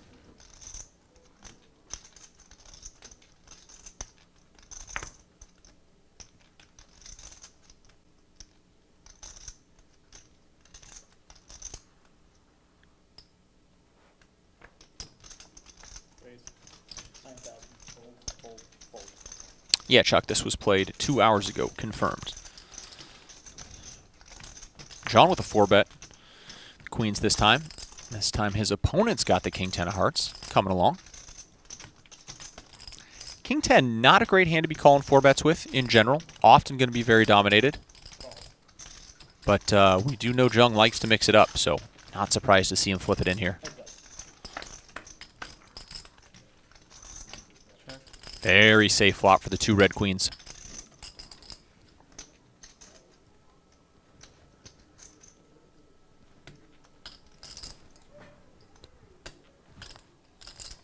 A lot of backdoor stuff for the King 10 of hearts.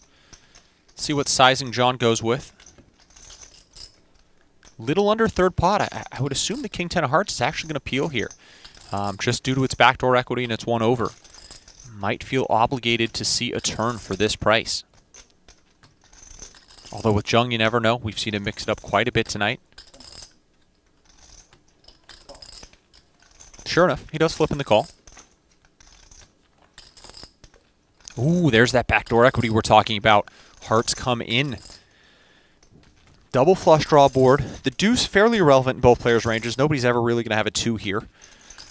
So we can pretty comfortably continue with our queens for value. Just a question of what sizing we want to use. It is nice to have the queen of hearts in our hand in this spot. Reduces the backdoor flush combinations of our opponent.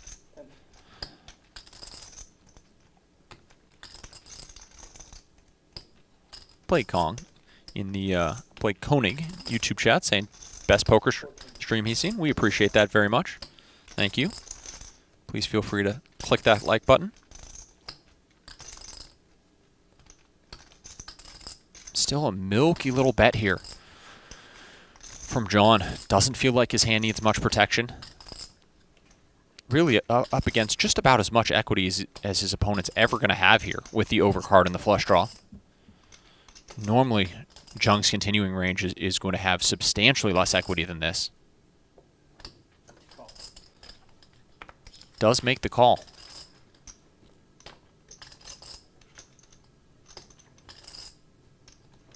Front door flush comes in, giving Jung a pair.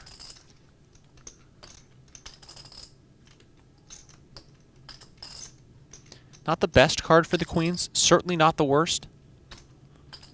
You're not overly worried about the flush at this point. It is prevalent, certainly. Well, now you're worried about it. Holy shit, Jung has just ripped it again. This is interesting.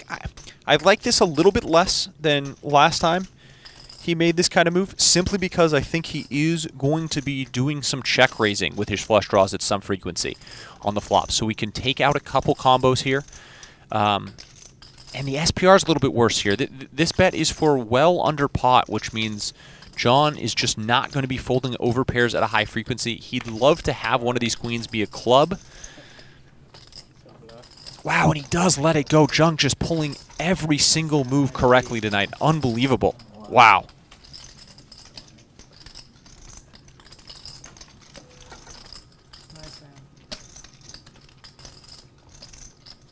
Shows on the bluff, too. Just making every single correct move there. River second pair, turns it into a bluff jam, and gets it done. We've seen a lot of incorrect river calls tonight, so players might be a little bit shy, but I do think queens... So you're going to call anyway? No, it was a good bluff. I had you beat. Has to call. Bluffing? I had him beat. I had the best hand.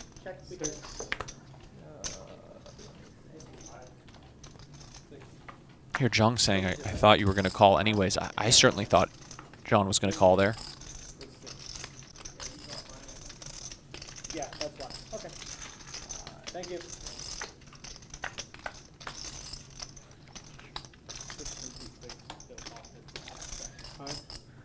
Teen Feet Club saying, I would not like to play against that boy. I agree. Said that earlier. Jung seems miserable to play against, to be honest. He is been very aggressive, picked his spots very well. A lot of creative lines, a lot of deceptive lines. Not somebody that you'd really want to be in there mixing it up with.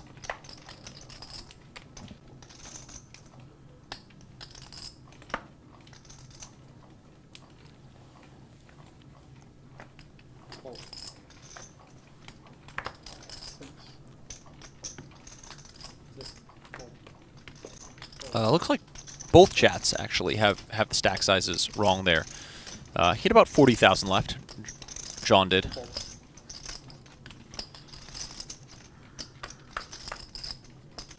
So the bet was for a little over pot.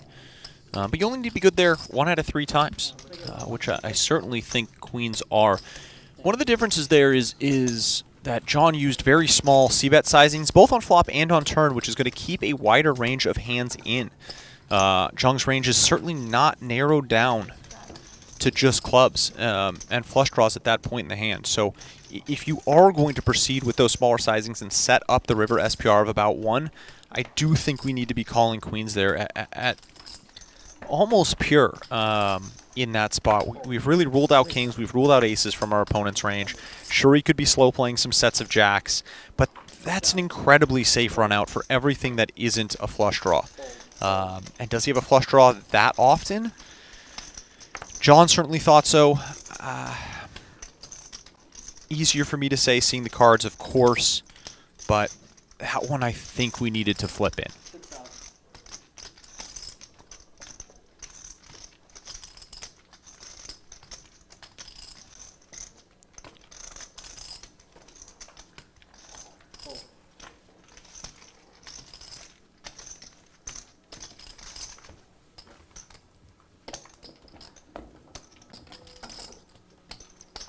Chuck Daly asking if Sai is the only pro player in the lineup. No, John is a very good pro. I'm not sure where Vivian comes from, but I think she's playing a lot of poker from what I've heard. She was playing a huge game here recently this week and doing very, very well. Ju plays a ton of poker, not a traditional pro by any means. He's a businessman background, but he plays more poker than I do when he's in LA. Guy spends, from what I understand, every single day at the tables, just finding games that are running whenever he's in town.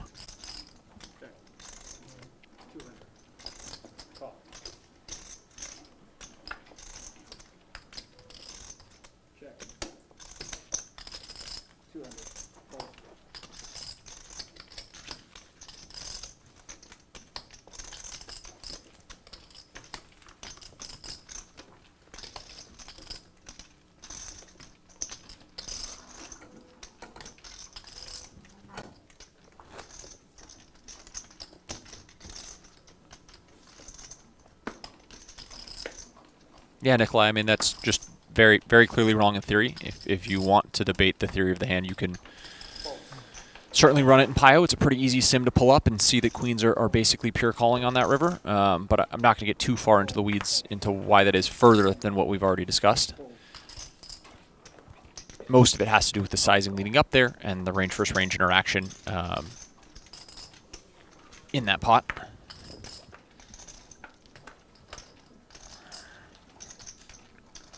That's why we've seen that spot be called most of the night in similar positions to a larger river bet, even to overbets. These players are certainly good enough to be balanced bluffing, as we've seen.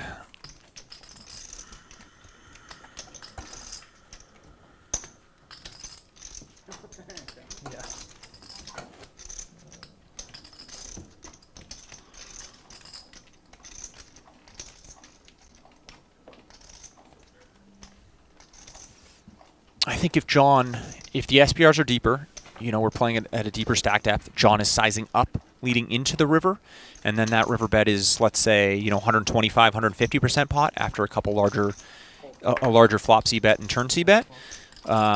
Definitely we can start to work over pairs into a fold. They don't make great bluff catchers in that spot. We really want to put a lot of weight into our hand having a club in it to hero call there.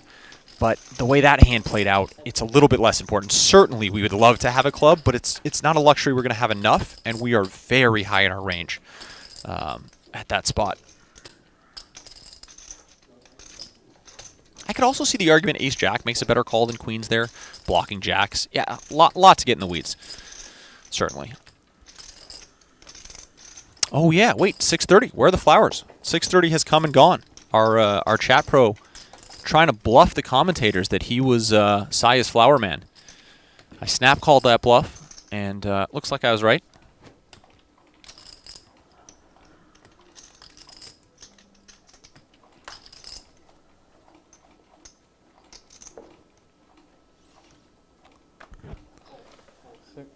Dan with a good question in the Twitch chat for people who are not complete poker nerds, asking what high in our range means. So range is, I'll try to explain this very quick. I know some of you are going to eye roll at this type of question. But for those who don't know, your range means the combination of hands that you have based on the way a hand has played out so far. So for example, because John 3-bet that pot, we can put him on a lot of overpairs, things like ace-king, maybe some ace-queen suited, even some ace-jack suited, and then his bluffs would be, like ace-4, ace-5 type suited hands, 8-7 suited type hands, things like that. When he's c-bet flop, c-bet turn, that's all information that we're getting about the type of cards that John could have at that stage in the hand, and that would thus narrow his range. We're narrowing the combination of hands that John could actually arrive at the river with. So your range is just all of the hands that you would ever potentially have at that spot based on the way the hand has played out.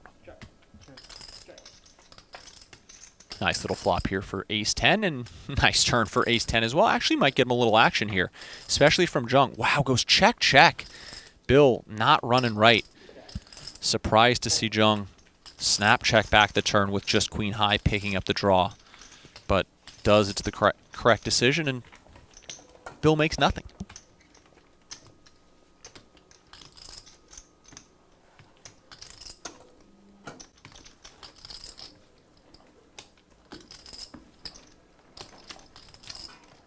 Chuck Daly asking how he gets to this table. Well, bring 100K, text Wayne, and I think you got a seat.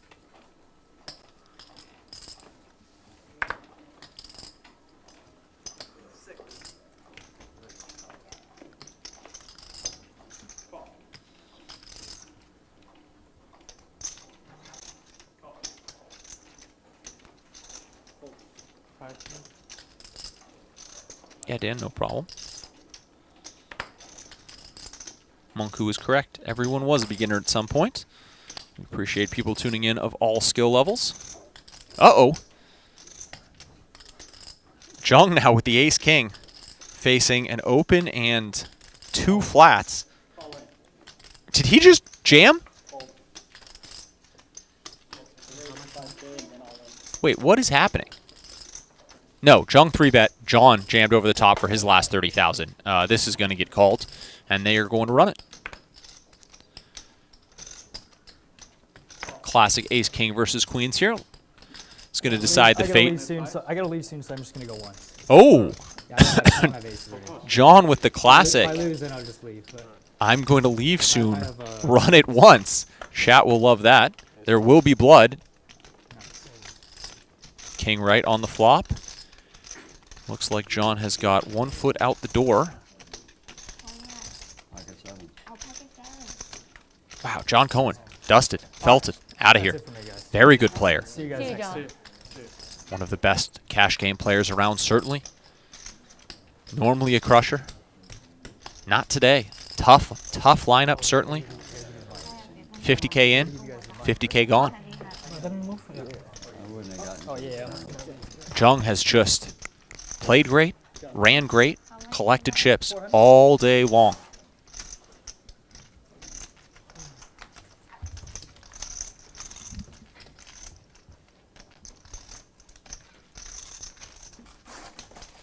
No, you're not the blind on that. That's at least our 6th pre-flop all-in today. 5th or 6th pre-flop all-in. For those of you who always ask, hey, this is short-handed, when are we going to get more players? Why isn't it 8-handed? Why isn't it 9-handed? This is why. The action is just much, much better when you're 5 or 6-handed. You are required to play your ace-king much faster in a game like this where there's so much dead money and there's fewer hands being dealt. And you see things like this happen at a much higher frequency. There just is a lot more blood. Here we see the leaderboard. Jung now up a cool $161,000. Saya, who was in an early hole, climbed up to a nice 80,000 profit. Raise 500. Fold.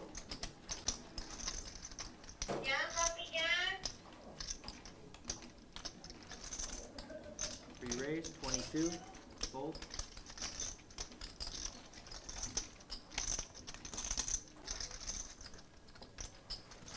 Call. Heads up.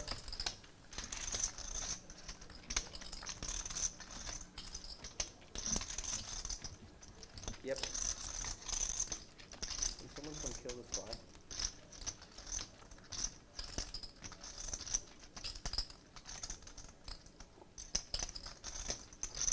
Bet. 16. Fold.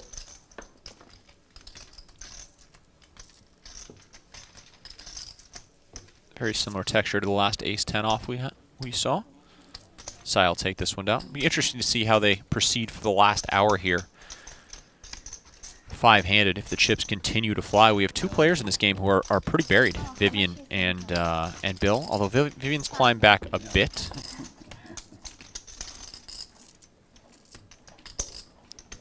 I'm losing fast enough. Wait.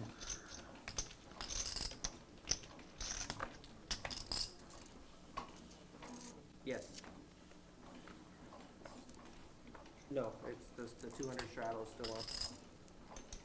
Fold, fold, fold, call, option, Raise. raise, 700.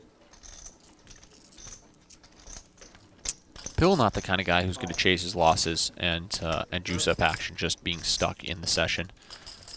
See if Check. Vivian might take that route with only 1 hour left in the game. 500.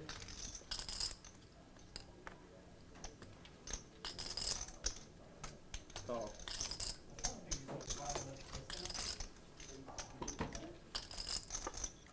Oh, and I see we have gotten over the 500 like mark on YouTube. Appreciate it. Thank you, guys.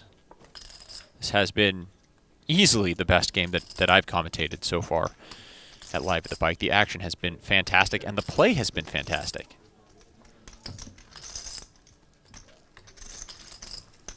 Players playing creatively, playing well. Really great game today.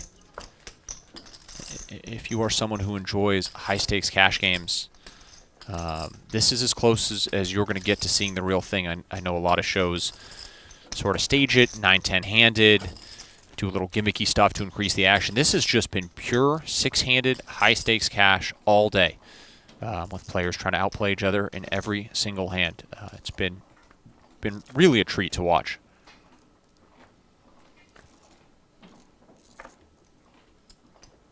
Raise to 6. Fold. Call.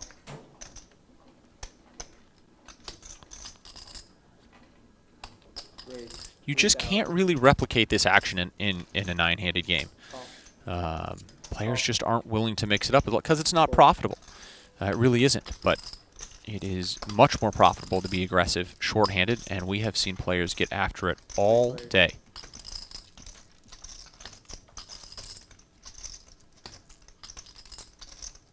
Going to be some bloodshed here, too, as we've got Jew's ace-10 running into Bill's ace-jack. I believe Jew was the 3-better out of the big blind here with the ace-10 suited.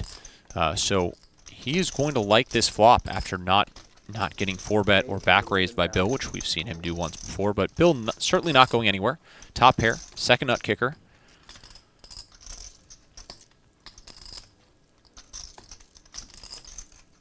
Wow, Bill coming in immediately with the raise here. This is interesting. I think I like flatting most of our ace-jacks in position here, but has the best hand. Puts in a nice value raise on the flop. Problem is, one of the reasons that we don't do a lot of check raising here is this just isn't then going to be a hand that's worth 3 streets of value. After we raise flop, we can pretty comfortably call for 3 streets with our ace-jack, but we are going to need to slow down at some point in this hand with just a jack kicker. Bill going for a little under 1/3 pot here on the river, though. Really trying to keep some king X around. I do like this sizing if we're going to raise flop. This is nice from Bill. 10 seconds. Doesn't let certainly any ace-X combos fold, and we'll even keep in some king X. Problem is, what bluffs do we have? We're raising this flop on ace, king, deuce, or rainbow. It's tough. I think we've muddied the waters a bit with our flop raise, but... Wow, and Ju jams for value with the ace-10. Is Bill going to get himself in a spot where he folds the best hand after this flop raise? Oh, no! Oh, Bill. Wow, folds the best hand. Tough one there. That's a spot where I think we really compounded our mistake after raising flop. Oof.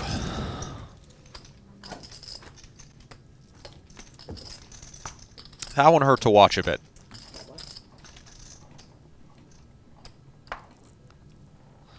Now, to Bill's credit, Ju should not be value raising worse there almost ever, but Raise to 600. that's tough. Call. Call. Fold.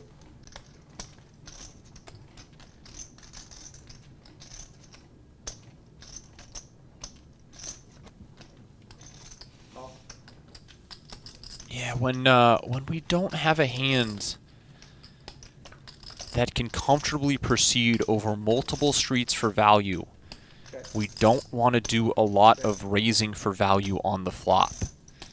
It's fine to clean up our equity with some hands. It's fine to semi-bluff, but you see the problem there when we turn a value hand into a raise that narrows our range down to having the absolute bottom end of our value range. When we face pushback on a later street, we just don't know what to do. And in that spot, he actually got raised by a worse ace, which should not happen very often. But that all sort of started with the flop raise in a spot that we should probably just be pure calling.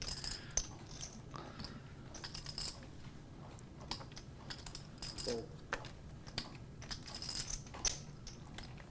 500. Call.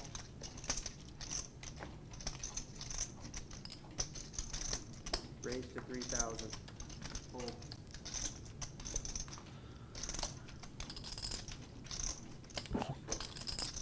We can recap that hand in a second for the chat that missed it and is asking. Right now we've got Saya with the aces. Bill in no mood to fold now.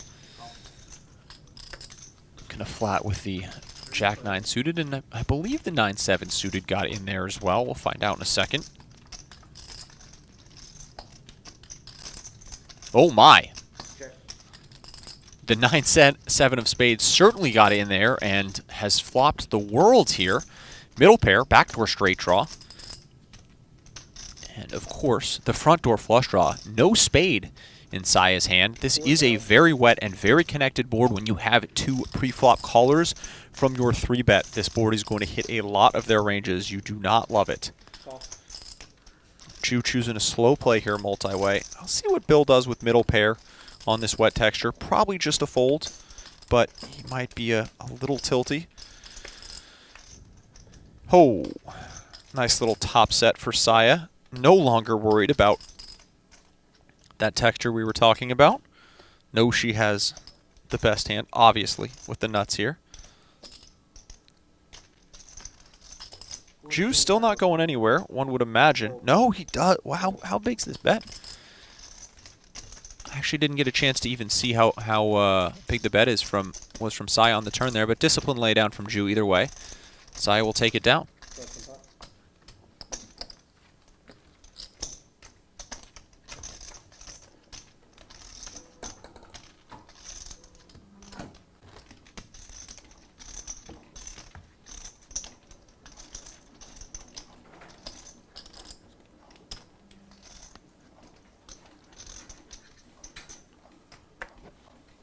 Fold. Fold. Both chats are moving. Hard to keep up.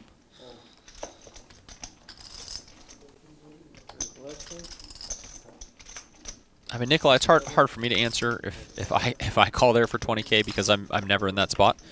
You think he 5? He's 6. She's 4. So Four. there's We skip 5. Get your 6. I'm never raising with ace jack on the flop there. My turn. After How much? 1 4. calling a 3-bet pre. Okay.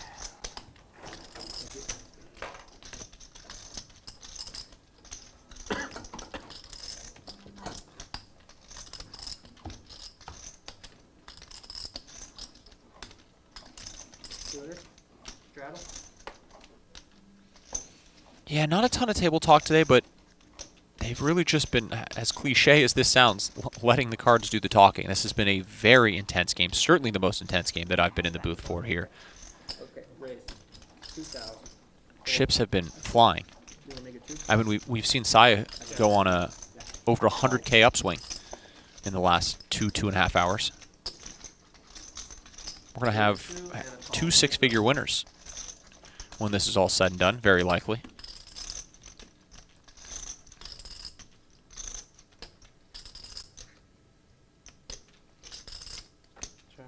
Check. Check.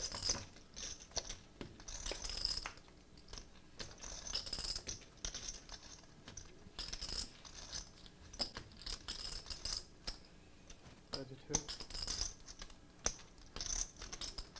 32. Fold.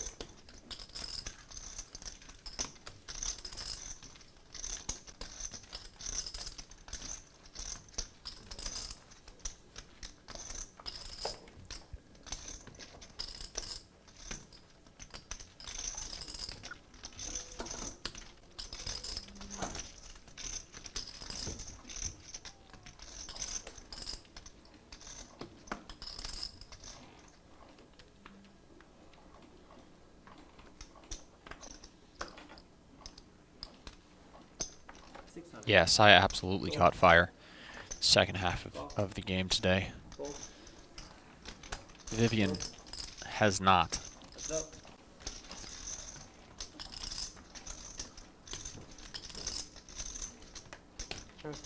Size ace-4 suited getting out-flopped here by Jung. Jung just continuing to make the best hand in almost every hand he plays, and when he doesn't, has found a way to win anyways. Not going to get any action here. 1,200. I say that, Saya hasn't folded yet. Fold.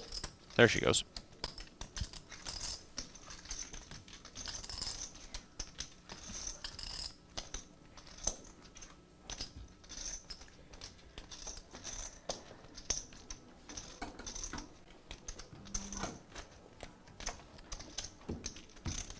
I won't have quads when you have not full loss, John John.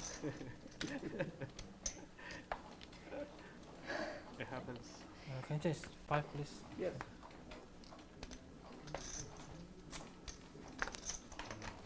Did Saya just say she wants to quads over nut full house someone? 600. That's a little fucking greedy. I mean, jeez. Call. That's up. Let's settle down.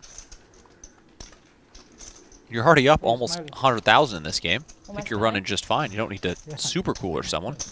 You're thinking of something. 400. Look at your chips, that's why. Wow, what a crusher. Not satisfied. Check.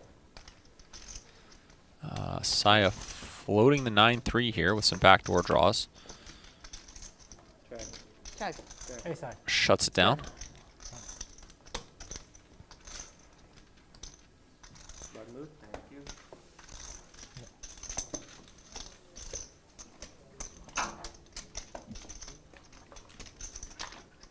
Yeah, Carlos Today Ferrer no saying flower? Sai is a bully. Oh. Certainly, but she's earned it. No flower today?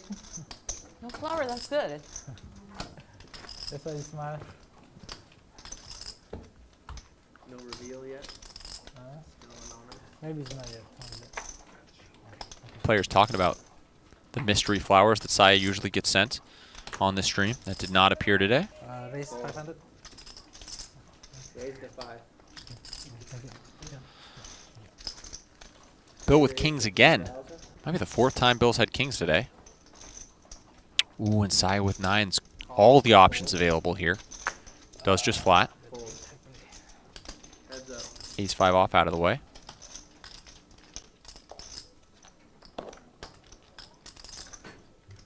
King in the window. Welcome sight for Bill. 4,000. 4,000.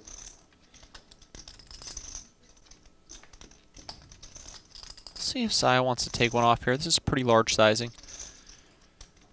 Just under 2/3 pot c-bet here by Bill in this 3-bet pot. Little larger than maybe he needs to go, crushing the board to this extent. Wow, and Saya just lets the 9 go. Probably want to size down there a little bit, force some more continues. In Bill's position, just no turn card you're worried about whatsoever.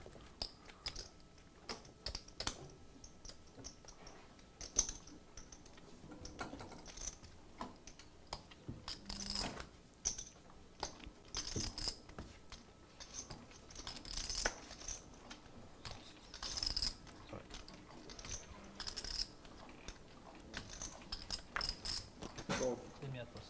Sure. Yeah. 600. Raise. 600. Fold. Fold. If you're in chat and you're trying to learn about poker, this has been an excellent stream for that. You've really seen the players who are good maximize their value in spots and then minimize their losses when they're behind with similar type hands. When the situations have been reversed, we've seen, unfortunately today, Bill, who I do love, has sort of lost the maximum in some spots and not been able to maximize value when he has had the best hand. And that really is a huge difference in poker. It's not just making hands. It's not just running good. But when the cards aren't going your way, it's about finding ways to lose the least you can in those type of pots. And when you do have the best hand, it's finding a way to win the most. Certainly Jung has run great today, but we've seen him do exactly that all day. Is absolutely maximize his value. Check. Jung can give up here on this river. Bill flip over the ace. Scoop another pot, get a little momentum, but these small pots are not going to get him whole. He's going to need a bigger hand before the day ends.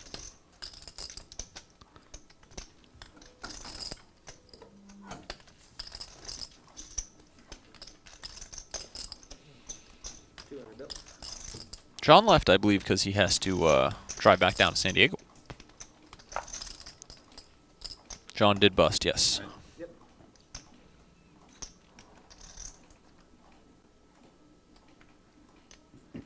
Raise to 6.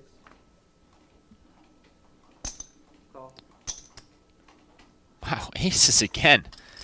This is not a replay, folks. Saya with aces one more time. Jung with ideas. Fold. Click up the 3-bet here. They are very, very deep. So I expect we do see Saya just mandatory put in the 4-bet. But I against a player like Jung, this is a spot where you could do some calling if stack sizes were shallower. He's just so aggressive post-flop that you do want to give him rope, and aces are the hand to do it with. But at this stack depth, almost pure 4-betting. Fold. Jung will let it go. He's been messing around with everybody today, but doesn't want to get in Saya's way.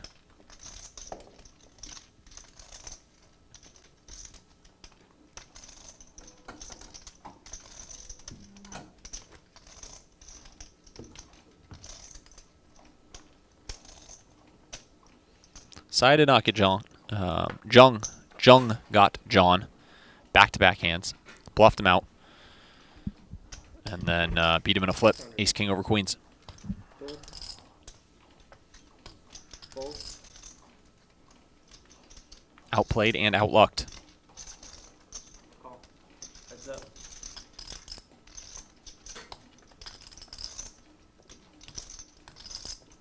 King queen versus king 9 here. Check. Not much for either player. King 9 picking up backdoor hearts. Check. Check. Both players seem content to just run this one down. Check. Check. King high.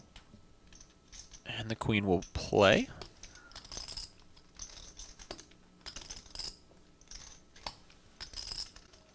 Lampshade asking why you want to 4-bet with deeper stacks. Well, especially out of position, but just in general. Aces are a one-pair hand. They're going to play better at a more shallow SPR. Think about the type of boards that you feel comfortable value betting aces on, right? Most of the time you feel very comfortable on the flop, pretty comfortable on the turn, but by the river you're not really sure if aces can still be going for value. The more complexity to the board texture, the harder it's going to be to get value out of one pair, which is often what aces are going to be. There are, of course, exceptions to that. You can certainly get value with aces on certain runouts, but just as a general rule of thumb. So by shortening the SPR, you increase your likelihood of being able to get more money in by the flop and by the turn, and not having to worry about tricky runouts on the river.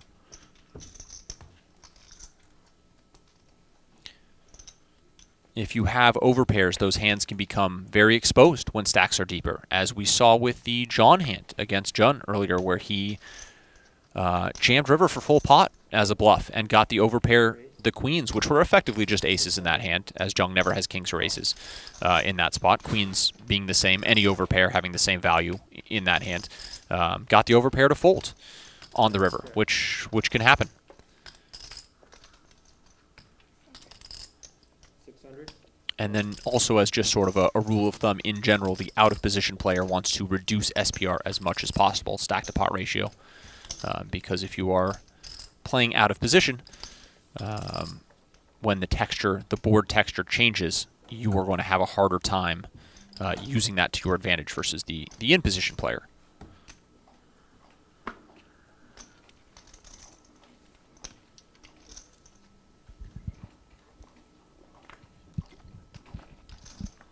YouTube chat over here wondering who I'm talking to. Twitch chat's got the questions right now. Yeah, no problem. Heads up.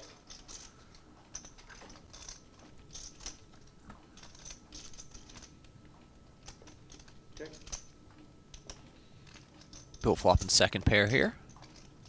Saya with absolute air. Some backdoor potential with that air, but for now, queen high. Oh! Check.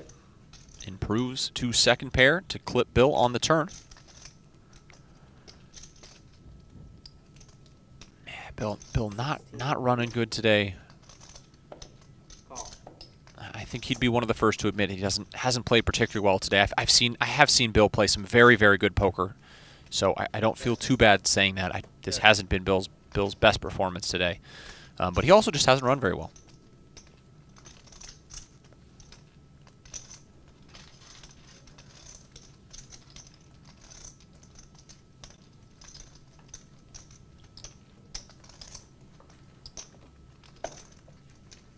Gerber asking if that would be the same thing with kings and queens. Yeah, I mean, generally, with your premium hands out of position, you want to reduce SPR as much as possible.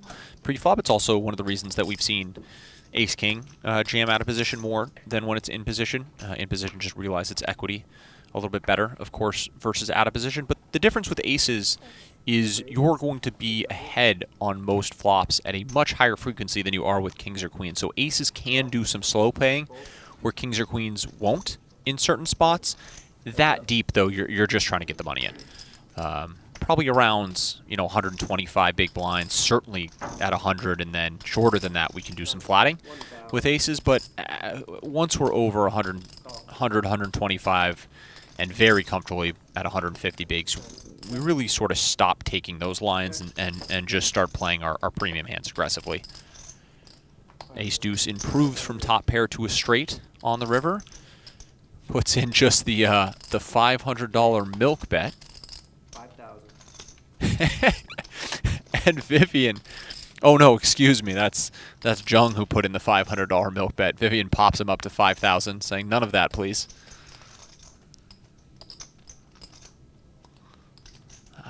Jung trying to target some odd one pair, 5x, 4x type hands for that 1/8 pots river sizing. I don't think there's anything we can do but toss our hand into the muck here. He hates it though, you can tell. Hates folding.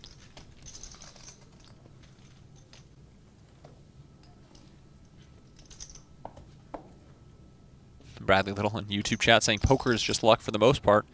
Well, it all depends on how many hands you're playing, right? One hand of poker is almost pure luck. 100 hands of poker is mostly luck. 1,000 hands of poker is a pretty good combination of both. 10,000 hands of poker is mostly skill.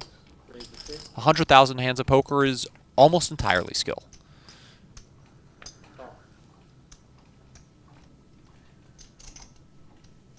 Call. Call. 4 players.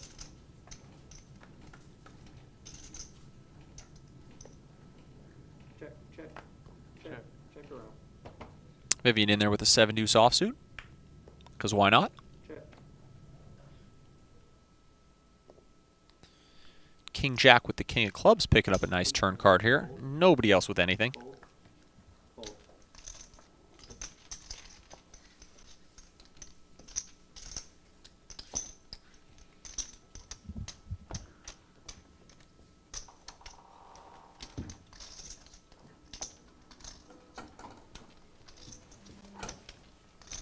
Yeah, Shravan, these are very, very deep stacks now, even with the straddle on.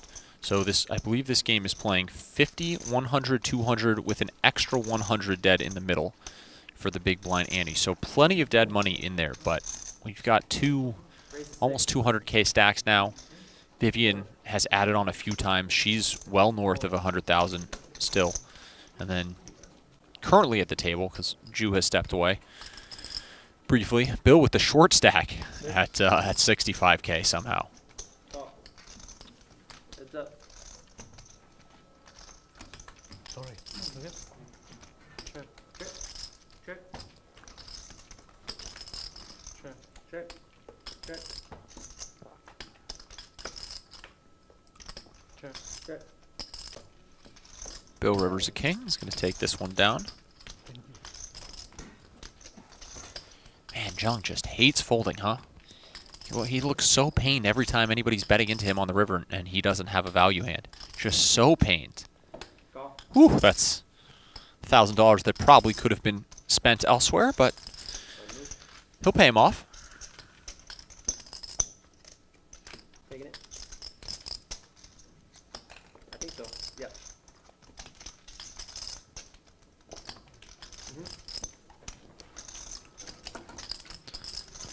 Yes, Jimmy H, we are live, at least with the commentary. Stream is on delay for security purposes, of course.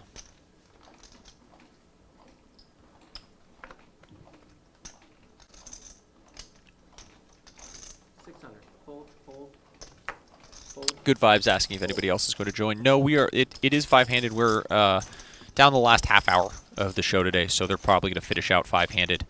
But if you've been with us throughout the day, you've seen the action that a six-handed game has shown you. There is a reason that the preferred game for all online pros is six-handed, and we have really, really gotten a treat today. I actually don't remember the last time we've seen a good six-handed, high-stakes live game being played.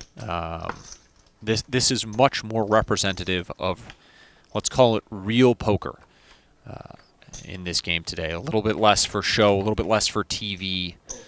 Not sort of your soft 8 or 9-handed games that you'll find in your everyday casino. This has been real theoretical-based poker for the most part, and it has been a treat to watch. The players have absolutely gotten after it. We have seen probably north of 10 incredibly tough river decisions so far today. We've seen 5 or 6 huge pre-flop all-ins. Check, check, check. 13.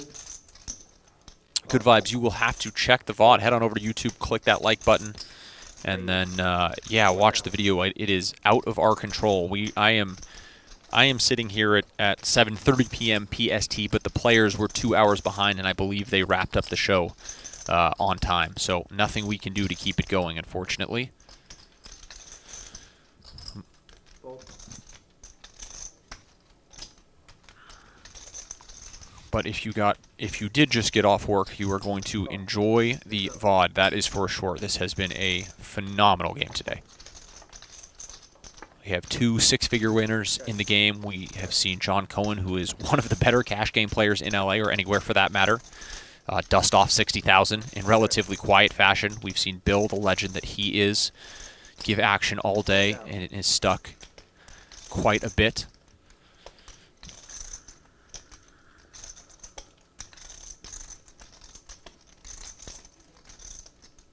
Lychee, that actually is a legit question. Sometimes in these stream games, they are played rake-free. This is a raked game. The players play a collection pot, but it's a timed rake. It is more or less insignificant for the stakes they're playing. Probably something around $10 a half hour, something like that. Raise to 8. Call. 7. Guys, relax. Sandy is a phenomenal mod in the Twitch chat. Take a breath and realize how hard it is to moderate this sort of chat, to solo moderate. There are plenty of trolls in here that she does have to deal with on a consistent basis. It is a thankless job, and we appreciate it.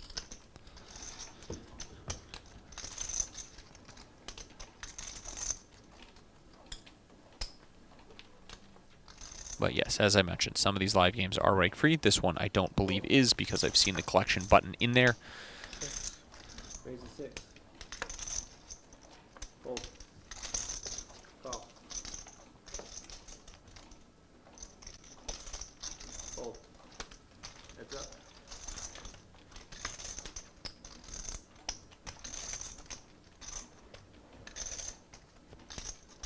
Check. 300. Call. Interesting spot here for Bill with the Queen 10 of hearts. Love to see a heart on this board if we're going to be floating, but Queen 10 still with some showdown value. Obviously has the gutter. Jung, gonna just give up with 10 high here, at least on the turn. Wouldn't be shocked if he does something on the river based on what we've seen. Nope, gives it up. Bill win with Queen high at showdown. I was just saying that since I woke up, I haven't eaten anything yet. All right, I Twitch chat, just now relax. actually We've been sleep so about good it. all day. I Chat's just been realized I fantastic. haven't eaten anything yet. Let's You normally order something. lay off the moderator. God, Right, usually I would half hour order. left. Well, it's okay. I think it's finishing soon. 30 minutes?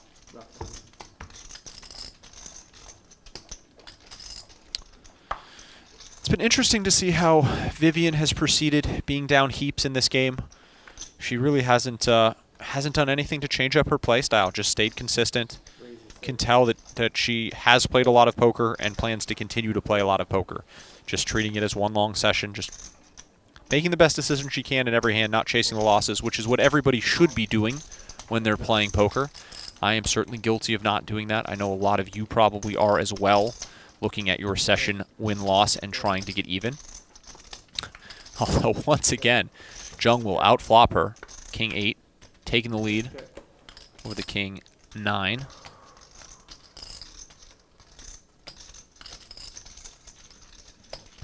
Quick check to showdown.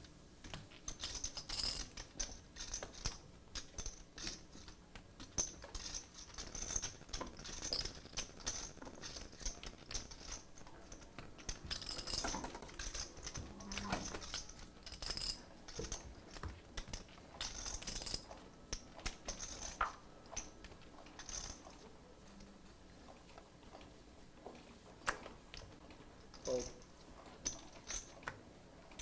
Fold. 1,000. Fold. Fold.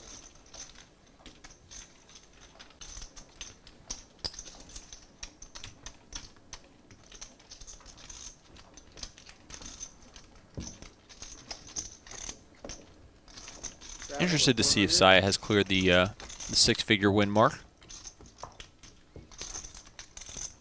When we get the final tally up there.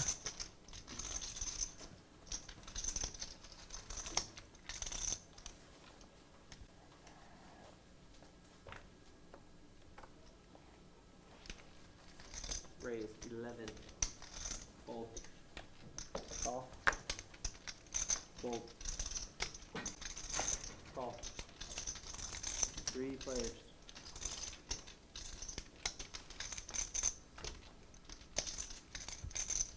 Check. Check. Check around.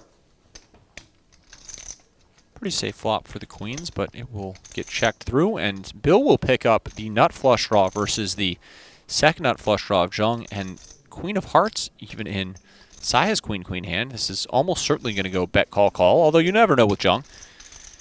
You can certainly flip in a raise here if he's feeling it. Call. No, he'll call. And, well, if Bill has any hope of getting out of the hole, he is going to need one of the very few hearts remaining in the deck on the river here. If you are a Bill Klein fan, you are hoping for a heart.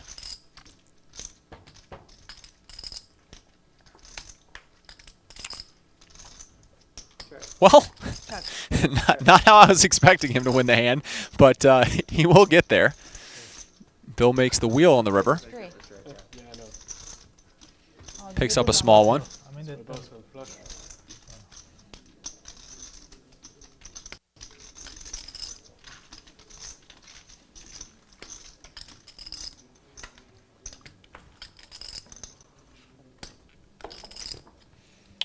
No flowers.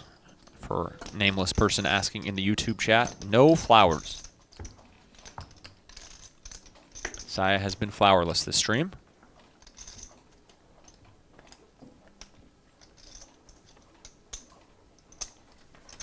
Crazy 6. Fold. Fold. Call. Fold. Heads up.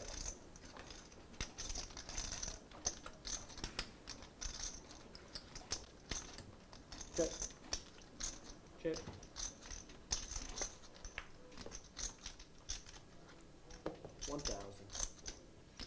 Sorry, Scott, in the YouTube chat. I appreciate your enthusiasm. The auto mod bot apparently doesn't.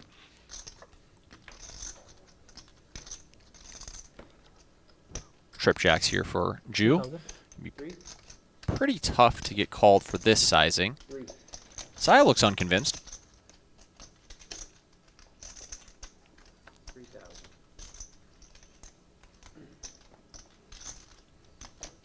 Wow, check.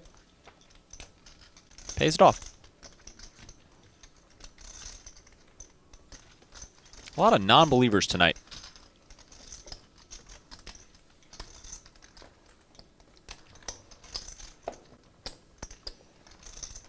Chuck saying, I feel bad for Vivian, would be tilted out of my mind and lose it all. Yeah, that's, I think, what a lot of players end up doing in her spot when you run as bad as you do to start a session like this, but she has stayed disciplined. Put a Band-Aid on the damages. Is really all you can do, is just play your cards. You can tell she's frustrated, certainly from the expressions, but has hung in there, played well. Fold. Fold.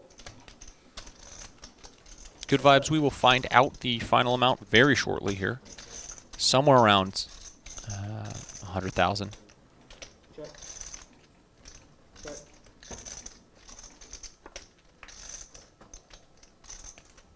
Check. Check. Alex Baker saying, let's go. Bill, a little late to the party here. Check. Check. King. Good. Thank you.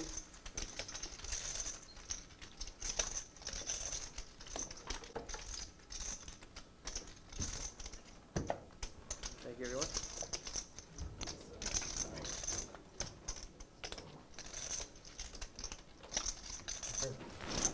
I don't have to ask. I know I didn't get you that thing. Oh, no way. We just talk about 每次上视频我都有人送花。 Oh my goodness, there are the flowers. again. Better late than never. Alright, thank you。 This time he late. 我都不知道是谁， Wow. 每次我 For those of you who don't know, 送花。 every time Saya is on live at the bike, apparently someone 好漂亮啊！ orders her Let me see the card. a huge bouquet of roses, and they are stunning. These are not cheap flowers. These are not what you guys are getting your fantasy girlfriends on Valentine's Day. These are the real deal. 2 to 3 dozen long-stemmed roses.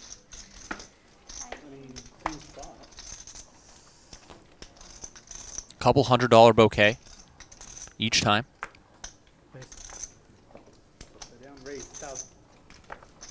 And it's a mystery delivery. She does not know who is sending them.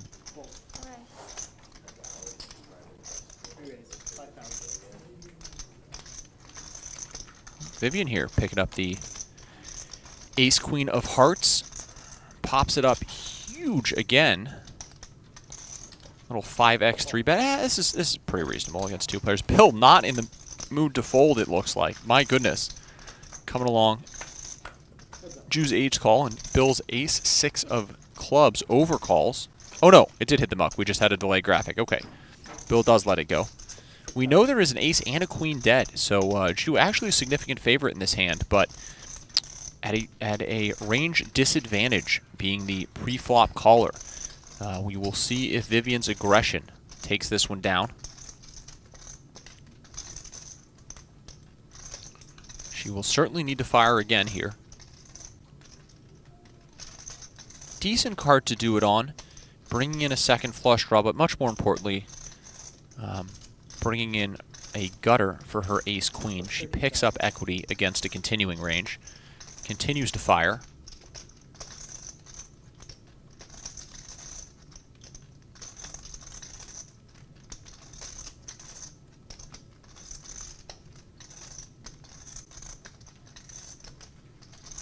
Little over half pot here, and Drew let it go. Finally, something going right for Vivian. You can see a little bit of relief on her face here.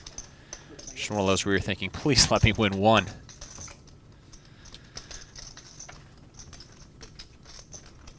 The Web 71, I see what you did there. I respect it. I like it.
Coming to the end of the stream.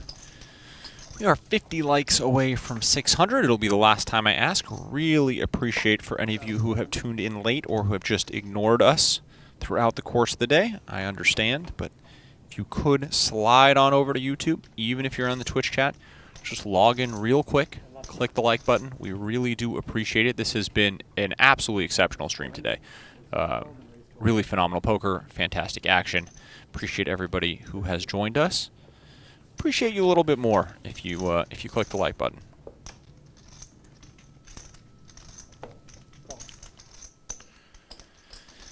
Kings versus 10s here. Kings with a 3-bet. Vivian with a chance to get a little bit more back. Bill not going anywhere with the 7-6 suited.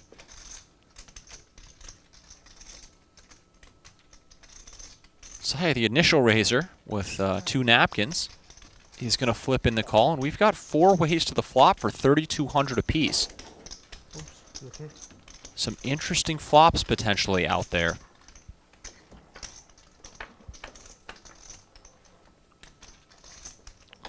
No one going to be very happy here. Saya picks up a little bit of equity with a gut shot. Bottom pair and a backdoor draw for Bill.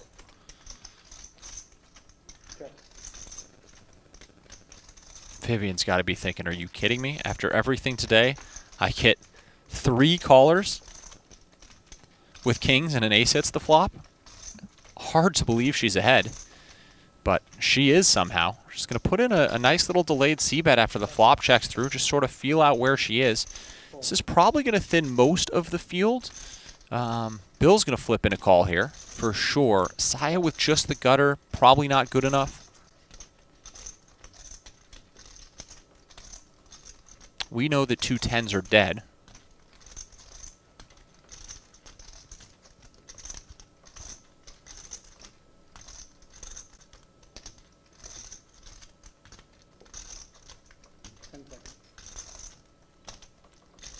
This would be pretty impressive if kings could get called 2 ways for value on an ace-high board here. Just circumstantial, of course, but would be best case scenario.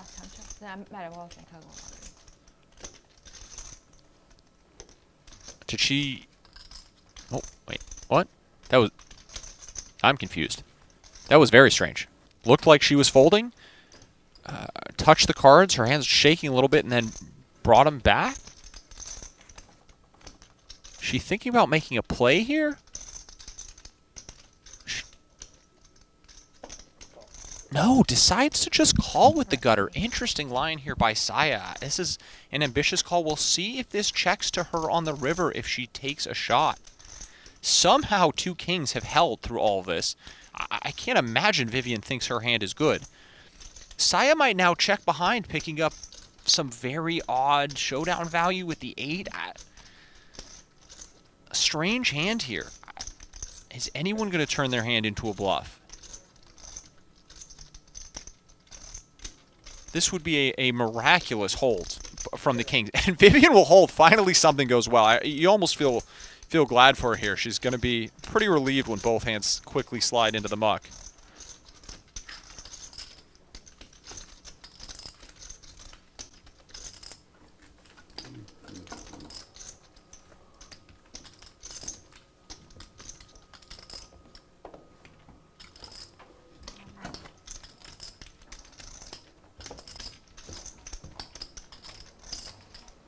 Wow, 4-way flop with kings, ace-high flop, and Vivian somehow gets 10K worth of value on the turn.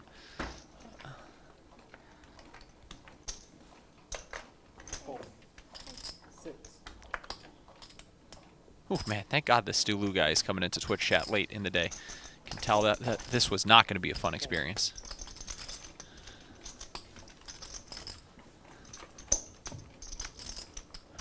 Appreciate how excellent most of chat has been today. Even you, Farang. You cleaned up your act on your last strike. Appreciate it. Thank you guys for keeping me company.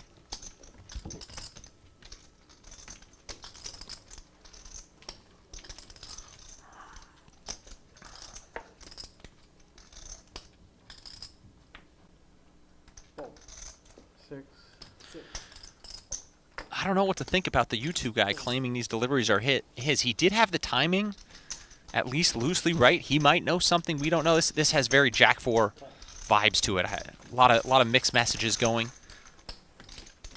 Hard to get a read on the situation. Man has no name, and you just typing from a blank account, claiming credit for the flowers. Did have some decent information about when they were going to be delivered. Seemed very confident that they were showing up. I don't know. Could go either way. Maybe he thought he had Jack 3. I don't know.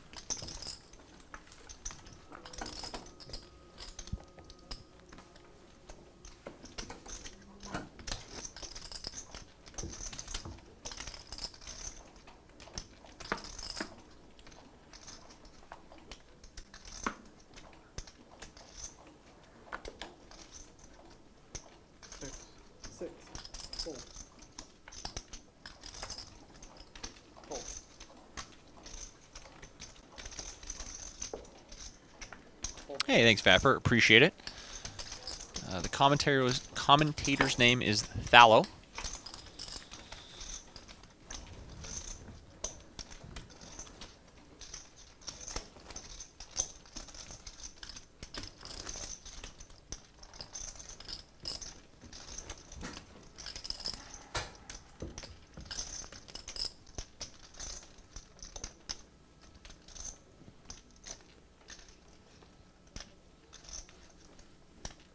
Jeez, there have been a disproportionate amount of aces and kings today, for sure. We have had some huge hands dealt. We'll see if he can get any action. Absolute dust so far on the table. Wow, just snap folds from everyone with only a few hands left. That's no fun when you're buried, get aces in an action game, and just get absolutely no action. Big winners so far are Jung and Saya, each up, I believe, north of 100,000. Although not after that hand. Saya's probably dipped back below the 6-figure mark. Jung comfortably up over 100K. Has played phenomenal today. Really, if you are getting here late and you enjoy poker, I strongly recommend going back and watching this VOD. If you've heard me do commentary before, I don't think I've ever said that. To be honest, this has been a incredible show. The first 3.5 hours were on fire.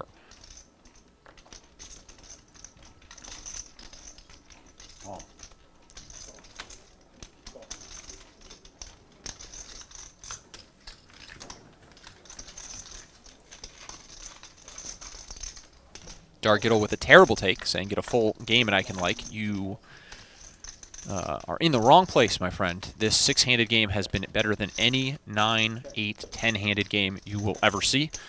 Just go back and watch the VOD and you will understand why. The action that the shorter-handed game allows for, much more creative hands, creative lines. You get a lot more bluffing because ranges aren't so tight.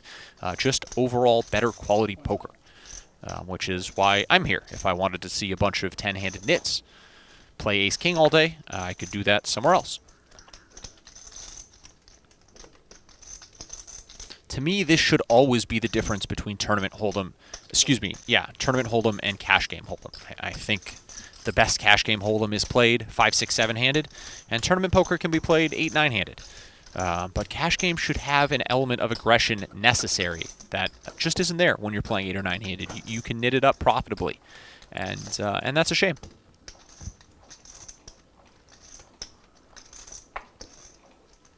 It's always good when somebody asks who the best player is and we get 3 different answers. Good sign for the game. I would say Saya, but Jung has played spectacularly today. Really, he has played well enough to the point that after watching him for one session, I would not be interested in playing with him. That's how well he's played.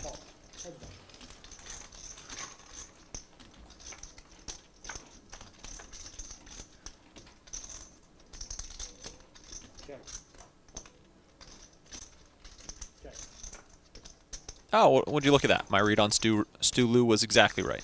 What a surprise.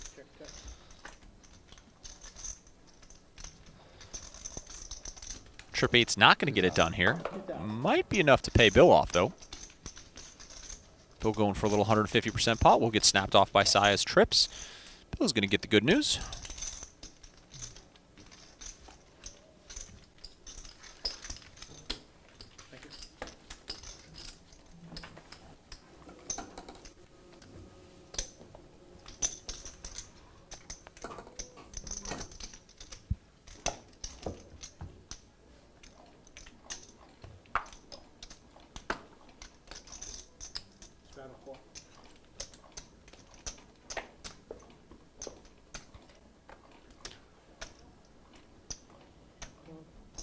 No, bro. Every player here is a better hold'em player than I am. Probably even Bill at this point.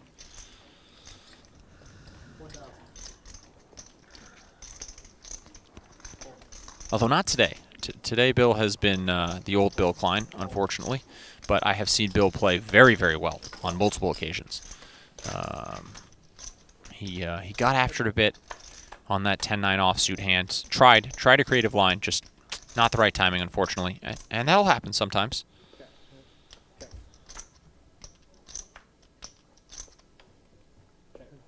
Nikolai, are you playing on Tuesday? If so, I will see you there.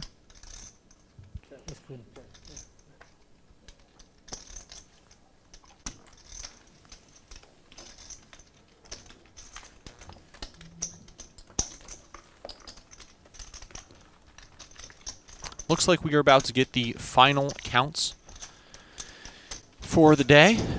Hope you all have enjoyed the show. It truly was an excellent one today. Look at those juicy V-pips. John getting punished by leaving. That seems unfair. Vivian dipped below the 40% mark, but not really her fault. She's cooled off towards the end. And here we see the final numbers. Jung racking up a $145,000 win. Saya north of 80,000. Ju with a healthy win. Won a little bit more than I thought, mostly from some earlier hands, I believe. Bill, the big spender on the day, down $120,000. Vivian clawed a little bit back, I guess. Still tough to feel good about a 77K loss. And John dipped out, down his 60K buy-in.